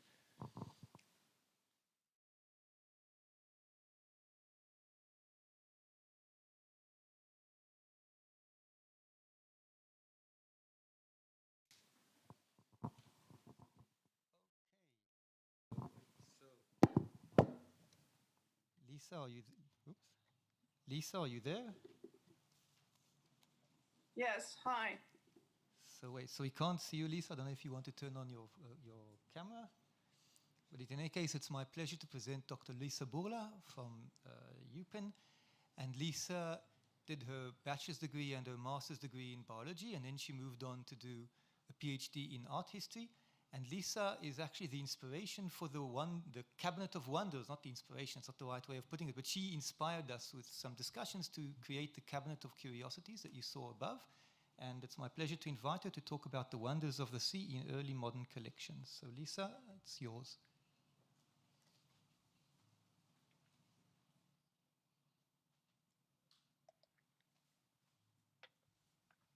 Lisa, can you hear us? I don't think we can hear you. Yes, can you hear me? Yes, now we can. Okay. In 1603, the Haarlem-based painter and engraver Hendrik Grotius painted a portrait of his friend, the prosperous textile merchant and avid shell collector, Jan Gerritsen van der Raam. In the picture, van der Raam sits at a table strewn with the choicest specimens from his extensive shell collection. In his left hand, he balances what was probably the most precious object of the collection, a Turbo marmoratus, its mother of pearl surface gleaming in the soft light.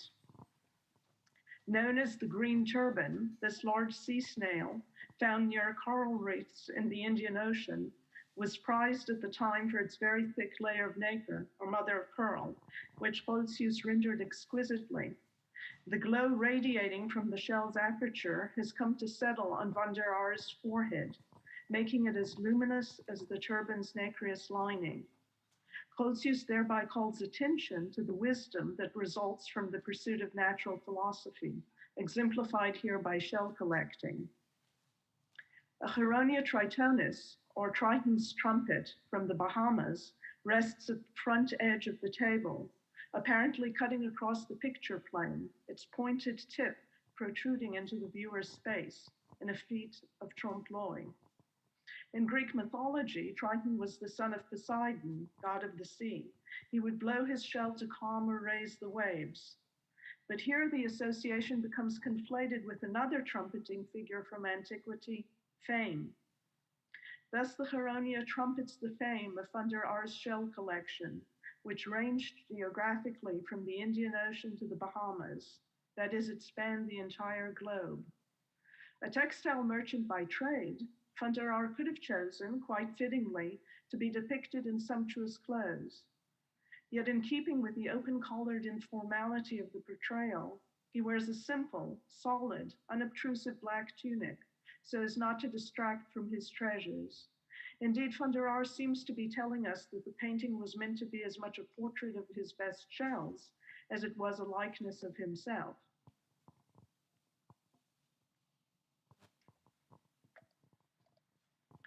Shell collecting was one of the well-to-do's favorite pastimes during the early modern period. In this era of voyages of discovery and international trading corporations, such as the English and Dutch East India companies, founded circa 1600, seashells became ubiquitous symbols of maritime, commercial, and colonial power. Italy, Spain, France, England, and the Dutch provinces, all coastal and seafaring nations, took part in this shell collecting craze. Well underway by the mid-16th century, the affluent bourgeoisie's passion for shell collecting would ultimately evolve into a mania akin to the famous, or rather infamous, tulip mania. Some were critical of the high prices that exotic shells could fetch. "It's annoying what people spend their money on," reads a caption in Romer Fischer's popular emblem book, Sinnepoppen.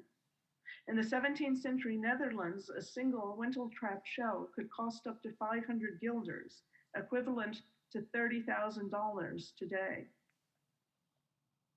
For collectors, these wonders of the sea manifested an obsession with the relation between art and nature, seen at the time as both complementary and in opposition. The collectors, nobility, bourgeoisie, physicians, apothecaries, natural philosophers, indeed anyone and everyone who could afford to do so, began acquiring shells for the purpose of organizing and displaying them in curiosity cabinets.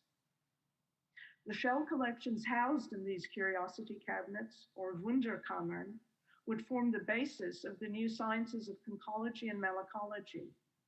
To be sure, as the 17th century progressed, naturalists increasingly investigated not only shell structure, conchology, but also the living animal and its habitat, that is malacology. Moreover, the curiosity cabinets became repositories for a genre of still life painting, itself stimulated by the shell collections. My talk will provide a brief historical overview of these interrelated developments in art and science. Mollusks, which are a group of aquatic invertebrate animals with a soft, unsegmented body and a calcareous shell, were regarded as primitive creatures, even as their exquisitely patterned and shaped shells were highly sought after by collectors, often fetching exorbitant prices, as we've seen. The period's fascination with mollusks was prompted as much by their inherent contradictions as by their great morphological and geographical diversity. Contemporary texts spoke of the contradiction between the soft living creature and its hard, inert shell, of how some species had rough and weathered surfaces, whereas others were as polished as porcelain. These same texts found it incongruous that the perfect geometry of cones, spirals, and curves should have a natural provenance. And finally, that such sophisticated aesthetic qualities should be coupled with primitive biology. Collectors followed an encyclopedic impulse to assemble systematic and all-encompassing collections of natural objects, while also seeking to impress visitors with rare specimens that would show off nature's artistic abilities. Natura, as painter and sculptress, inexhaustible in her inventiveness. Indeed, in their curiosity cabinets, collectors pitted the craftsmanship of the period's greatest painters, metalworkers, ceramicists, and other artisans against nature's creations to see if artificialia might match or even surpass naturalia. It was a competition, or paragone, to use the period's theoretical term, between the man-made and the natural. Oops.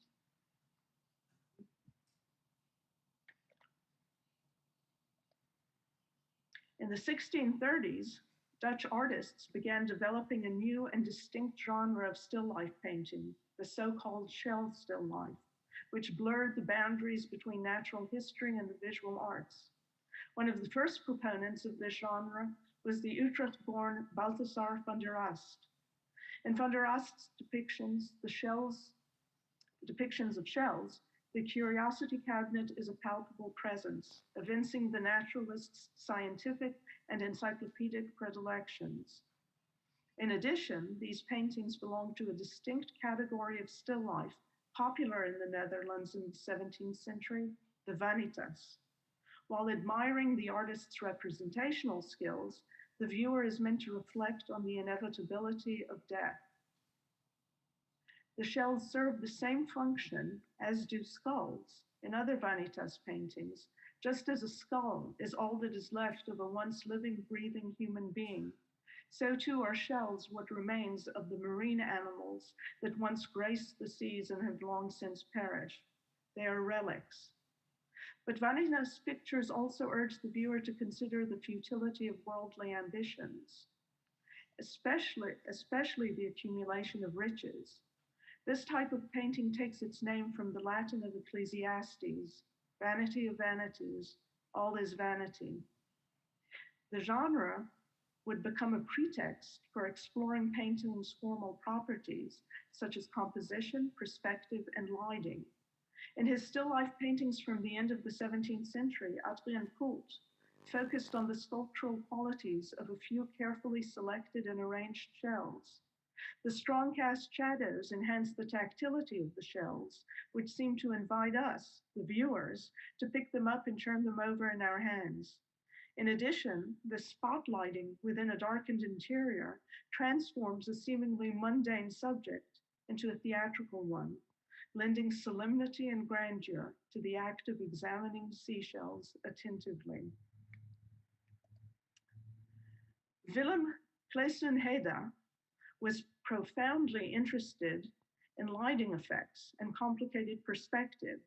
Note the reflection of the room's window on the belly of the large lidded silver ewer, or the play of light and shadow on the crumpled white tablecloth, one of Heda's trademark conceits. The foreshortened Nautilus goblet, which has been knocked over, is of course a technical feat of perspectival draftsmanship. But even more than that, it attests to the previous night's drunken revelry, which augments the moralistic injunction inherent in these depictions of luxury objects. Heda's painting belongs, as does Willem Cuyp's, to what the Dutch called Pronkstillen, still life of ostentation. These compositions featured expensive manufactured goods such as silverware, Chinese porcelain, oriental carpets, and invariably Nautilus cups. The exquisite craftsmanship of the silversmiths and goldsmiths who made the settings for the shells spoke to contemporary viewers of the wealth of the Dutch Republic, the might of its sea power, and the efficiency of its commerce. But in addition to serving as a dining table showpiece, the Nautilus shell also piqued the curiosity of naturalists with regard to its unique hydraulic and mathematical properties. Its chambered structure was thought to be related to the shell's ability to control buoyancy as it ascended to the shallows or descended to deeper waters. And its logarithmic spiral caught the attention of early modern thinkers from Albrecht Dürer to René Descartes, culminating in the extensive investigations of the Swiss mathematician and early proponent of calculus, Jacob Bernoulli, who called the Nautilus's curving form the wondrous spiral, spira mirabilis.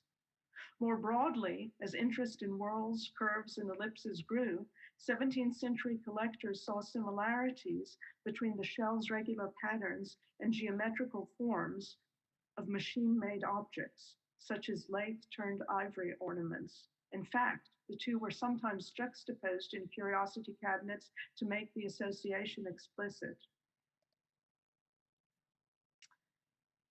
The first extant inventory of a curiosity cabinet to mention shells is Francesco Calzolari's publication of 1584. The expanded and illustrated 1622 edition contains several images of shells, and its famous frontispiece shows Calzolari's apothecary shop in Verona, which he called Calzolari's Museum. In it, preserved fish are suspended from the ceiling, and shells line the cabinet shelves. The number of publications on shell collections and curiosity cabinets would increase dramatically around mid-century, culminating in the final 2 decades when 3 men published the first comprehensive and methodical studies devoted exclusively to shells, thereby establishing the new scientific disciplines of conchology and malacology. The Jesuit priest and scholar Filippo Buonanni published a 2-volume atlas in Rome in 1681. Though somewhat limited in scope, and at times playful, it was the first treatise devoted entirely to mollusk shells, and Buonanni intended it as a practical guide for shell collectors and students of conchology. Another of the founders of conchology, the English physician and naturalist Martin Lister, assembled 4 large format volumes with more than 1,000 copperplate engravings of all the then known shells of snails and marine creatures, including fossil shells. Published in London between 1685 and 1692, this monumental endeavor remained an important reference work well into the 19th century. Interestingly, Lister entrusted his daughters Susanna and Anna with the illustration of his groundbreaking work, even crediting them by name on the title page, at the very bottom below the year 1685 and in tiny font. Among Susanna and Anna's innovations was their insistence that the shell's chirality be printed correctly. Lister would go on to donate his collection of natural specimens to the Ashmolean Museum in Oxford. The third in this triumvirate of early conchologists was Georg Eberhard Rumphius, one of the great tropical naturalists of the 17th century. Born in Germany, he spent most of his life in the employ of the Dutch East India Company, stationed on the island of Ambon in eastern Indonesia. He wrote the first modern work on fauna that inhabit tropical waters, the Ambonese Curiosity Cabinet. The descriptions in the Ambonese Curiosity Cabinet covered the gamut of organisms found in the seas surrounding Ambon and provide the colonists' perspective on the procurement of the raw materials for the shell's supply chain. In addition, the work goes well beyond previous publications in that it discusses anatomy, behavior, and habitats, and thus should be considered the earliest treatise on malacology. A series of exquisite etchings accompanies the descriptions. Note the sheet with the chambered modulus, an outer view of the shell, a cross-section, and the animal itself. Rumphius would sell the majority of his shell collection to Grand Duke Cosimo III, de' Medici. Today it can be found in the Natural History Museum of the University of Pisa. I'll end by asking you to consider, next time you visit a natural history museum, either in person or virtually, how it differs from its precursors discussed here, and whether anything has been lost. In addition, do you think we have anything to gain from adapting certain early modern strategies for fostering a sense of wonder with regard to the sea? Thank you.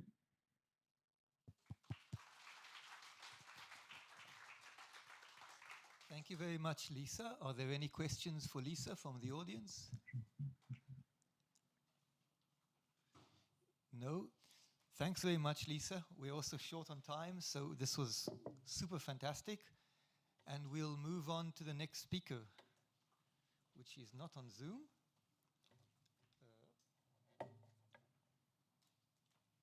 So our next speaker is Abed Azab.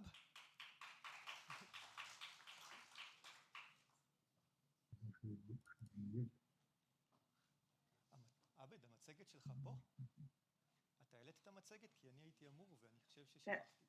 Daniel, you're on mute. שלחתי לך את זה במייל. So 1 minute, I should have loaded his presentation, but I have not yet. 1 minute. If not, you can have it on יש לך here. דסק אוקיי, that's best. אני נורא מתנצל.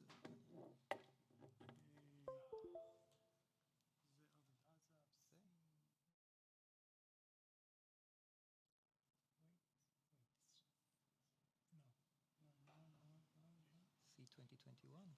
Yes, yes. Yes, exactly. Brilliant. So Abed is a chemist by training, but he will talk about some very different stuff. רק תראה לי איך מזיזים את זה קדימה. בסדר? כשיש משהו ביוטיוב, עם העכבר, נכון? רגיל. אוקיי. טוב. Okay, so I would like to start my presentation with an apology to the people that are translating my presentation to Hebrew and English, to Hebrew and Arabic, because the pre-recorded thing that I sent to you, Daniel, is a bit different. So, and this comes out from being a teacher for 38 years.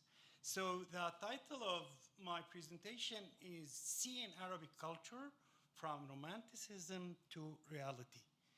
And there is a lot of romantic side of the sea in the Arab culture, even though that we are a very desert culture. We are attached to the desert, to the inland, and you will see that soon. So I would like to start with, how do I move on? Just start enter? Here? Okay. So I would like to, yes, to start with some vocabulary because my mother tongue is Arabic. I feel that Hebrew is also a mother tongue for me, and my English is bearable. You can stand that. So I would like to start with some vocabulary.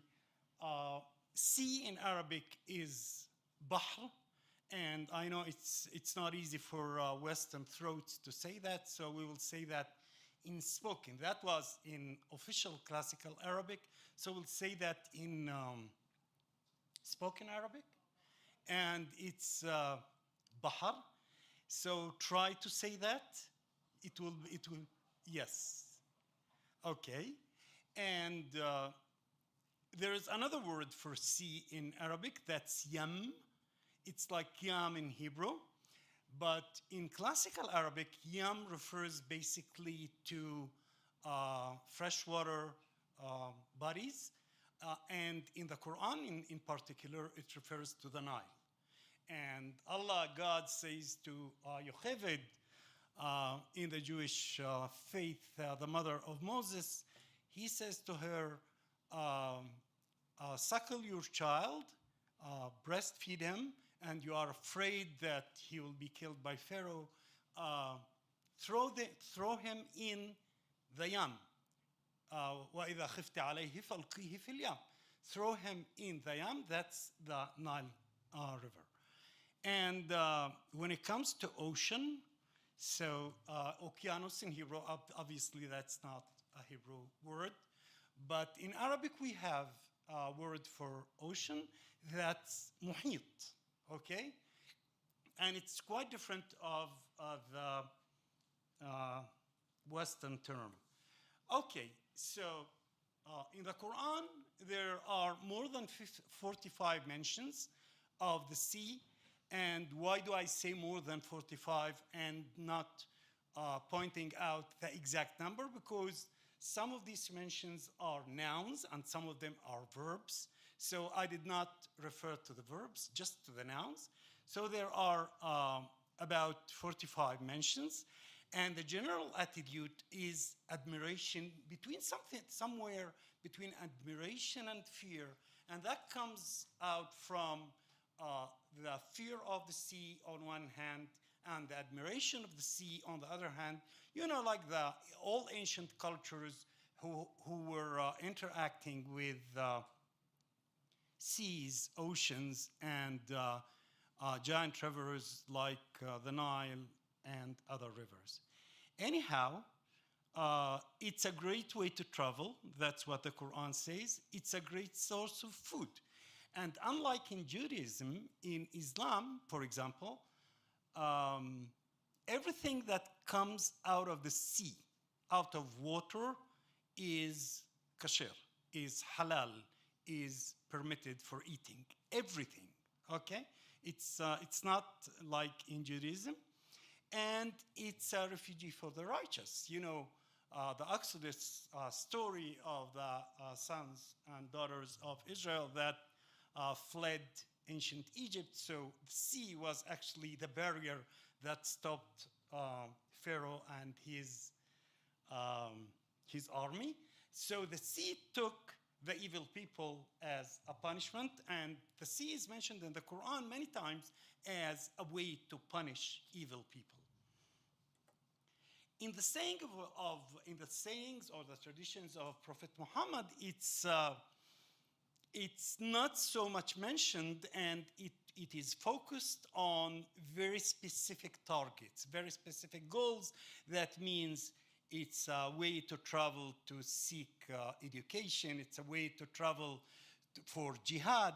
And in the sayings of Prophet Muhammad, it's quite clear the terrestrial desert background of the Prophet and the Arab culture. And then in literature, and I mean in novels and short stories, again, it's numerous mentions, mainly romance, love, blue, the endlessness of the sea, kind of admiration, depth, again, it's admiration, fear, darkness. Arabs relate to the Atlantic Ocean as the sea of darkness, and so they fear it and they admire it. Its power, the sea is very powerful, and it's a source of food. So we are very grateful for that. And in poetry, here we have to stop, okay? Because I have to give you two things of background. First of all, the value or the item that Arabs are most proud of is their language. And inside their language, it's poetry. Arabs are very, very admiring of poetry. And if something or some human is not mentioned in a poem or something like that, he does not count. That thing does not count. It's not important. And among these poems, the famous poems, I want to tell you about 7 of them that are named the Hanged poems. Why they are named the Hanged? Because Arabs, ancient Arabs, admired them so much that they wrote them in skin with gold, and they hanged them on the Kaaba, the holiest place for Arabs even before Islam, not just now. So I would like to start with, so you see all the items of how we perceive the sea, but I would like to start with the saying of Egyptian poet, that's a modern poet, Hafid Ibrahim, that was describing the vastness of the Arabic language, and he said, I am the sea. There are so many pearls inside me. He means, you know, the Arabic vocabulary. And if you don't believe me, you should ask the divers how many pearls are there inside. And if you would like to hear the Arabic sound, so he says, أنا البحر في أحشائه الدر كامن فهل سأل الغواص عن صدفاتي. And then we move to one of the greatest scenes that was described by Arab poets.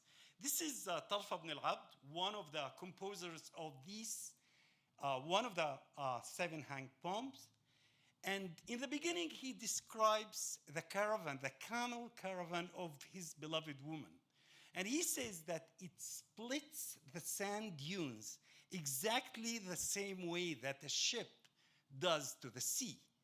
And you know that in the Arab culture, the camel is considered the ship of the desert. So he says, he describes, this is an amazing description of several lines, and then he comes to the line that says that it splits a path in the sea within its chest, okay, like the chest of a ship, as a child splits a heap of sand when he plays. And in Arabic it sounds like يشق حباب الماء حيزومها بها كما قسم الترب المفايل باليد. And in Palestinian folk songs, that's my expertise. I'm a chemist, but this is one of my favorite things that I do in my quality time, I would say. There are many mentions of the sea, and when the women of the bride family sing for her father to go and welcome the groom's family when they come to take the bride. In this case, I used my name because my older son is Ali, so I am Abu Ali. And they sing, father of Ali, Abu Ali, meet your guests, meet them, O sea of Acre, of Akka, the paper's pusher. That means that brings the letters from someone who loves another one, okay? So, by the way, it's a very beautiful song. And it says, Ya Bay Ali, in this case, that's me. By the way, unfortunately, I have no daughters. I have only 3 sons. So, Ya Bay Ali, laki haduyuf laki, uya bahara akka, ya dazzazi liuraki. And now we are going to join 2 great Egyptian artists.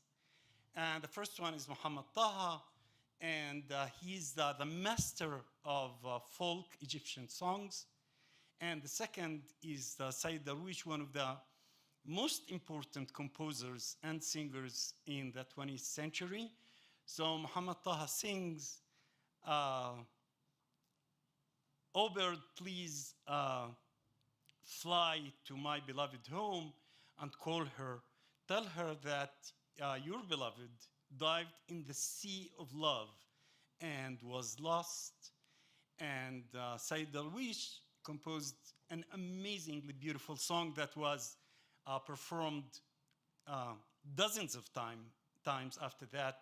And he says, why the sea smiles when I playfully, by the way, this is like as if a young woman is speaking and she says, why the sea smiles when I playfully go to fill my jars. And I decided to combine them both. And here's the combination.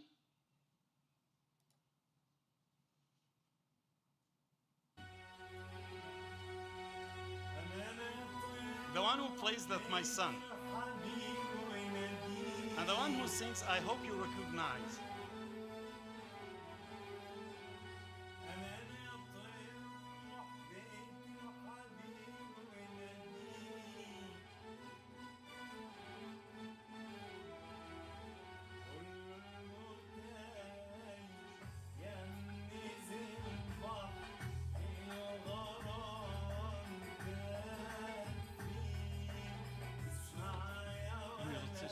וישמעו. אז תחזיר את זה מההתחלה בבקשה.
Why the sea smiling?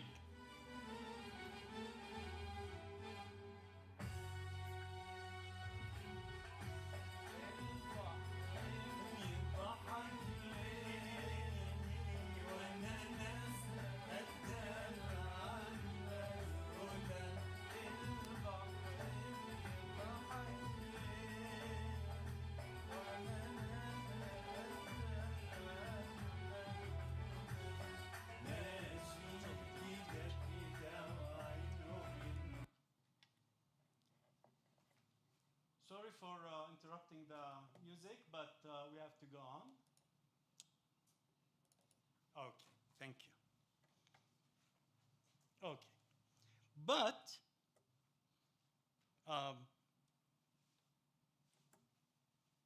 No. I want to go back one slide. Okay. But the young Syrian singer thinks that the sea is not smiling. Actually, the sea is angry. And this is an amazing singer with extremely beautiful voice. And she says that the sea, her name is Faya Yunan. By the way, she's of Assyrian origins, a very ancient nation. And she says that the sea does not. Can you hear it?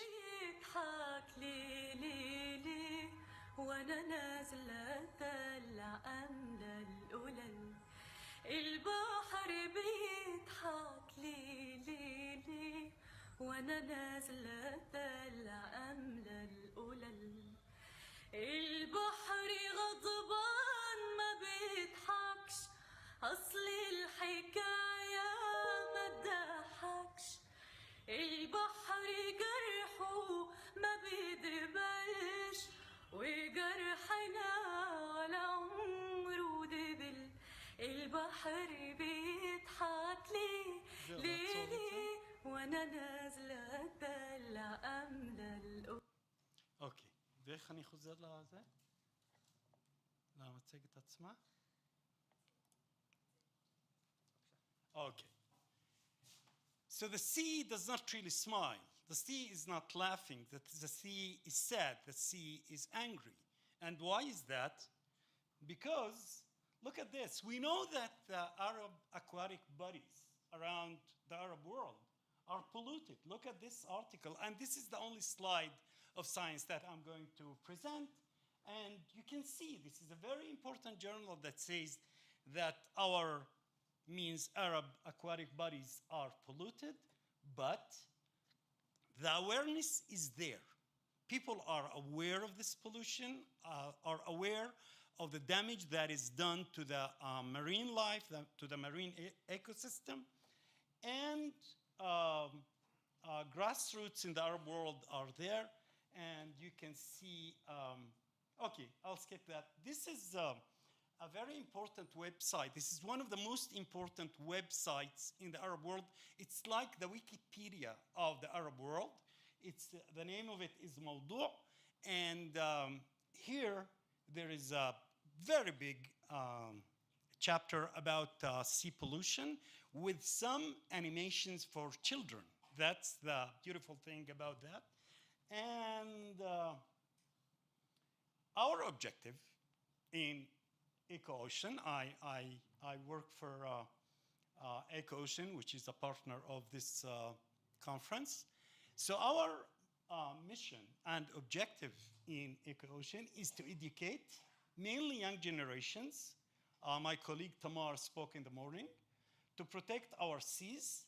And to do this, we are seeking cooperation with parents, with educators, with schools, with authorities, with other NGOs, and hopefully, very hopefully, with neighboring countries and countries around the Mediterranean. This is it. Thank you.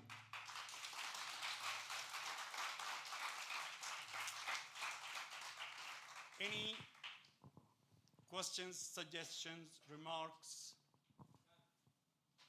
We have time for only one question because we're a little bit late, Okay. but I'm sure you can take it. No, wait, but you can, other questions you can happily ask Abed afterwards. Hi, thank you. So I had just one question, and by the way, I also study Arabic. I studied in the high school as a major. And my question is about the pollution that you said with the Arabic culture. Does it have anything to do with the oil leaks and oil companies with Saudi Arabia? Of course. Undoubtedly, this is one of the major sources of pollution in the Arab world, oil leaks and oil industries. Okay, thank you all. Thank you very much, Abed. And in the meantime, I'd like to invite Udi and Avital, Udi Edelman and Avital Barak from the Cholon Center for Digital Art.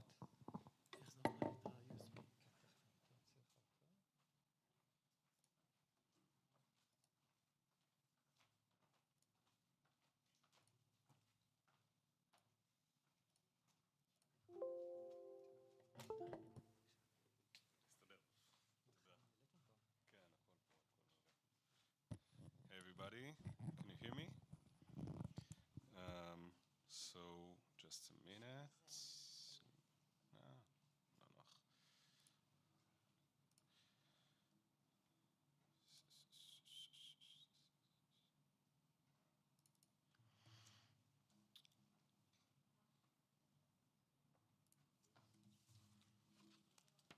Okay, so I'm Udi Edelman, and this is Avital Barak.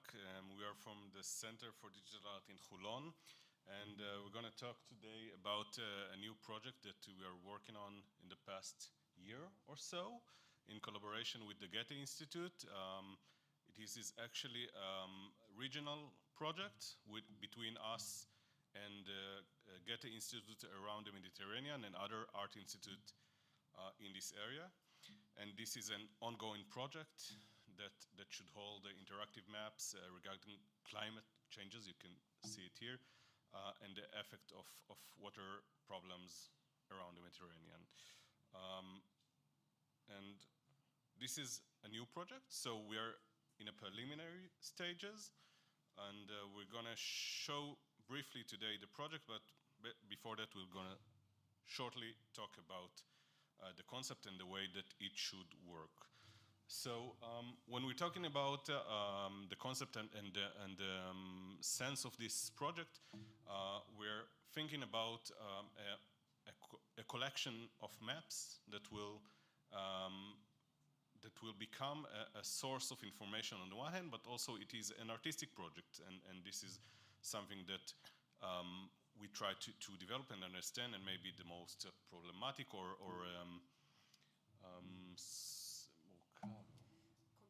complicated question about this project. And hopefully this atlas will offer an alternative ways of reading and understanding better our living around these areas and with these question of water problems, water that crossing borders and so on. So the goals of this project. We want to show different perspective. We want to do it with interactive visual and audio means about this ecological, environmental, as well as political dispute over water. The prospect of this project is to develop up to around 30 or 40 maps and infographics, so it can be atlas. When we're talking about an atlas, we're thinking about maps, but it can also be different kind of infographics and ways to inform, but also feel something in relation to these questions. And again, this is the core of this project. It is an artistic project.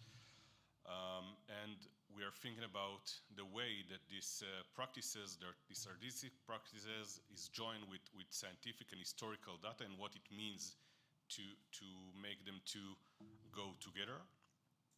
And that we are doing with maps that can be based on thought-provoking, play with truth and fiction. This is some very important gesture.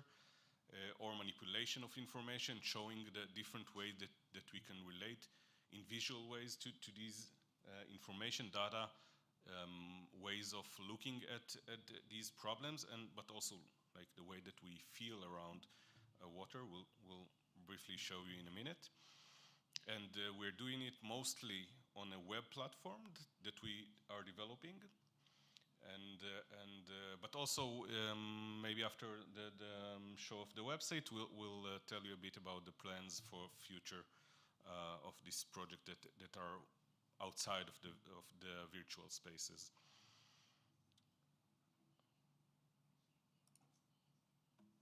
So this is the main page of the atlas, and I will ask Avital to show you some of the maps that we have already. These are all preliminary or prototypes of maps, and I'll just move to the website itself. It is already online. Here it is. Hi. So, as Udi said, for now we have 3 maps that are also kind of an invitation for our partners what this atlas can be, or what is the scales that we're talking about. And so for now we have 3 different maps in their concept and in their, of course, presentation. The first map that I'll show you, called Water Above and Water Below, it's a soundscape map. Let's go in. That created by the sound artist Daniel Meir. And what he did, he was recording water above and below in different places in Israel. Let's look on something like here. Maybe. This is in the Dead Sea, part of the Dead Sea, and we can hear it. And so this is above water. We're not going to listen to the whole 6.5 minutes of it.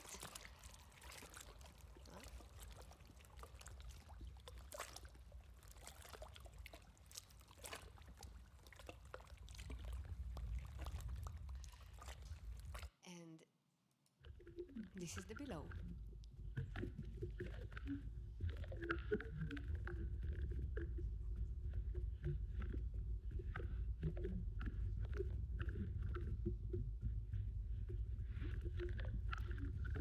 So because we don't have a lot of time and I want to show you another place, let's say on the Mediterranean. So that will be the above. And you have a description of what you see, what you hear and see, waves into stones. And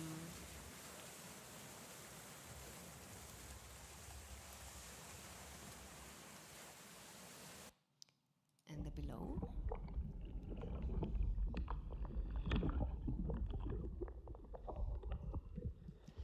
Maybe it's the same, maybe it's not the same sound. Maybe it's different kind of water with their ingredients, creating different sounds. But this map is not only a local map, it's actually an open invitation for people around the Mediterranean, not necessarily artists or from Goethe Institute, to add to the map from other places, to record water reservoirs, human-made or natural, like we have from here. It's in south of Italy. Someone sent a recording, so we have only the water below in this point, but it's actually it's an accumulative map that eventually, hopefully, will be representing the sounds of water from all around the Mediterranean, hopefully. Sounds different, right? Okay, so the next map that I will talk about is actually the third map. We have another map that's called speculative tourism that I'm not gonna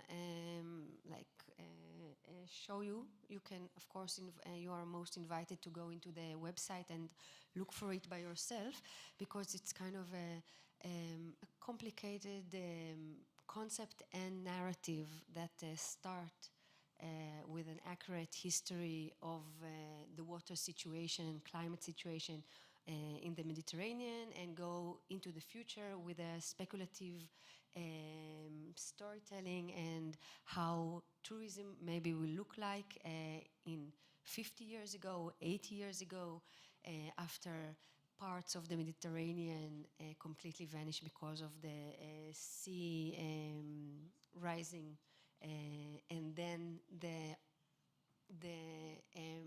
the solution that they found based on the story of or the idea of the Antlatopia, that was to build a dam on the Gibraltar and to dry the Mediterranean. So you can look for it, but I would like to show you now another map that's called Troubled Water, and this map can be not a singular map, but a example for a series of maps that deals with transbordery waters that pass through more than one state, and we have them all over the world. Of course, this is one of the main characteristics of water that cross border. And we chose to start with a very important transbordery water, and it's the Nile. And we are try to give the different perspective on, just a second, I'll let you hear, around a very actual conflict that's happening our days around the dam in Ethiopia, the Renaissance Dam. And actually, I don't know if you heard news like yesterday, this conflict is kind of went into its new phase of actually warming the whole area and talking about maybe even aggressive reaction from Egypt and Sudan to the second filling of the dam by Ethiopia. So I'm letting you hear the beginning of it, and it's based on different perspectives of scholars and professional people that are into this story, into this conflict. This is only the beginning, and it allows us to take a basin, a water basin, and to see the different ways or the different effects it has on a political level, on cultural level, of course. So let's just see that. We don't have a lot of time, right? Grave concern. Colossal, with its 145-meter high walls, the Grand Ethiopian Renaissance Dam could soon become operational. Ethiopia has announced that it will begin filling it as soon as July, a unilateral decision that has been met with anger and confusion amongst its Egyptian and Sudanese neighbors. They fear that their access to water will be cut short. I think there is absolutely no question, and no one is disputing Ethiopia's right for development. Okay, so as you can see, we have here different voices representing different point of views, and it's just, as I said, this map hopefully will have others like this from different places in the Mediterranean, and that will give us a fuller picture of the politics behind water and the possibilities and the challenges, of course, that this kind of relations can create. Udi, you want to say more? Just one more minute because we don't have a lot of time. So we'll go back to this. Okay. So just to wrap it up, alongside this project, this online project, we're also creating these exhibitions. The first one will be at the center around October this year, and we're working with a group of artists and scholars around this project. We are also planning an online conference, but mostly we are working on these maps, and we are now in talks with artistic group and the institute around the Mediterranean, like in Egypt and Morocco, Algiers, Tunis. Very interesting project that, like water itself, is about the way that we are actually relate to each other. So it's also about the way that it can be a platform to work together and to try to do the inevitable. We must work together if we are thinking about water. Thank you.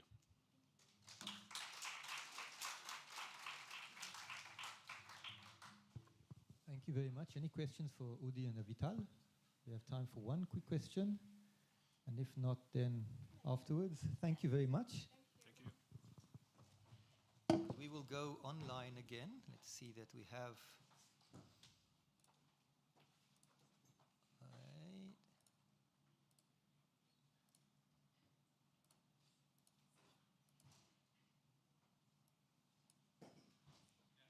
אתה יכול לעזור עם זה?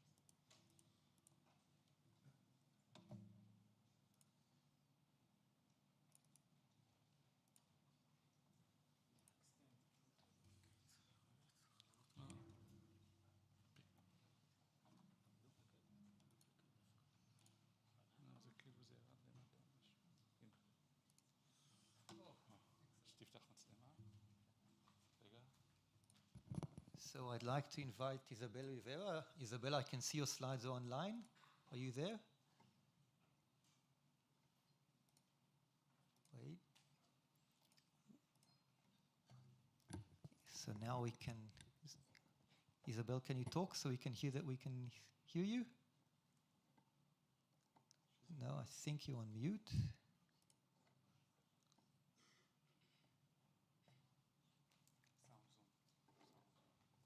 1 minute, we're having the sound people check it.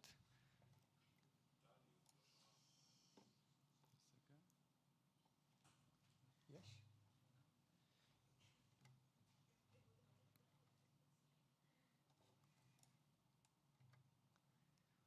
I never expected it to be so complicated to have moving from Zoom to real life.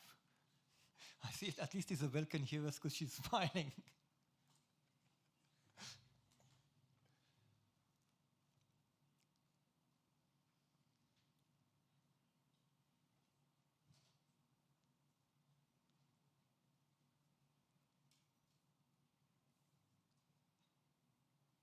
In the meantime, I'll tell you that Isabel is coming from the Scripps Institute in San Diego, and she's an underwater archaeologist and does all sorts of other interesting stuff.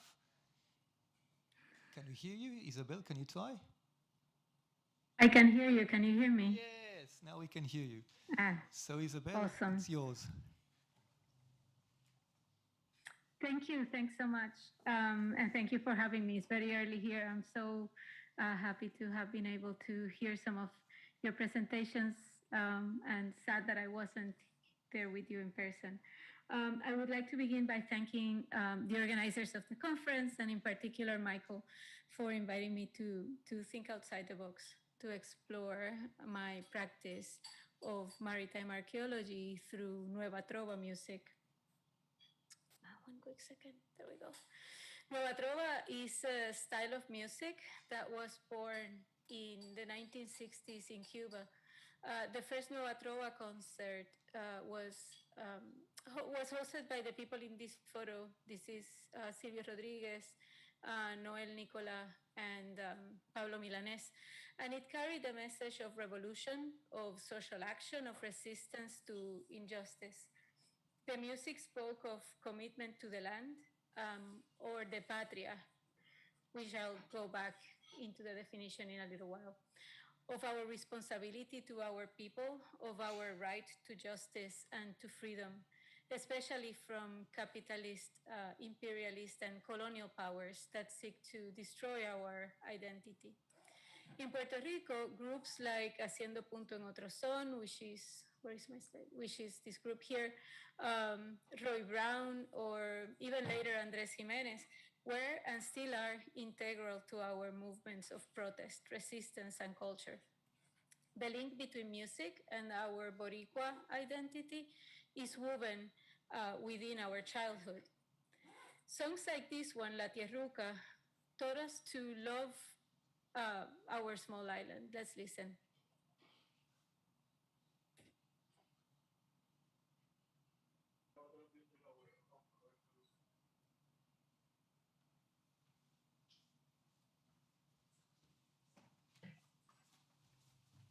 Isabel, I don't think we can hear your sound. Can you check that you're sharing the sound? Yes, 1 second. You're not able to hear my sound? No, just you talking. I think you need to, in Zoom, you need to make sure you're sharing the sound. Yeah, so let's, maybe what we can do, Daniel, is share, you share your YouTube, you share your presentation, because otherwise you might not hear my easier audio. If you press share screen, can you press your share screen? Mm-hmm. And then at the bottom left there's share a sound.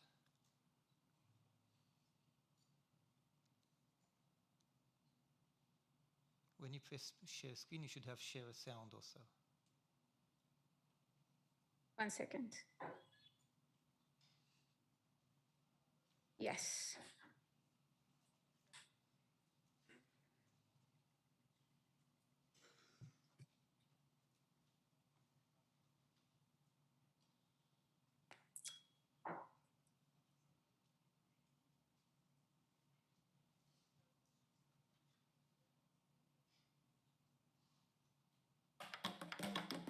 Es el móvil océano, gran espejo. We're hearing it, that's good. Es el móvil océano, gran espejo, donde luce como adorno sin igual. El terruño borincano que es reflejo del perdido paraíso terrenal. Así nace el puro ambiente que respiro y se asienta la morada en que nací. Y ese sol resplandeciente que yo admiro, aquí nace, aquí brilla y muere aquí.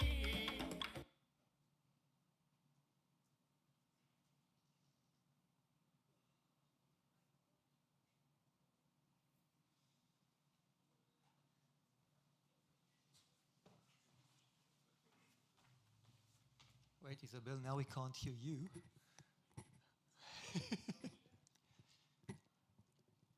Does the technical people know how to make sure that she can play both music and sound?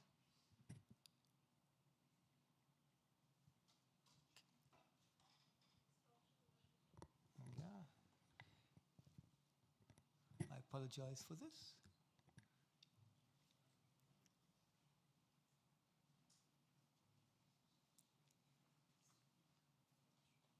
Can you hear me? Oh, now we can hear you. Yes. Okay. I'm sorry. So what I wanted to say is that type of thing can make the link of the sea in my identity. 1 minute, Isabel. We can hear you, but weakly. I'm apologizing. There's the sound people at the back.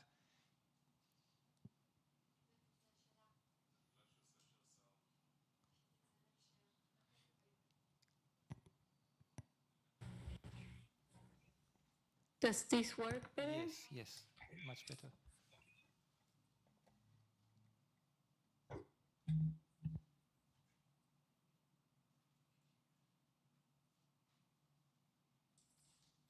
We can hear you, Isabel. And you can hear me? Yeah. It works? Yeah. Hello? Yes, we can hear you. Okay, perfect. So awesome. So what I wanted to say was that that previous song emphasized the importance of the island and the sea in my identity as an islander. This photo that I am showing here, I took it when I was in field work on my island. The low area, the center of the photo, is an archaeological site called Playa Jayuya. I am investigating the impacts that sea level rise is having over cultural heritage and coastal archaeological sites. Whenever I see the sea in the way that is in this photo, like a shiny mirror reflecting the greens of the mountains, the shape of other islands standing out like ornaments, it just reminds me of the inspiration of La Tierruca. Archaeological sites like this one, like Playa Jayuya, help me feel another void that is also inspired by Nueva Tierra, Nueva Trova music. And hopefully, let's see if this one works. But this song, what I wanted to say is that this song is one of my favorites when I was in elementary school, before I knew what archaeology was. Taught me the details about the process of discovery of the islands, which were not taught in school. It was through music that I learned how our ancestors navigated from the mouth of the Orinoco River towards Boriquén, our large island. The song mentions November 19. That is the date when Christopher Columbus saw our island for the first time in 1492. Hopefully, let's see if it works now. Oh, sorry. Here we go. Un día 19 de noviembre, hace ya mucho tiempo, la historia derramó sobre nosotros un aluvión de siglos. Conjuguemos la presencia del hombre sobre esta isla nuestra, atalaya para los ojos puestos en el porvenir. Sabemos cómo, desde las llanuras sin límite, por donde cruza el Orinoco. Bajan en sus ágiles canoas los padres Aruaca Hacia las islas. I also learned about the bravery of the cacique Aguaybana. Gemían tus hermanos, maltratados y privados del tesoro más preciado que es la libertad.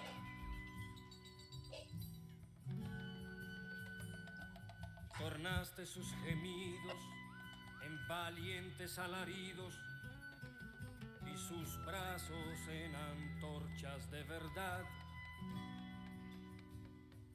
De un confín al otro de tu bella Boriquén, tu nombre se repite por doquier.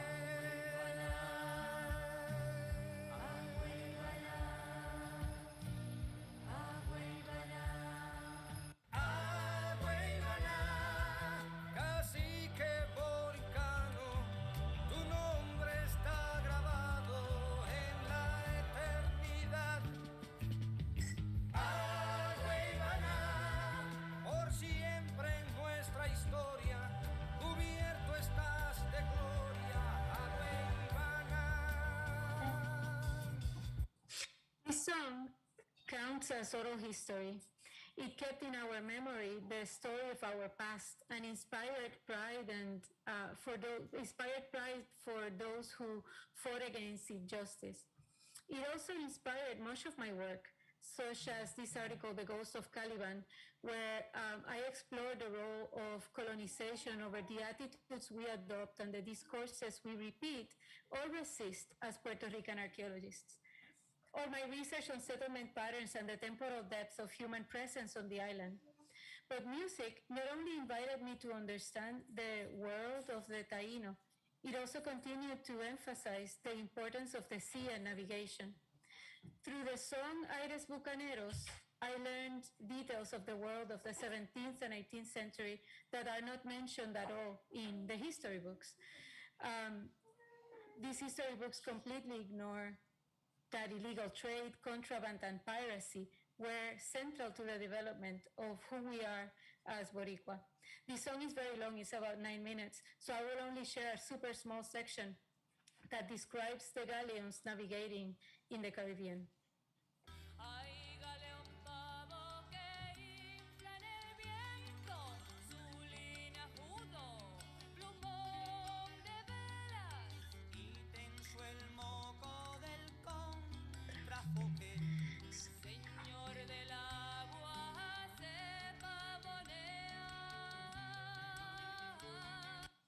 After this section, the song goes on to describe a battle between the Spanish galleons and the Caribbean frigates. And the song presents the galleons as these fat, turkeys, big turkeys, while the Caribbean frigates are agile roosters and they fight and attack each other. Aires Bucaneros, with its gorgeous images, unconsciously also inspired me to look into the lives of the people living during those forgotten or ignored years. By recording historical graffiti, I could see the lives of people inhabiting the buildings. With the song, I can imagine the galleons as these fat turkeys trotting the seas, and the frigates as fast, aggressive roosters attacking the turkeys. The song also provides details on the complexities of trade, the feelings and sense, the complex knowledges that go with embracing the Caribbean when living off the sea. Music not only inspired my research, the Nueva Trova also helps define what is patria and how we are shaped by our responsibility to the land. Patria goes beyond the concept of homeland. It is the landscapes, it is the scents, the sounds, the shapes, the views, the knowledge. But I will let Juan Antonio Corretjer and Roy Brown explain it better than me. Podría saber los ríos, los valles, las montañas, los bohíos, los pájaros, las plantas y las flores, los caminos del monte y la llanura, las aguas y los picos de la altura. La patria es la hermosura con que yergue su mágica escultura, la letra, el libro, el verso, y vestida de gloria, verla cruzar la historia hasta la plenitud del universo. Pero en la dura prueba, cuando la patria breva de nuestra propia vida, en la corriente, la patria estremecida que lleva por coraza nuestra vida, esa patria exigente que impone su silencio, su palabra, y con sus manos labra en la sangrienta masa de dolores, a golpes de centella, la forma de una estrella, un canto de fulgor.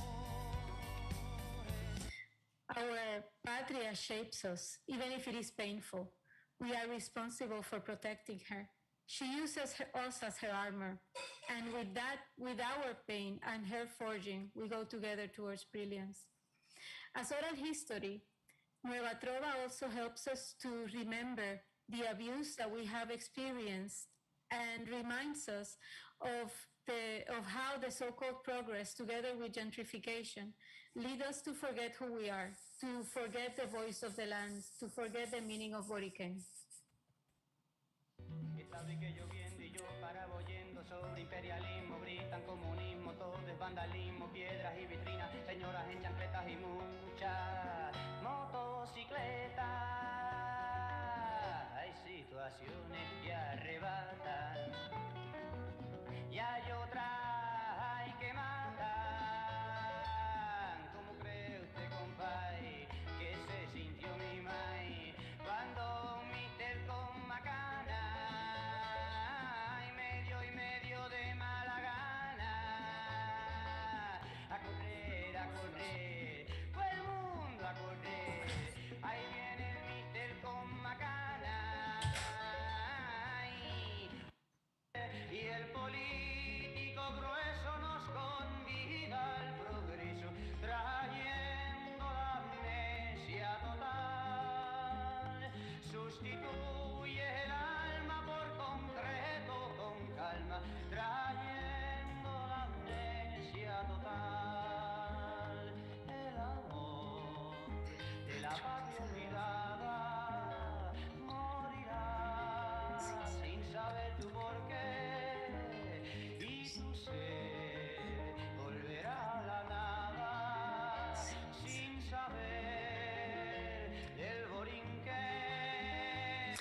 These songs remind us not just of what has happened before, but also that we are responsible for remembering and helping others remember of Boriken.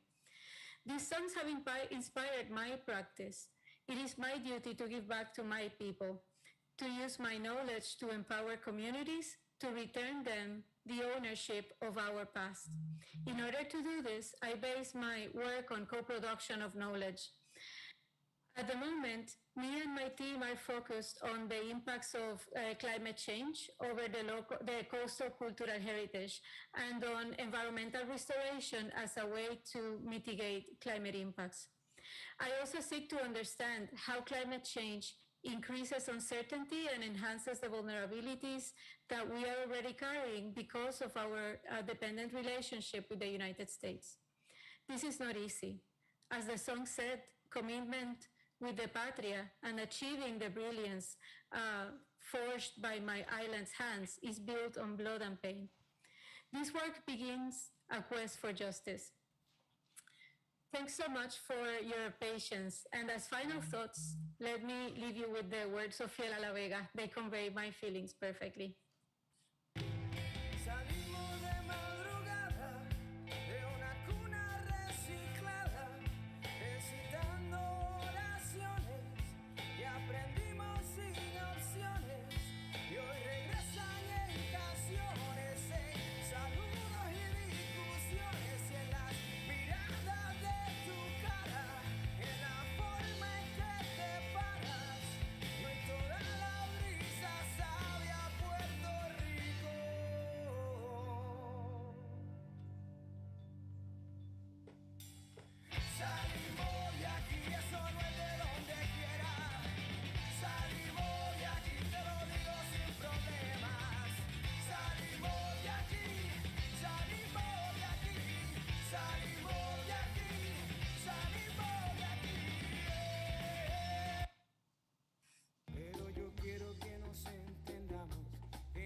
se me ponga a dudar de que yo sigo con lo mío, y eso es a como de lugar. Quizás no es el mismo brillo, quizás no es misma la intensidad, pero ya pasé la mitad del camino y no pienso regresar. Con las manos vacías, con lamentos, con un cuento sin culminar. No quiero irme concediendo otra victoria a esta ciudad. Dame un momento para probar de qué estoy hecho. Soy el que va cuesta arriba, soy el que va al acecho. Dame un momento para probar de qué estoy hecho. Soy el que va cuesta arriba, soy el que va al acecho. Thank you very much for your attention. I hope you have enjoyed it. Thank you very much, Isabel. Super cool. I apologize, we don't have time for questions because we're already 15 minutes past time. But we've got Jerry on, so let me just say hello to Jerry Bartholomew. Jerry, can you hear me? I can hear you. Can you hear me? Yes, we can hear you. And for Jerry's presentation, I'm actually going to do the slide. You know, many, many years ago when somebody was presenting, there'd be somebody at the back by the slide presenter, and the slide presenter would be saying, next slide, please, next slide, please. So this is what Jerry will be doing.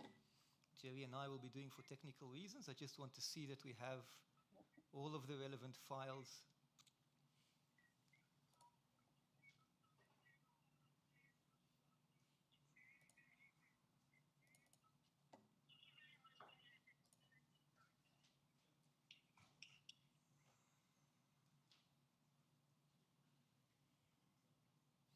One minute, and sonification.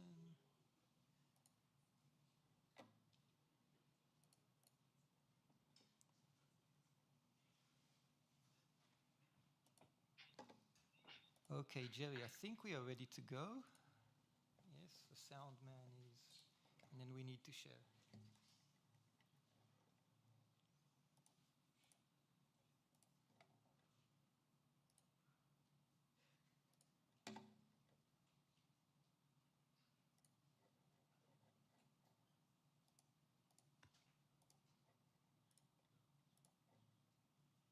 אני מציג את זה.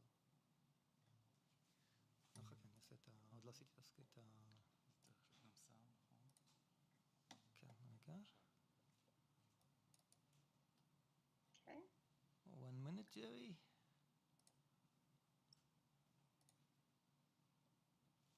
Okay, you're good to go, and you just tell me when to change slides.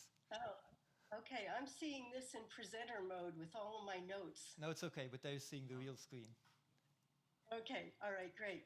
So thank you so much for the opportunity to participate in this really exciting conference. It's still early morning here in Oregon, so I wish you a good day. I'm going to talk about a group of organisms that I've worked with for the past 40 years, the things that make them successful parasites, and some of the things that we've learned over the decades about what causes population level impacts in wild fisheries. But I'm going to do it by describing collaborations that weave together art and science. Next slide. Okay, no, you're good. Okay. As a researcher, I'm interested in the diseases that affect fish, the parasites that wild fish encounter. While most of my research is conducted here in the Pacific Northwest and in rivers, it's taken me around the world and introduced me to a broad network of scientific collaborators working in both freshwater and marine environments. I'm also a glass artist, and I also often Jerry, use can that you stop medium 1 to minute, tell a please? story. Jerry, can you hold 1 minute, please? Because the people here are seeing the screen, but online they're seeing the notes, so they need to. Yes. Yeah. Okay.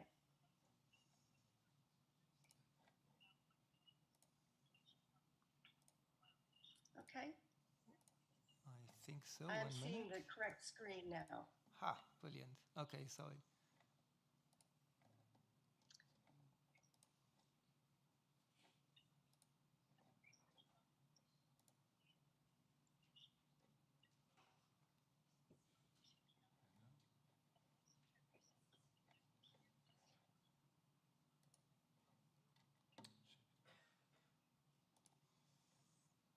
We had practiced this morning, but things become complicated when you have multiple people giving presentations.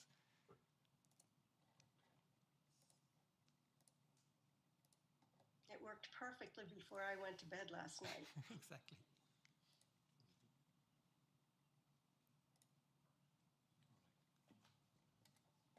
Okay, I think you're good to go, Jerry. Okay. I'm also a glass artist, and I often use that medium to tell a story. And in many ways, the scientific and the artistic processes are similar, asking questions, experimenting, and putting together pieces to tell a story. Next slide. So I'll introduce you first to the fish parasites I study. They belong to a group called the Myxozoans, and there are several thousand species, and each species forms two very different spores in the two hosts it requires to complete its life cycle. As you can see from the plate, these spores are quite beautiful and varied, and the species that I will be the main focus of this talk is Serrata novashasta, the parasite seen in this glass sculpture. Next slide. In this talk, I'll share how art has helped me to explain and explore complex scientific questions like how the parasite develops in its host and how ecological conditions contribute to disease in wild populations through two examples of collaboration with artists and musicians. To understand myxozoans, next slide.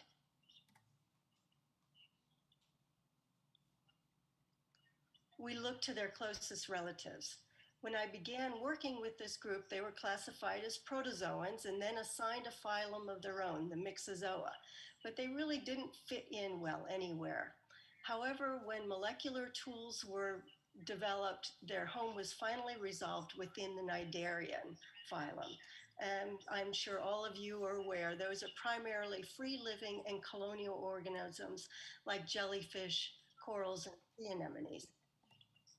This was really a pretty big deal because it not only expanded the diversity of this taxon to include obligate parasites in large numbers, but it changed our understanding of myxozoan development and their unique morphological structures. Next slide. One of the most useful processes in exploring questions is in collaboration. Just as the collaborations we form in science allow us to expand our toolbox of techniques and ideas, engaging artists has expanded my ability to reach people as well as to examine my science through a different lens. These are some of the collaborators I've worked with over the past few years, and I'm going to weave some of their interpretations into this story. The first collaborator, Christian Laber, is a scientist and songwriter whose collaboration with our lab was presented earlier today. So I'm not going to represent his work. I'll introduce you to the other collaborators in the upcoming examples. Next slide. So our interdisciplinary conversation begins with a river, its salmon, and a parasite. This is the Klamath River, but it could be any river in the Pacific Northwest, as well as any species of salmon or trout. Serrata novashasta has evolved a very specific relationship with its sunwanted host, as have all myxozoans with their respective hosts, whether they be from the marine or freshwater environments. Next slide. Thanks. So I invited two of my collaborators, Andy Myers and Dana Reed, to help me explore parasite development from a different perspective. Next slide, please. Within each host, the parasite replicates and develops into spores that are a complex of specialized cells that help it encounter and invade the next host. This 3D image illustrates the multicellular nature of the organism and the different types of specialized cells, valve cells, sporoplasm cells, and nematocysts or stinging cells. The insert then shows the spore with a fired nematocyst or stinging cell. As a scientist, we want to know how spores develop because understanding this process may help us find ways to interrupt the parasite life cycle and decrease impacts of disease on fisheries. The process of spore development, however, is actually something that we have to infer from looking at different stages that may be all present at the same time. And we're doing this under a microscope. So there's a lot of interpretation. So we're making a best guess as to the actual flow of the developmental cycle. And you can see some of those questions in the loops back in this diagram. Next slide, please. So we performed this collaboration in front of an audience where I gave a short introduction on mixozoans, similar to what I just presented. Then Andy and Dana offered their interpretations of the developmental cycles through live drawing accompanied by a piano composition. I'm only going to play a very short portion of their performance that focuses on the nematocyst firing, but the full composition and a time-lapse video of the drawing can be seen on the SciArt magazine website at the link on the slide. So.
Okay, thank you. Next slide.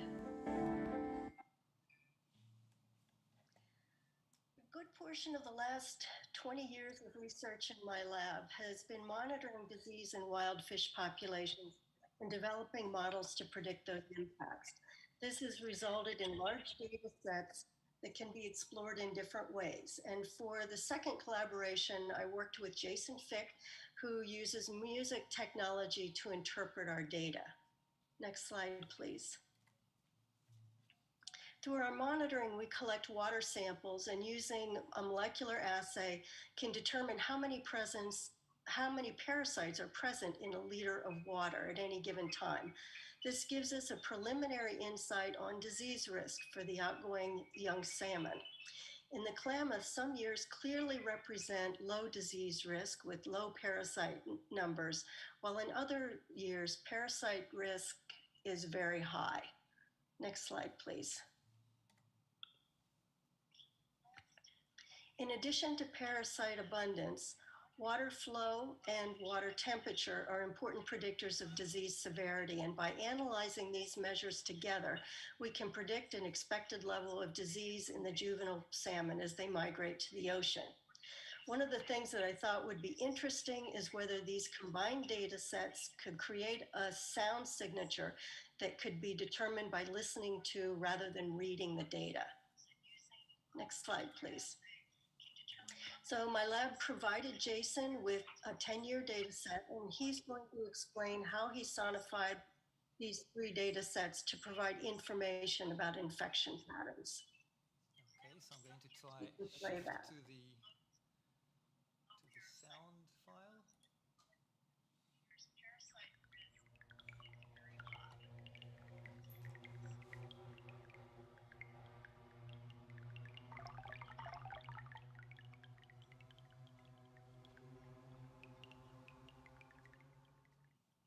Hello, my name is Jason Fick, and you have been listening to my creative data sonification.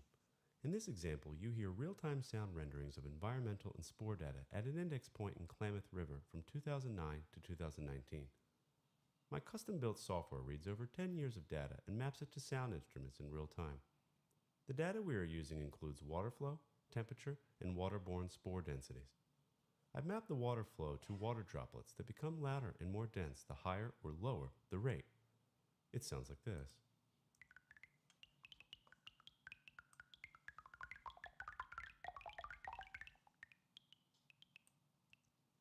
I've mapped temperature to an electronically generated synthetic sound that increases in frequency as the temperature increases.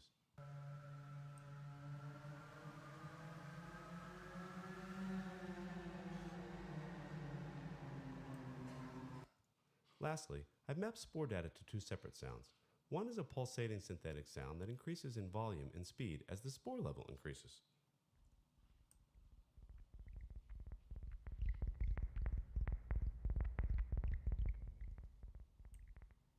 A separate sound connected to spore levels above 60 maps the articulation of a string model, which at high rates creates several chaotic attacking sounds.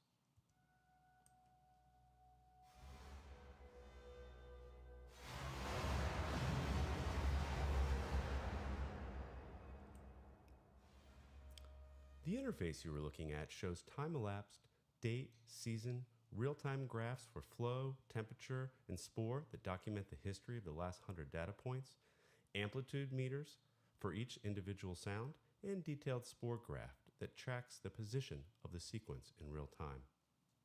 I'd like to end showing a real-time rendering of 2015, a period in time that recorded the highest waterborne spore densities in over 15 years of monitoring.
Next slide, please. Yes.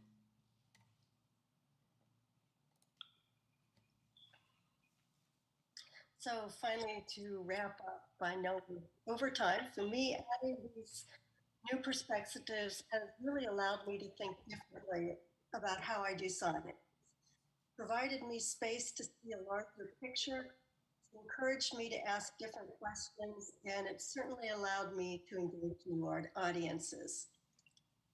No, next slide. So thank you for your attention, and I'll either answer questions or we can go to break. Okay, so first, thank you very much, Jerry. Are there any questions for Jerry, or does everybody really need their cup of coffee? So I want to thank everybody that's come from abroad. It's one of the unfortunate things about COVID is that we don't have real conferences abroad like we used to. The good thing is that we can have people come from California and people send things from Sweden, and very soon we'll have more people from California as well as from MIT coming and talking over here. So that's one of the, I guess, advantages. Thank you very much, everyone, for bearing with the technical difficulties of having people for the technical difficulties of hosting people from abroad. And just from a very personal view of somebody who works with time series and works with scientific data, it's absolutely fantastic to think about all these different ways of not visualizing data, but sonificating data. And maybe I'm looking at the translators here on the left and thinking it would be fantastic to work with somebody like that to think about how to present data. So just the take-home message is, let's think outside the box. So we're taking a break now at 5 minutes to, it's now 5:30 or just afterwards, at 5 minutes to 6, please. We would like to be back. We have a short video, and then we have presenters from Penny Chisholm and Molly Bang from MIT and Manu Prakash from Stanford. So thank you very much. Jerry, that was fantastic. Thanks. Thanks for making it work. See you sometime. We should need to talk at some time about parasites and stuff. Absolutely.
You gotta put your past behind you. Look, kid. Bad things happen, and you can't do anything about it, right? Wrong. When the world turns its back on you, you turn your back on them. That's not what I was told. Then maybe you need a new lesson. Repeat after me. Hakuna Matata. Hakuna Matata. It means no worries.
you higher.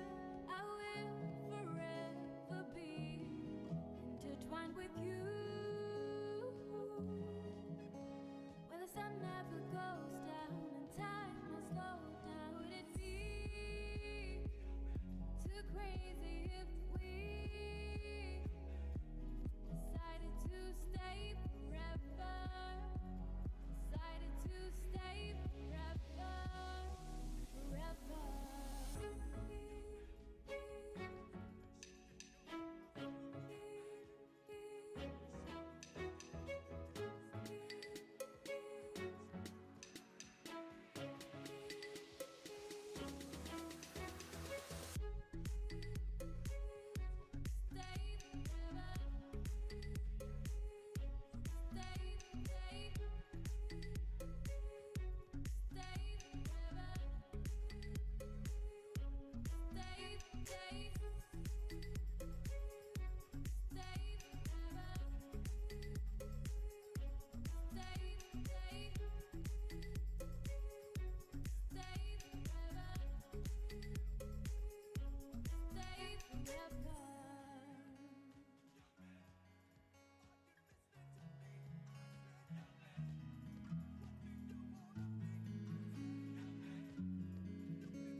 דניאל, אז אני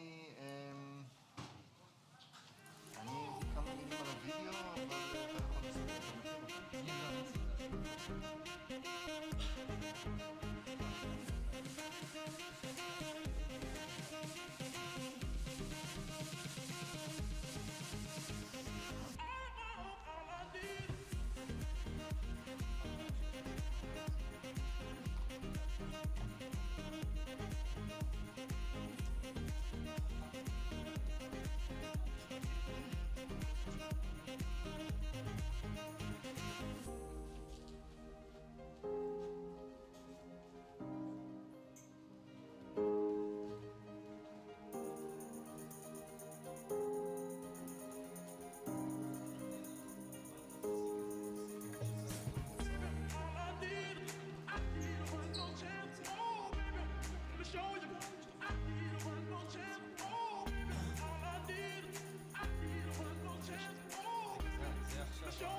Okay, good evening.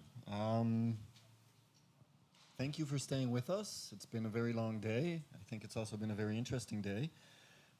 Before we begin our plenary session, we have one more deep dive that we have to talk about. So the first deep dive was communication. Then we had sound. Communication, sound, and you'll forgive me because I'm tired. But our last deep dive is time, and it's a meeting between the sculptor Asi Meshulam and Nimrod Marom, the archaeologist. Both of them could not be here today, unfortunately, but we do have a 2-minute clip of their discussion, which we'll see now.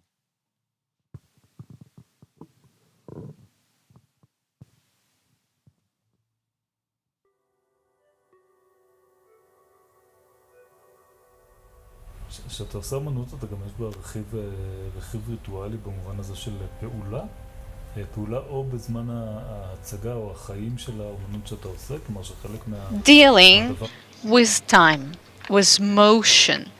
You are producing an object, but somebody else operates it.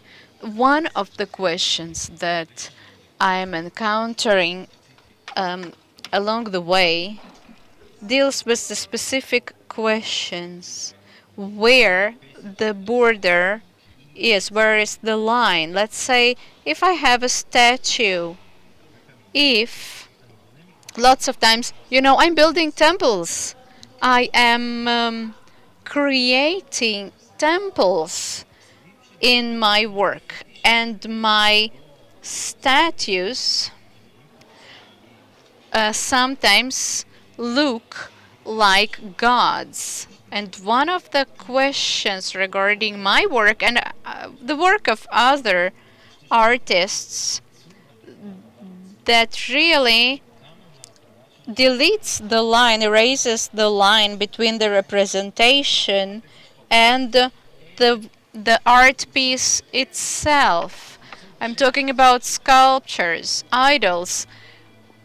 How much, to what extent does it represent the God? I know that some of the, I didn't encode the ritual. There is a tradition, there is doctrine, and there are sacred books, but also there is room for interpretation. We know some facts, but there is also a place for the narrative, telling the story. This is the modus operandi. It's a discourse between sociologists. We also have nuances. Perhaps it's less defined. It's less disciplined. There is no regime. You're not going to get punished because it's art. So anything is possible. But yeah, there are some. Yes, it's true. Perhaps it's on a different level. It's are you working with or against doctrination, the kitsch, are you more don't be too theatrical, don't be too illustrative. This is also, it represents different groups, different cohorts.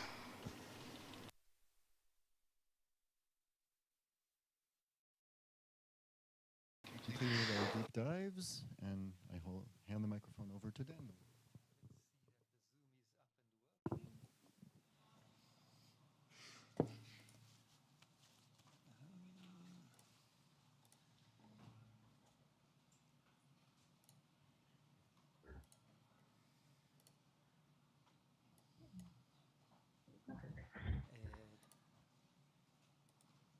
I see that Penny and Molly are there, but let me just get the Zoom to work. Where's the soundman? Can help me again with the Zoom, please?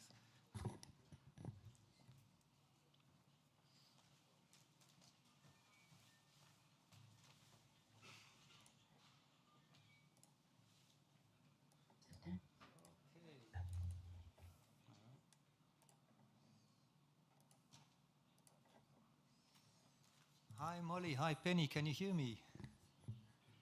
Yes, can you hear us? Yes, we can hear you. So, It's a very, very special pleasure for me to introduce Molly Bang and Penny Chisholm. Penny Chisholm is an institute professor at MIT. She's an oceanographer. I don't know how to define you exactly, Penny, an oceanographer, a microbiologist, a molecular biologist. Penny's work has moved from, let's say, studying oceans to study organisms to studying genes. She's an oceanographer, but her work has impacted hugely everything that's happening in science of what we call, genetics and microbiome work today. So I remember Penny saying that at some stage doctors started to invite her to conferences because now doctors are understanding that humans are ecosystems, and Penny's been studying marine ecosystems for many years. Penny was also my postdoc advisor, so it's a very special pleasure to have her over here. And Molly Bang is an artist and an author and an illustrator. She's written and illustrated, I think, more than 35 or 40 books since before I was born. She's received multiple medals, and she's written books with her daughter. And Molly and Penny, for something like 10 years now, since I was actually in Penny's lab, had collaborated trying to bring together the ideas of oceanography in a way that's accessible to children. And if you're interested in seeing the books themselves, I have 3 of them, autographed by at least one of the authors that they can come and see in my office afterwards. And Penny and Molly, the podium is yours. Oh, great. Thanks, Dan. Thank you, Daniel. I didn't realize you were missing one of the books. We'll have to make sure we send you one. I should share my screen now. Let's make sure this works. And put it in slideshow. There it is. Does this work? Uh-oh. I hear an echo. Do you hear an echo? We don't, but the soundman's coming, so he will check it out. Okay. Well, it seems to have gone away. So, so let us start. So Molly and I wanted to talk about 2 of our books, which I've highlighted here, that are related to the ocean. We got together. People always ask, how did this happen? So I just wanted to say, we've been friends for a long, long time, and I watched Molly make many children's books, and we talked about doing a book together, and it took many years, but we finally decided to focus on photosynthesis as a theme, and that started with one book, which ran into another and another. So I'm going to start out by just talking about the big concepts that we wanted to get across, and then Molly is going to show some of the pictures and talk about how she thought about representing things. Oops, there's the echo again. I hope that you're not, maybe I should. Well, anyway, let me know if there's a problem here. Not hearing an echo. Okay, the thing that motivated the focus on photosynthesis was I teach introductory biology at MIT, and I came across a study of MIT and Harvard graduates on graduation day being given this question. Here's a plant a seed which becomes a tree, cut it down and make firewood. Where did most of the weight of the logs come from? And they didn't know the answer. And I found that so incredibly amazing, since this is the most fundamental process behind life on Earth, that I thought, well, we need to do something about this. And if you're interested, if you Google, where does the weight of plants come from, you will find a lot of videos of people not knowing the answer to that. So we decided to focus our first book on photosynthesis. And here's sort of the image that not the image, Molly will show you the images. Here's the thought that goes, the theme that goes through all of the books. And that is that all of life on Earth has its origin in photosynthesis, solar energy converted to living biomass by drawing gas, carbon dioxide, out of the air and releasing oxygen. And the reverse of that is what we know as respiration, where physiologically burn that organic carbon and release the carbon dioxide back on Earth. And this is really what I call life on Earth abridged, and it's a theme that runs through all of the books. And this is the first book, which is about photosynthesis on land. And then we thought we really need to do something to explain how burning fossil fuels is related to the respiration on Earth today. So, and that's actually it was the third book called Buried Sunlight, in which we describe how the burning of fossil fuels is directly analogous to our respiration. And it's just that we're burning fossil photosynthate. And we explain how the Earth system is not able to assimilate the CO2 coming from that process because it's happening much, much faster than the natural processes. Well, we realized after the first book that we had completely ignored photosynthesis in the sea. And of course, I couldn't let that rest since phytoplankton are my passion. So the book about that is called Ocean Sunlight, How Tiny Plants Feed the Seas. And we're going to focus in part on that today. And another thing that most people don't realize is that half the photosynthesis on Earth occurs in the oceans through these tiny microscopic plants that are the phytoplankton that have been my life's work, actually.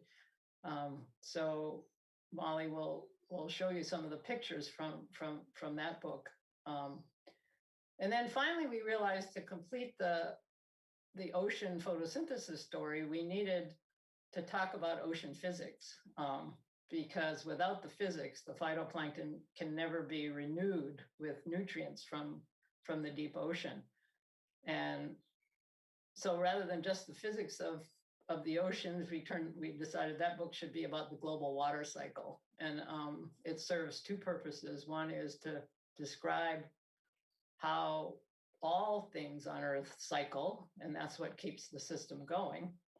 But I'd also let us slip in themes from the other books that were all tied into that. And you'll notice that the 4 slides I just showed you are filled with arrows. And this was one of Molly and my first challenges, because she said, I hate arrows. And I said, well, we can't represent these concepts without arrows, because it's all about rates of things and things flowing from one part of the Earth to another. And how do you do that without an arrow? And she said, but I hate arrows. So the next slide will show you how we resolve that, and she'll explain. I think what happened is why I hate arrows is, first of all, there's so many of them in one picture, and I'm completely confused by all these arrows going in different directions, and that they're totally abstract. They say this, that, or the other, but they don't show anything. So the only way I could figure out in solving that was that this is the picture that shows that the oxygen from plants on Earth is essentially the same amount as oxygen from plants in the ocean. And I had to show the individual oxygen molecules. And once I could do that, then I felt like, oh, okay, this makes sense. And I could make them be an arrow, but I had to make the arrows out of the oxygen molecules themselves. Then we had a whole bunch of other individual concepts. Whoops, hold on. It's not letting me change the slides because I moved the camera. Okay. Oops, why is it not? Oh, there you go. Okay. So the way that we worked is Penny would figure out a bunch of concepts that she felt were the most basic ones that we had to cover. And for Ocean Sunlight, I'd make a bunch of thumbnails. So I'd plan the whole book, which is generally 48 pages, and we'd put in some of the concepts like there's ocean circulation, like there are plants at the top and fish eating. There are also lots of fish at the top, but then these fish eat each other. Let me see here. You've got fish, little fish being consumed by big fish. You've got the ocean sunlight area. then you've got the deep ocean and what happens in the deep ocean. And then at the end, you've got things circling around and the bottom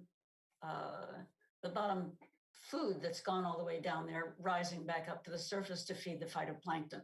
So we did one set of possibilities. Here's another set of possibilities with the big fish eating the smaller fish, the various sorts of critters down in the deep ocean. From there, we went to individual pictures. So one of the difficulties is to show how fast the phytoplankton reproduce. And the easiest way that I could finally figure out how to do it was you start over here with individual phytoplankton and day one. So with a small sort of, maybe this is a microscope, maybe slide, and then simply make it bigger and bigger. And as it gets closer to today, or the days go by, they sort of feel like they're coming forward. And by the 9th day, you've got this, oops. I should have got rid of my hot corners. Sorry, folks. You've got it multiplied. So I had to multiply each one of the individuals many, many times by the 9th day. So that was one thing of showing, as it says, the exponential capacity of life, because life keeps reproducing and reproducing. We had to show that. The next difficulty, though, was that if you've got so much life, the phytoplankton reproducing so quickly and so hugely and thoroughly, then it completely takes over the ocean. How come the ocean is simply not covered with muck?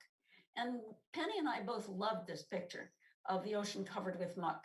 The editor said, you can't do this. This is a funny picture. The whole rest of the book is a serious book. Get rid of this picture. So I had to instead go to more realistic phytoplankton being eaten by little zooplankton, being eaten by jellyfish. And you'll notice that the outlines of all of these animals and the phytoplankton is yellow.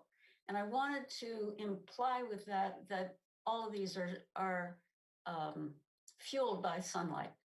So here's the first chunk of the food chain, and here's the second chunk of the food chain. Again, everything is outlined in yellow. However, don't forget the Molly would sneak in. So here, I'll insert. Yes. So when we decided to make these books, we decided we wanted them to stand the test of time, be absolutely fundamental about how everything works, and not get into environmental advocacy or environmental problems. Even in the Buried Sunlight book, we kind of held back and just describing fossil fuels and global warming. Anyway, but Molly's solution to some of these concerns is to slip little things in to some of the pictures. So in this one, you've got a little net that's about to catch all of these fish and destroy what the natural ecosystem would do without humans being there. In the lower corner. In the lower corner, right around here. There you go. But there still remained the whole situation and the challenge of, I got really absorbed by and a little bit obsessed by sunlight being both individual photons and waves. And it just got to me so much that I had to come up with a solution. So Molly and I talked about this. I said, Molly, that's way too much detail, particles and waves, and it's not a physics book or whatever. And I was wrong. She insisted that it had to be particles and waves throughout all the books, which of course meant tremendous amount of work for her. Every single dot in these pictures is a dot that she made. And in the end, it was really a wonderful addition to the books. And it was something that we struggled with, sort of scientific accuracy versus rendering simplicity throughout the books. So I think we have a couple of examples. Yes, one of them All right, if you think about phytoplankton, these single-celled microscopic single-celled photosynthetic plants, and if on the left here you have the smallest one, which is Prochlorococcus, my life's work, and if that were the size of a fish, then the largest one is the size of New York City, Manhattan. So this is this extraordinary size range, but it's at the microscopic level. So we can't cope with that in our heads. And so Molly and I really struggled with how do you represent that? And we gave up. And so this is her picture of the size, the different sizes with this is the biggest one, and these tiny little dots are Prochlorococcus. So that is not to scale. In another picture, however. Wait a second. Though you'll see these areas of blue, that's simply that I had to leave room for the words that are in here. And you'll see later when we show you pictures that the words tend to be intrusive and a bit disruptive, but at the same time, you gotta have words. So part of the problem was to make as few words as possible, almost like poetry, where every single word had to count. And it was one of the biggest challenges, actually, because if you see the 4 books, the first one, we sort of succeeded in simplicity. By the last one, they're pretty dense with words. Yeah. We look at them and we go, oh. Yeah. But anyway, but this one, we did succeed in the scaling, and it gets across, this very powerfully that all of the oceans are fed by this 200-meter sunlit layer on the surface where the phytoplankton live. Can you get rid of that? Can you show it? Yeah, they can see it. Oh, they can see it. Yeah. Okay. So Molly's pointing at the boat that's behind our pictures. So, but you can see it. Even the boat is to scale in this picture. So this is one of my favorite pictures, even though it's mostly black. Because it really drives home that this tiny thin film of sunlit layer on the surface of the ocean feeds everything. So we could get scale here, but some places we couldn't. So you'll see that the waves of little polka dots are coming down and hitting the surface of the water. And then I wanted to show the creatures that exist in the depths. And I did that by using these inserts. And the inserts are surrounded by yellow because these guys are still fed by the sunlight, because they're fed on the poop and the dead bodies of everything that is falling from the sunlit layer. And yet I wanted to show them in detail because they're so crazily extraordinary. And so I did that with these. And then I also wanted to show, and you'll also see in this, how we could keep the words spare, that in this one, they do not particularly intrude into the pictures. But I also wanted to show in this one, the marine snow falling. So again, I used the insert for the critter that's capturing a whole bunch of the marine snow. And here are the words in it. Again, this insert is, the picture is obviously the bottom of the ocean. And the sunlight is pretty much gone because these are fed by the sulfur, the volcanic, what do you call them? Hydrothermal vents. The hydrothermal vents. And so the sunlight has disappeared. Maybe there's some sunlight around the critters that are eating the bones of the whales. But then the insert of what's going on at the same time at the very surface of the ocean is a real contrast to that and shows the strength of the sunlight, really visually, the depth and the brightness. So then, okay. The pictures about how the water cycle works throughout the world, Penny will talk about that a bit, but by the last book, we realized that it would be really beneficial if the child here, if we had a child in every single picture, and the child, in a sense, reproduced or did the action that was happening with the water cycle. So here, Penny, you can explain this. So this is just illustrating how the water evaporating from the surface of the ocean, most of it evaporates and then falls down and rains on the ocean, but a small fraction of it actually moves to land. And we have a picture in the book of the child is on a flying carpet, actually riding this atmospheric river of water, which falls on the land. And here are some of Molly's despised arrows that she put in. Yeah. And I realized that they're water molecules. They're only going up and they're not coming down, but that's okay. But they really help the direction of the movement of the water.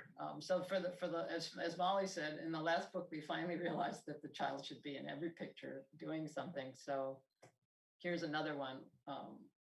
You've got a subtle arrow going across the equator. A muted arrow. A muted arrow of the equatorial waters going west, and the sunlight falling on those equatorial waters, they stay yellow all the way across here.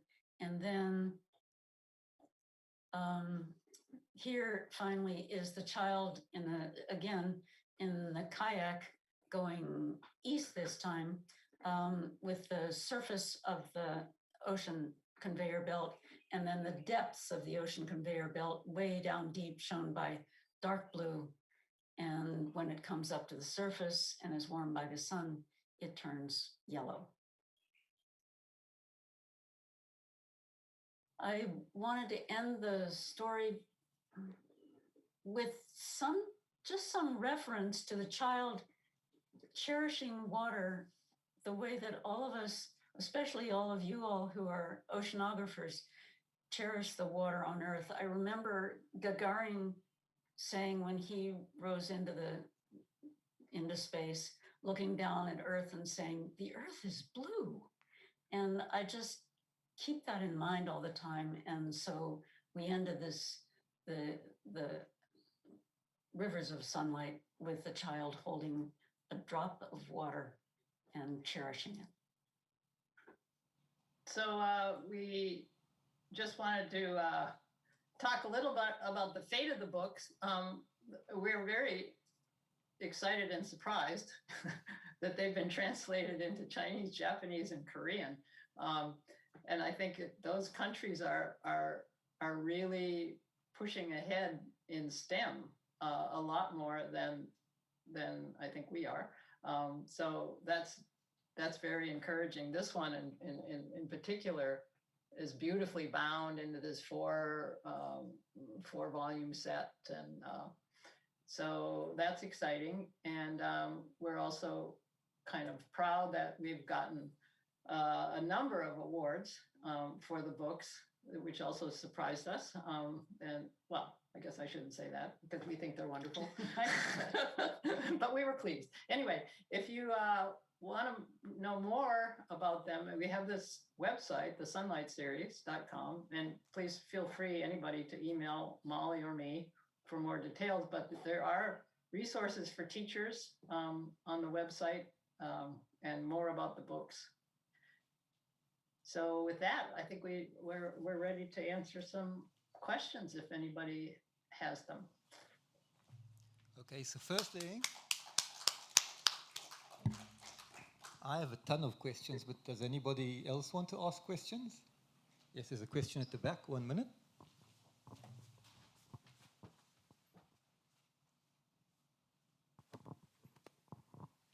Hi, thank you. My name is Tal, and I have a question about the photosynthesis that is being implemented by the zooxanthellae. Not zooxanthellae, but single-celled phytoplankton. Yeah, all right. By the phytoplankton. So the thing is, I wanted to know what is like the estimated percentage of their contribution to the oxygen level in the atmosphere.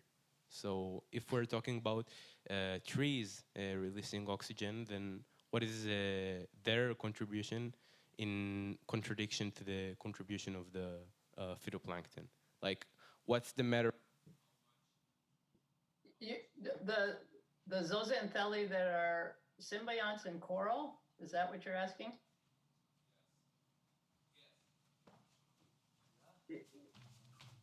Yes, Benny, sorry, the microphone went off. That's okay. But that was the question. That Yeah, what's the contribution of single-celled organisms in the oceans, right, Tal, compared to trees? Oh, I'm getting rid of the sharing here so that I can see better there. But the questioner asked something about zooxanthellae, so I was wondering if they were asking about corals or all of phytoplankton. No, about all phytoplankton. All of phytoplankton are roughly 50% of the total photosynthesis.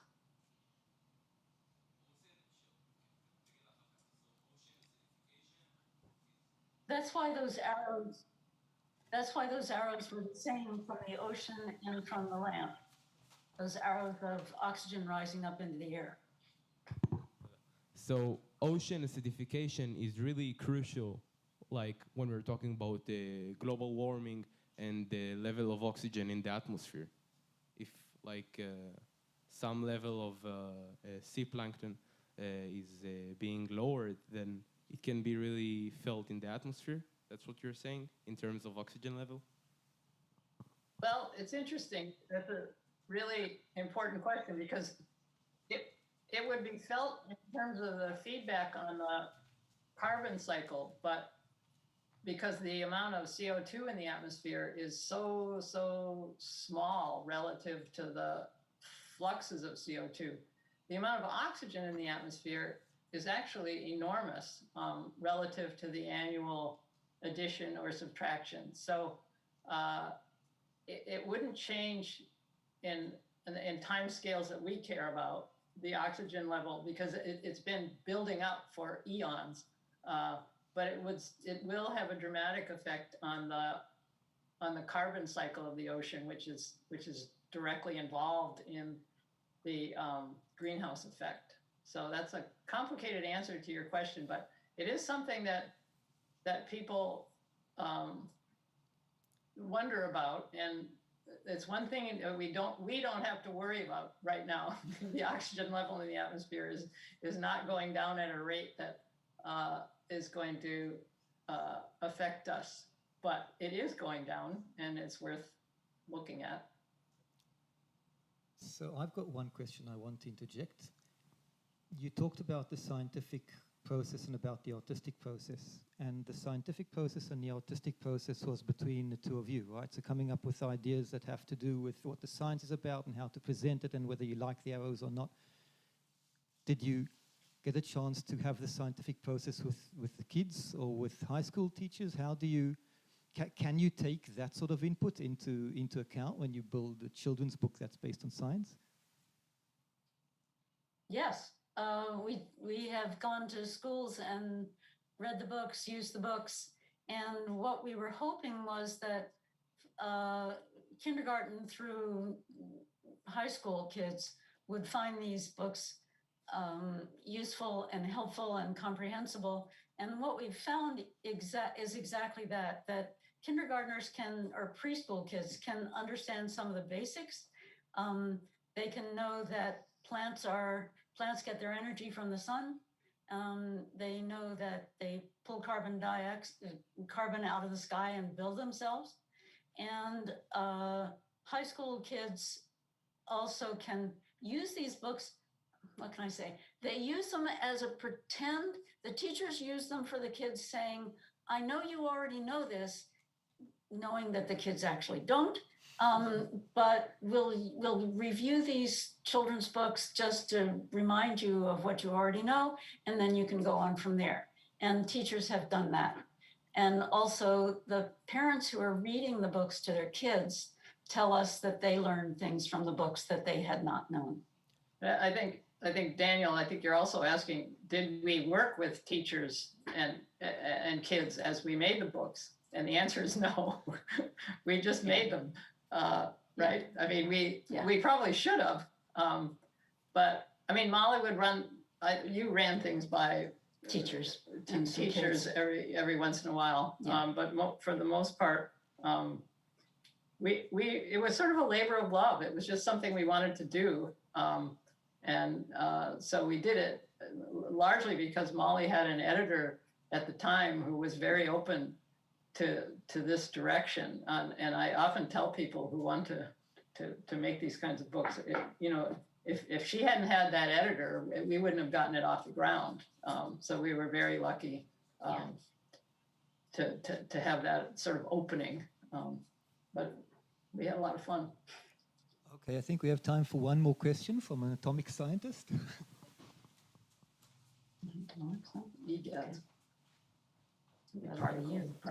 Hi. So actually, Danielle took a large part of my question, but he didn't finish my question, so now I can finish it. First of all, probably I need Molly's editor, because I've been told that young kids can comprehend only this many new words or new concepts or new ideas. And then if you are writing a children's book about science, then you can't have more than, I don't know, an X number of ideas per book, or it will just not be interesting to them. So I was wondering, I mean, what do you think about it? The people who say that are children behaviorists, all these very, I don't know, they have a lot of papers and degrees in children's, maybe, I don't know, behavior, but none in science nor art. So maybe I shouldn't listen to them. We've found exactly the contrary, that kids can understand concepts that are difficult, but that are clear and well described. Kids understand our books. And I understand there was a while when people did restrict children's vocabularies, but they've also realized more and more, other educators have realized more and more, that the more you use normal, complicated, but very clear vocabulary with kids understand it.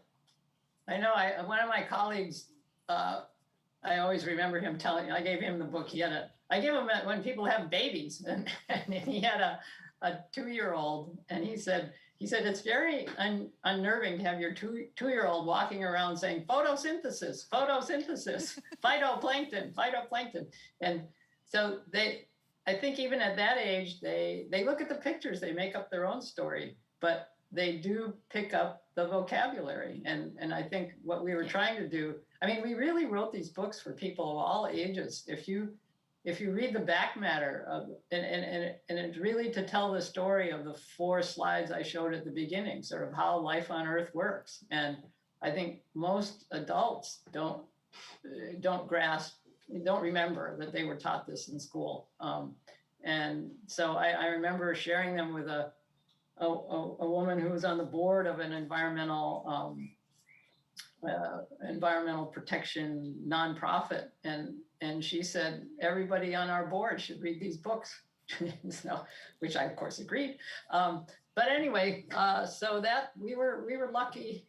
So I think the answer to your question is just forge ahead. Believe in the kids. Yeah, believe in the kids.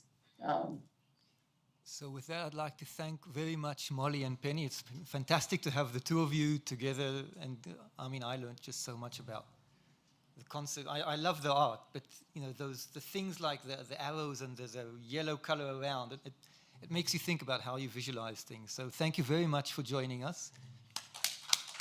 Well, thank you, Daniel. Thanks, Penny. And we hope to host you sometime in person, Penny, if that ever works out for when things become Molly too, when things become travelable. Yeah, well, that would be fun. So now I see Manu is online. Manu, can you hear us? I'm going to see. Yes, I can hear you. Hello, Manu. Wait, let's see that the soundman can see you. Hi, Manu. So I'd like to introduce our last talk for today, Manu Prakash, Professor Manu Prakash. Manu is, I don't know exactly how to describe you, Manu, but he's an unusual scientist because he does cutting-edge science and at the same time works very hard to make the science available, frugal, so inexpensive, available for the third world. I don't know whether you'll be talking about malaria tests for the third world and $2 microscopes and finding ways to hack, I don't know, $2,000 centrifuges with a string and stuff like that. Manu also got the MacArthur Award, which is also known as the Genius Award. I was actually lucky to meet Manu playing soccer when we were both in the Boston area. So Manu, it's yours. And thank you for joining us. Thank you so much. It is just such a pleasure to also listen to Penny and Molly, and I've been listening to the talks all across the day. I know it's probably late for all of you. I'm going to keep this brief per se and then really turn that into a discussion. I'm also juggling kids and childcare, so we'll be interrupted from time to time. But let me just share a very brief context of what we do and why we do it. And in that perspective, I'll tell you very brief, maybe two brief stories. Probably instead of telling you the details, I think it's going to be much easier for you to actually just get the context for why we structure our work the way we do. So much of what I think about, as Daniel said, beyond the fundamental basic science, we try to understand life in its context in the ocean. That includes studying marine plankton, traveling across the vertical gradients. It also involves studying many metazoans. And one of the things that I find often is the idea that, you know, sometimes I, as a scientist, and all of you get the choice and privilege to explore this marvelous world. And how do we do that for every single child in the world? And so that's what really I'm going to try to focus on. Much of the framework for this is, you know, all of us are born curious, but why is it that only a few of us get to magnify our curiosity? And every one of us deserves to have the capacity to do that, but often enough is not either allowed to or does not have the framework. I often think of this in the context of three pillars in my own work, which is health, environment, and education. I'll mostly talk about education, but much of the work that I had mentioned applies to health and environmental monitoring as well. And I think for me, it's incredibly important to give people the tools to explore their own world. Just like you and I as a scientist can deeply get excited about finding our own evidence and finding a way to measure the world, how do we come into a realization that we actually allow people... Daddy! I have to wait for a few seconds. That place is a picture from Ghana. And I think although I'll talk about this in the context of education today, much of this same principle of access of health and equity actually applies to health. And COVID is a great example for this, to think about why is it that certain sets of tools and technologies are only available to fewer sets of groups around the world, and how do we change that? These are big problems, and they require solutions outside the framework of what we might have been thinking about. So 10 years ago, I really started thinking about measurement tools for the planet. And I was inspired by this object. Some of you have seen this object. It's a Sputnik. Russians launched this long time ago.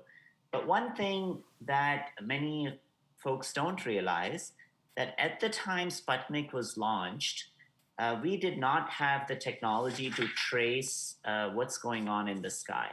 And there was a remarkable astronomer, Fred Whipple, who came up with the idea of Operation Moonwatch that became the world's oldest and the largest citizen science program, enabling citizens across the world, this scaled to around 10,000 people around the world, who were able to actually observe the sky, report and record on it, and build the very first amateur astronomy network.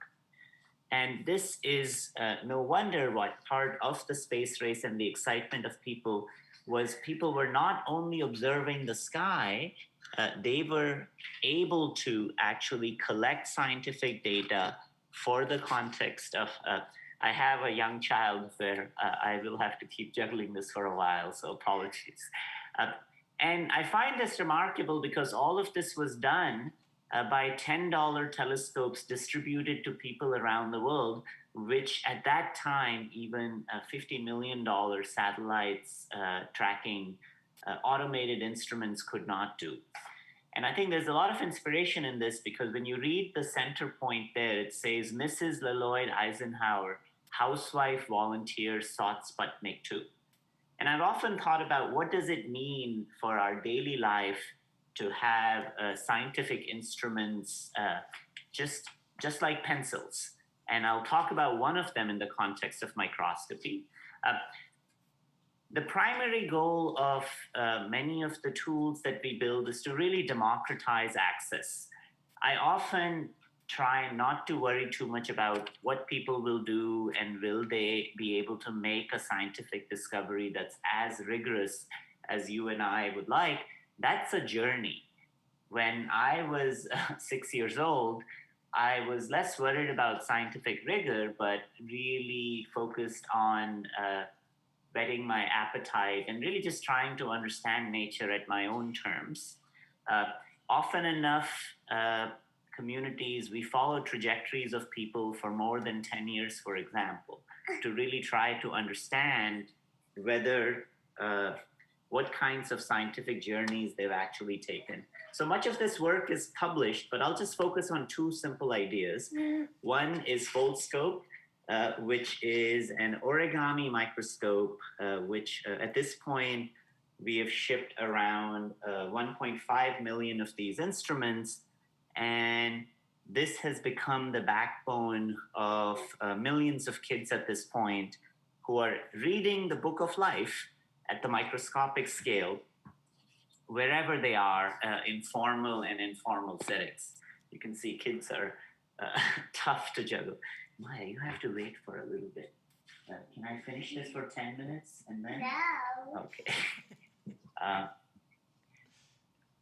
So let me tell you one quick story about Plankton Scope, which came afterwards, but it's a brief detour primarily because it has a marine context to it.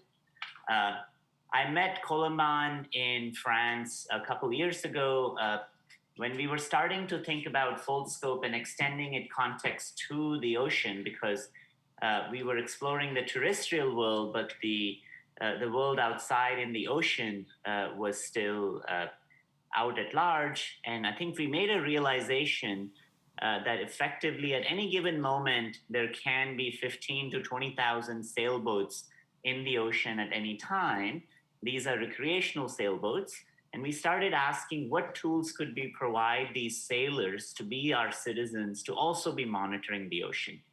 That led to this concept we call Plankton Planet, and we call these citizen scientists, which is really a collaboration between makers, scientists, mariners, and artists. I'm not going to dive too much into it, but much of this is now available on bioRxiv. You could read the philosophical side of this. But what this led to was essentially a development of a new tool, which roughly costs around $100 now, that matches the quality and scientific capacity of something like a flow cam that many of you might have used, that any citizen scientist can operate to really measure what we call an ecogram of plankton across the ocean. And this for the first round of 15 boats that have gone out. Much of that data is available. I'm going to skip much of this. Everything that we do, we release that in the context of the community. So once we release this tool, at this point, there is roughly around 100 of these plankton scopes that have been replicated by people independent of us without us knowing. And it leads to communities like this. This is an example of Lake Chilika in India, which is a very traditional fishing community measuring planktonic biology, and then connecting that back to many of the scientists, both locally and internationally, to really try to understand their ocean in their own terms. There have been many versions of these. These are instruments from people around the world. And if you want to read about it, the project is on Planktoscope. We have to give Papa 2 minutes. I see talking with child is the same in the Middle East. You have this. So you can all go to this website, planktoscope.org, to read a lot more about this.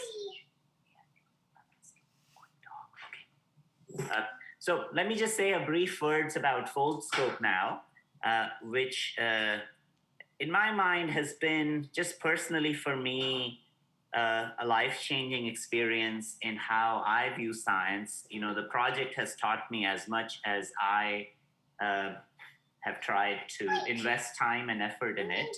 And that started almost 10 years ago when we decided, what if we could build an analogy to pencils for microscopy? And pencils in the sense that they're ubiquitously available to anyone who wants one.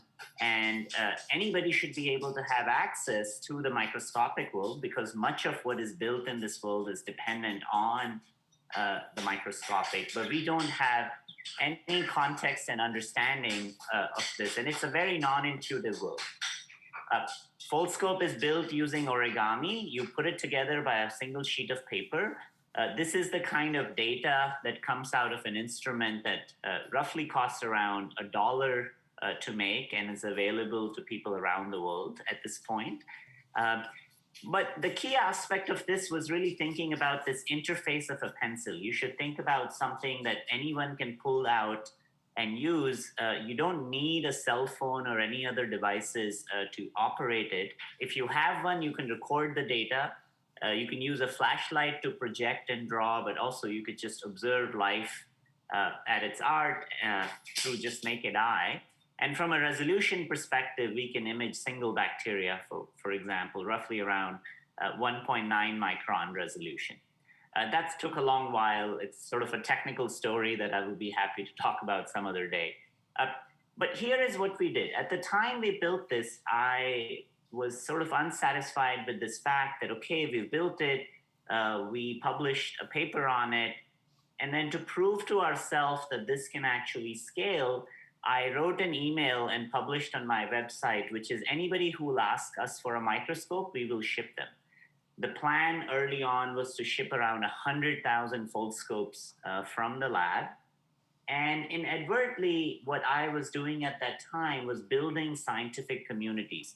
And these Foldscope communities that range from Syria to Iraq to Peru, Colombia, India, all corners of United States, is really at the heart of what this project is about. This project is about the community far more than the tools. Tools will come in and go.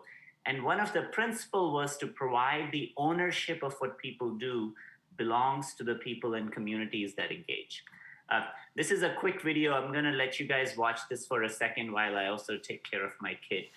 This just talks a little bit about the kinds of communities and the kind of excitement when people get to watch microscopic life for the first time.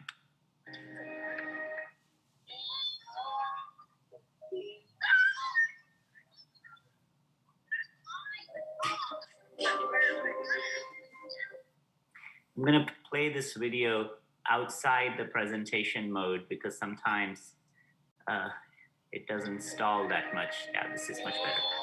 Watch a video. They're super excited.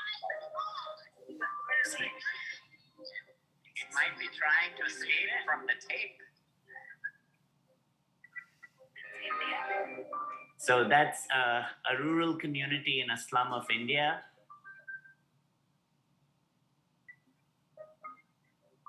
Your favorite copepods.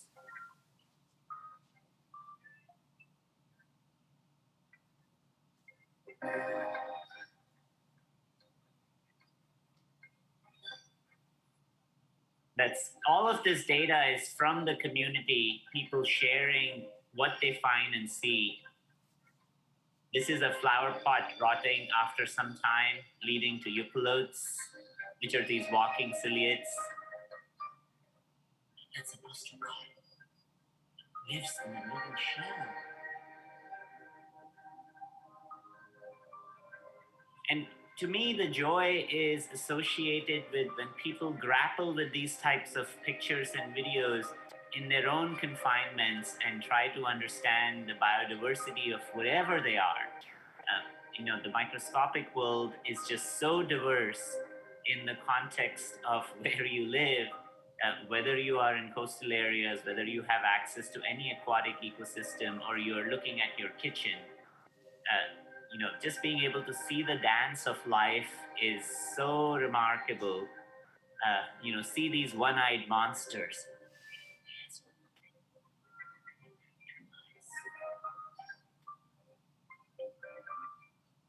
And of course, with this data comes the individual stories of what people are trying to do. So I'm just going to jump and very briefly share some of those individual stories. At this point, roughly around 7 years after we first made a Foldscope, we have a community of 1.5 million users around the world in around 150 countries. It's the world's largest microscopy community, amateur microscopy community. And one of the fascinating things is it has grown through using and building people who want to be mentors in the community. And I'll talk quite a lot about that. The two ingredients are the tools themselves, but also the mentors. Many of the users can be adventurers. They can be, this is a picture from the Amazon rainforest, all the way to climbers taking Foldscope on Mount Everest, looking for tardigrades. Many sailors and communities, coastal communities are involved. This is Guanaela Islands, teaching and studying microplastics. And literally there are hundreds and thousands of examples like this. Some presidents used to know how to use a microscope. One of the big things that we did with governments was a large program in India to be able to demonstrate. Okay, we can get out of here in 2 minutes. Okay, but you have to be trapped here for just 2 more minutes. This was exploring the notion of how do we really bring science really to the rural communities. Many nomadic communities, agricultural communities, folks that have just never had the chance to be in the fold of science. One of the fascinating things was much has been written about now with the discoveries that have been made with Foldscope, roughly around 400 or so papers. And that's been really a joy to watch because communities have been able to adapt the kinds of questions that they care about. These questions range from agricultural farmers starting to use a tool like this to identify pathogens in their plants. This is one of those agricultural communities with farmer training happening, including the kids being one of the folks that actually do much of the imaging. This includes veterinary scientists going and identifying animal pathogens. This happens to be elephant poop for treatment of elephants for different parasites, all the way to conflict zones. This is one of my favorite examples. This is a town in Iraq 2 months after the war ended. And on the left side is Muhammad, who started the science club in Iraq, really trying to ensure that many of the kids that have been left out of the fold of science for all kinds of reasons actually get a chance to experience an aha moment of their own. And it's been remarkable to see the amount of progress that the community in Iraq has actually made in bringing open, question and curiosity-driven science to a very broad group of people, even in very difficult circumstances. So much of what the community does is documented openly on this website called microcosmos.foldscope.com. There are hundreds and thousands of posts from individuals from 7-year-old to 99-year-old exploring their curiosity. This is one example. This is that fishing village that I talked about in the Lake Chilika. It's a traditional fishing village that tries to understand the plankton biodiversity and the context of where they should actually fish. And again, many of the children of these farmers utilize the same sets of tools. And these, for example, on the left are a few posts from the local community. So there is a global community, but of course there is a local network that's associated by promoting a specific program for a specific purpose. So this goes on and on. I'm gonna stop here. Let me just share one example of a teacher. We encourage people to write in any language that they care about. So after English, Tamil, for example, is the most spoken language. Children express themselves in any language that they care to. An important aspect of this is also being able to share that science with a set of a community. I kind of call it Trojan horse science, where Mo Pandirajan, who happens to be a teacher here, who single-handedly has trained roughly around 95,000 students across India. This is one single teacher. And he did this by generating these, what I call pop-up micro exhibitions. He would take the paintings and photographs that the kids would create and hang them in communities. I'm gonna talk about this book and this one and this one. I need one more. Maybe you can bring the Rocket Man and I can show everybody. Go bring your Rocket Man, the astronaut from yesterday. Go, the big one. Okay, I probably will only have 2 more minutes. Anyway, I just want to end here. I want all of you to think about who will define the role of science in our society. I don't believe at all that, science education is hard or kids can't be excited. I very strongly believe when you give people access, it completely changes their worldview, just like it did for you and I. And the question really is, are we willing to set the resources aside? I mean, it's been almost 7 years. We've gotten to a point where we've deployed 1 million of these tools, but there are 2 billion kids on this planet. And to really be thinking about how do we make hands-on science just as ubiquitous as access to anything else in the world.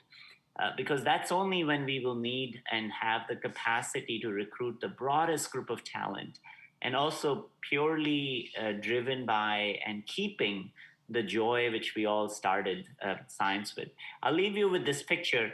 I love this picture because these are parents that are so ingrained in their Foldscopes, they're not even sharing it with their own child.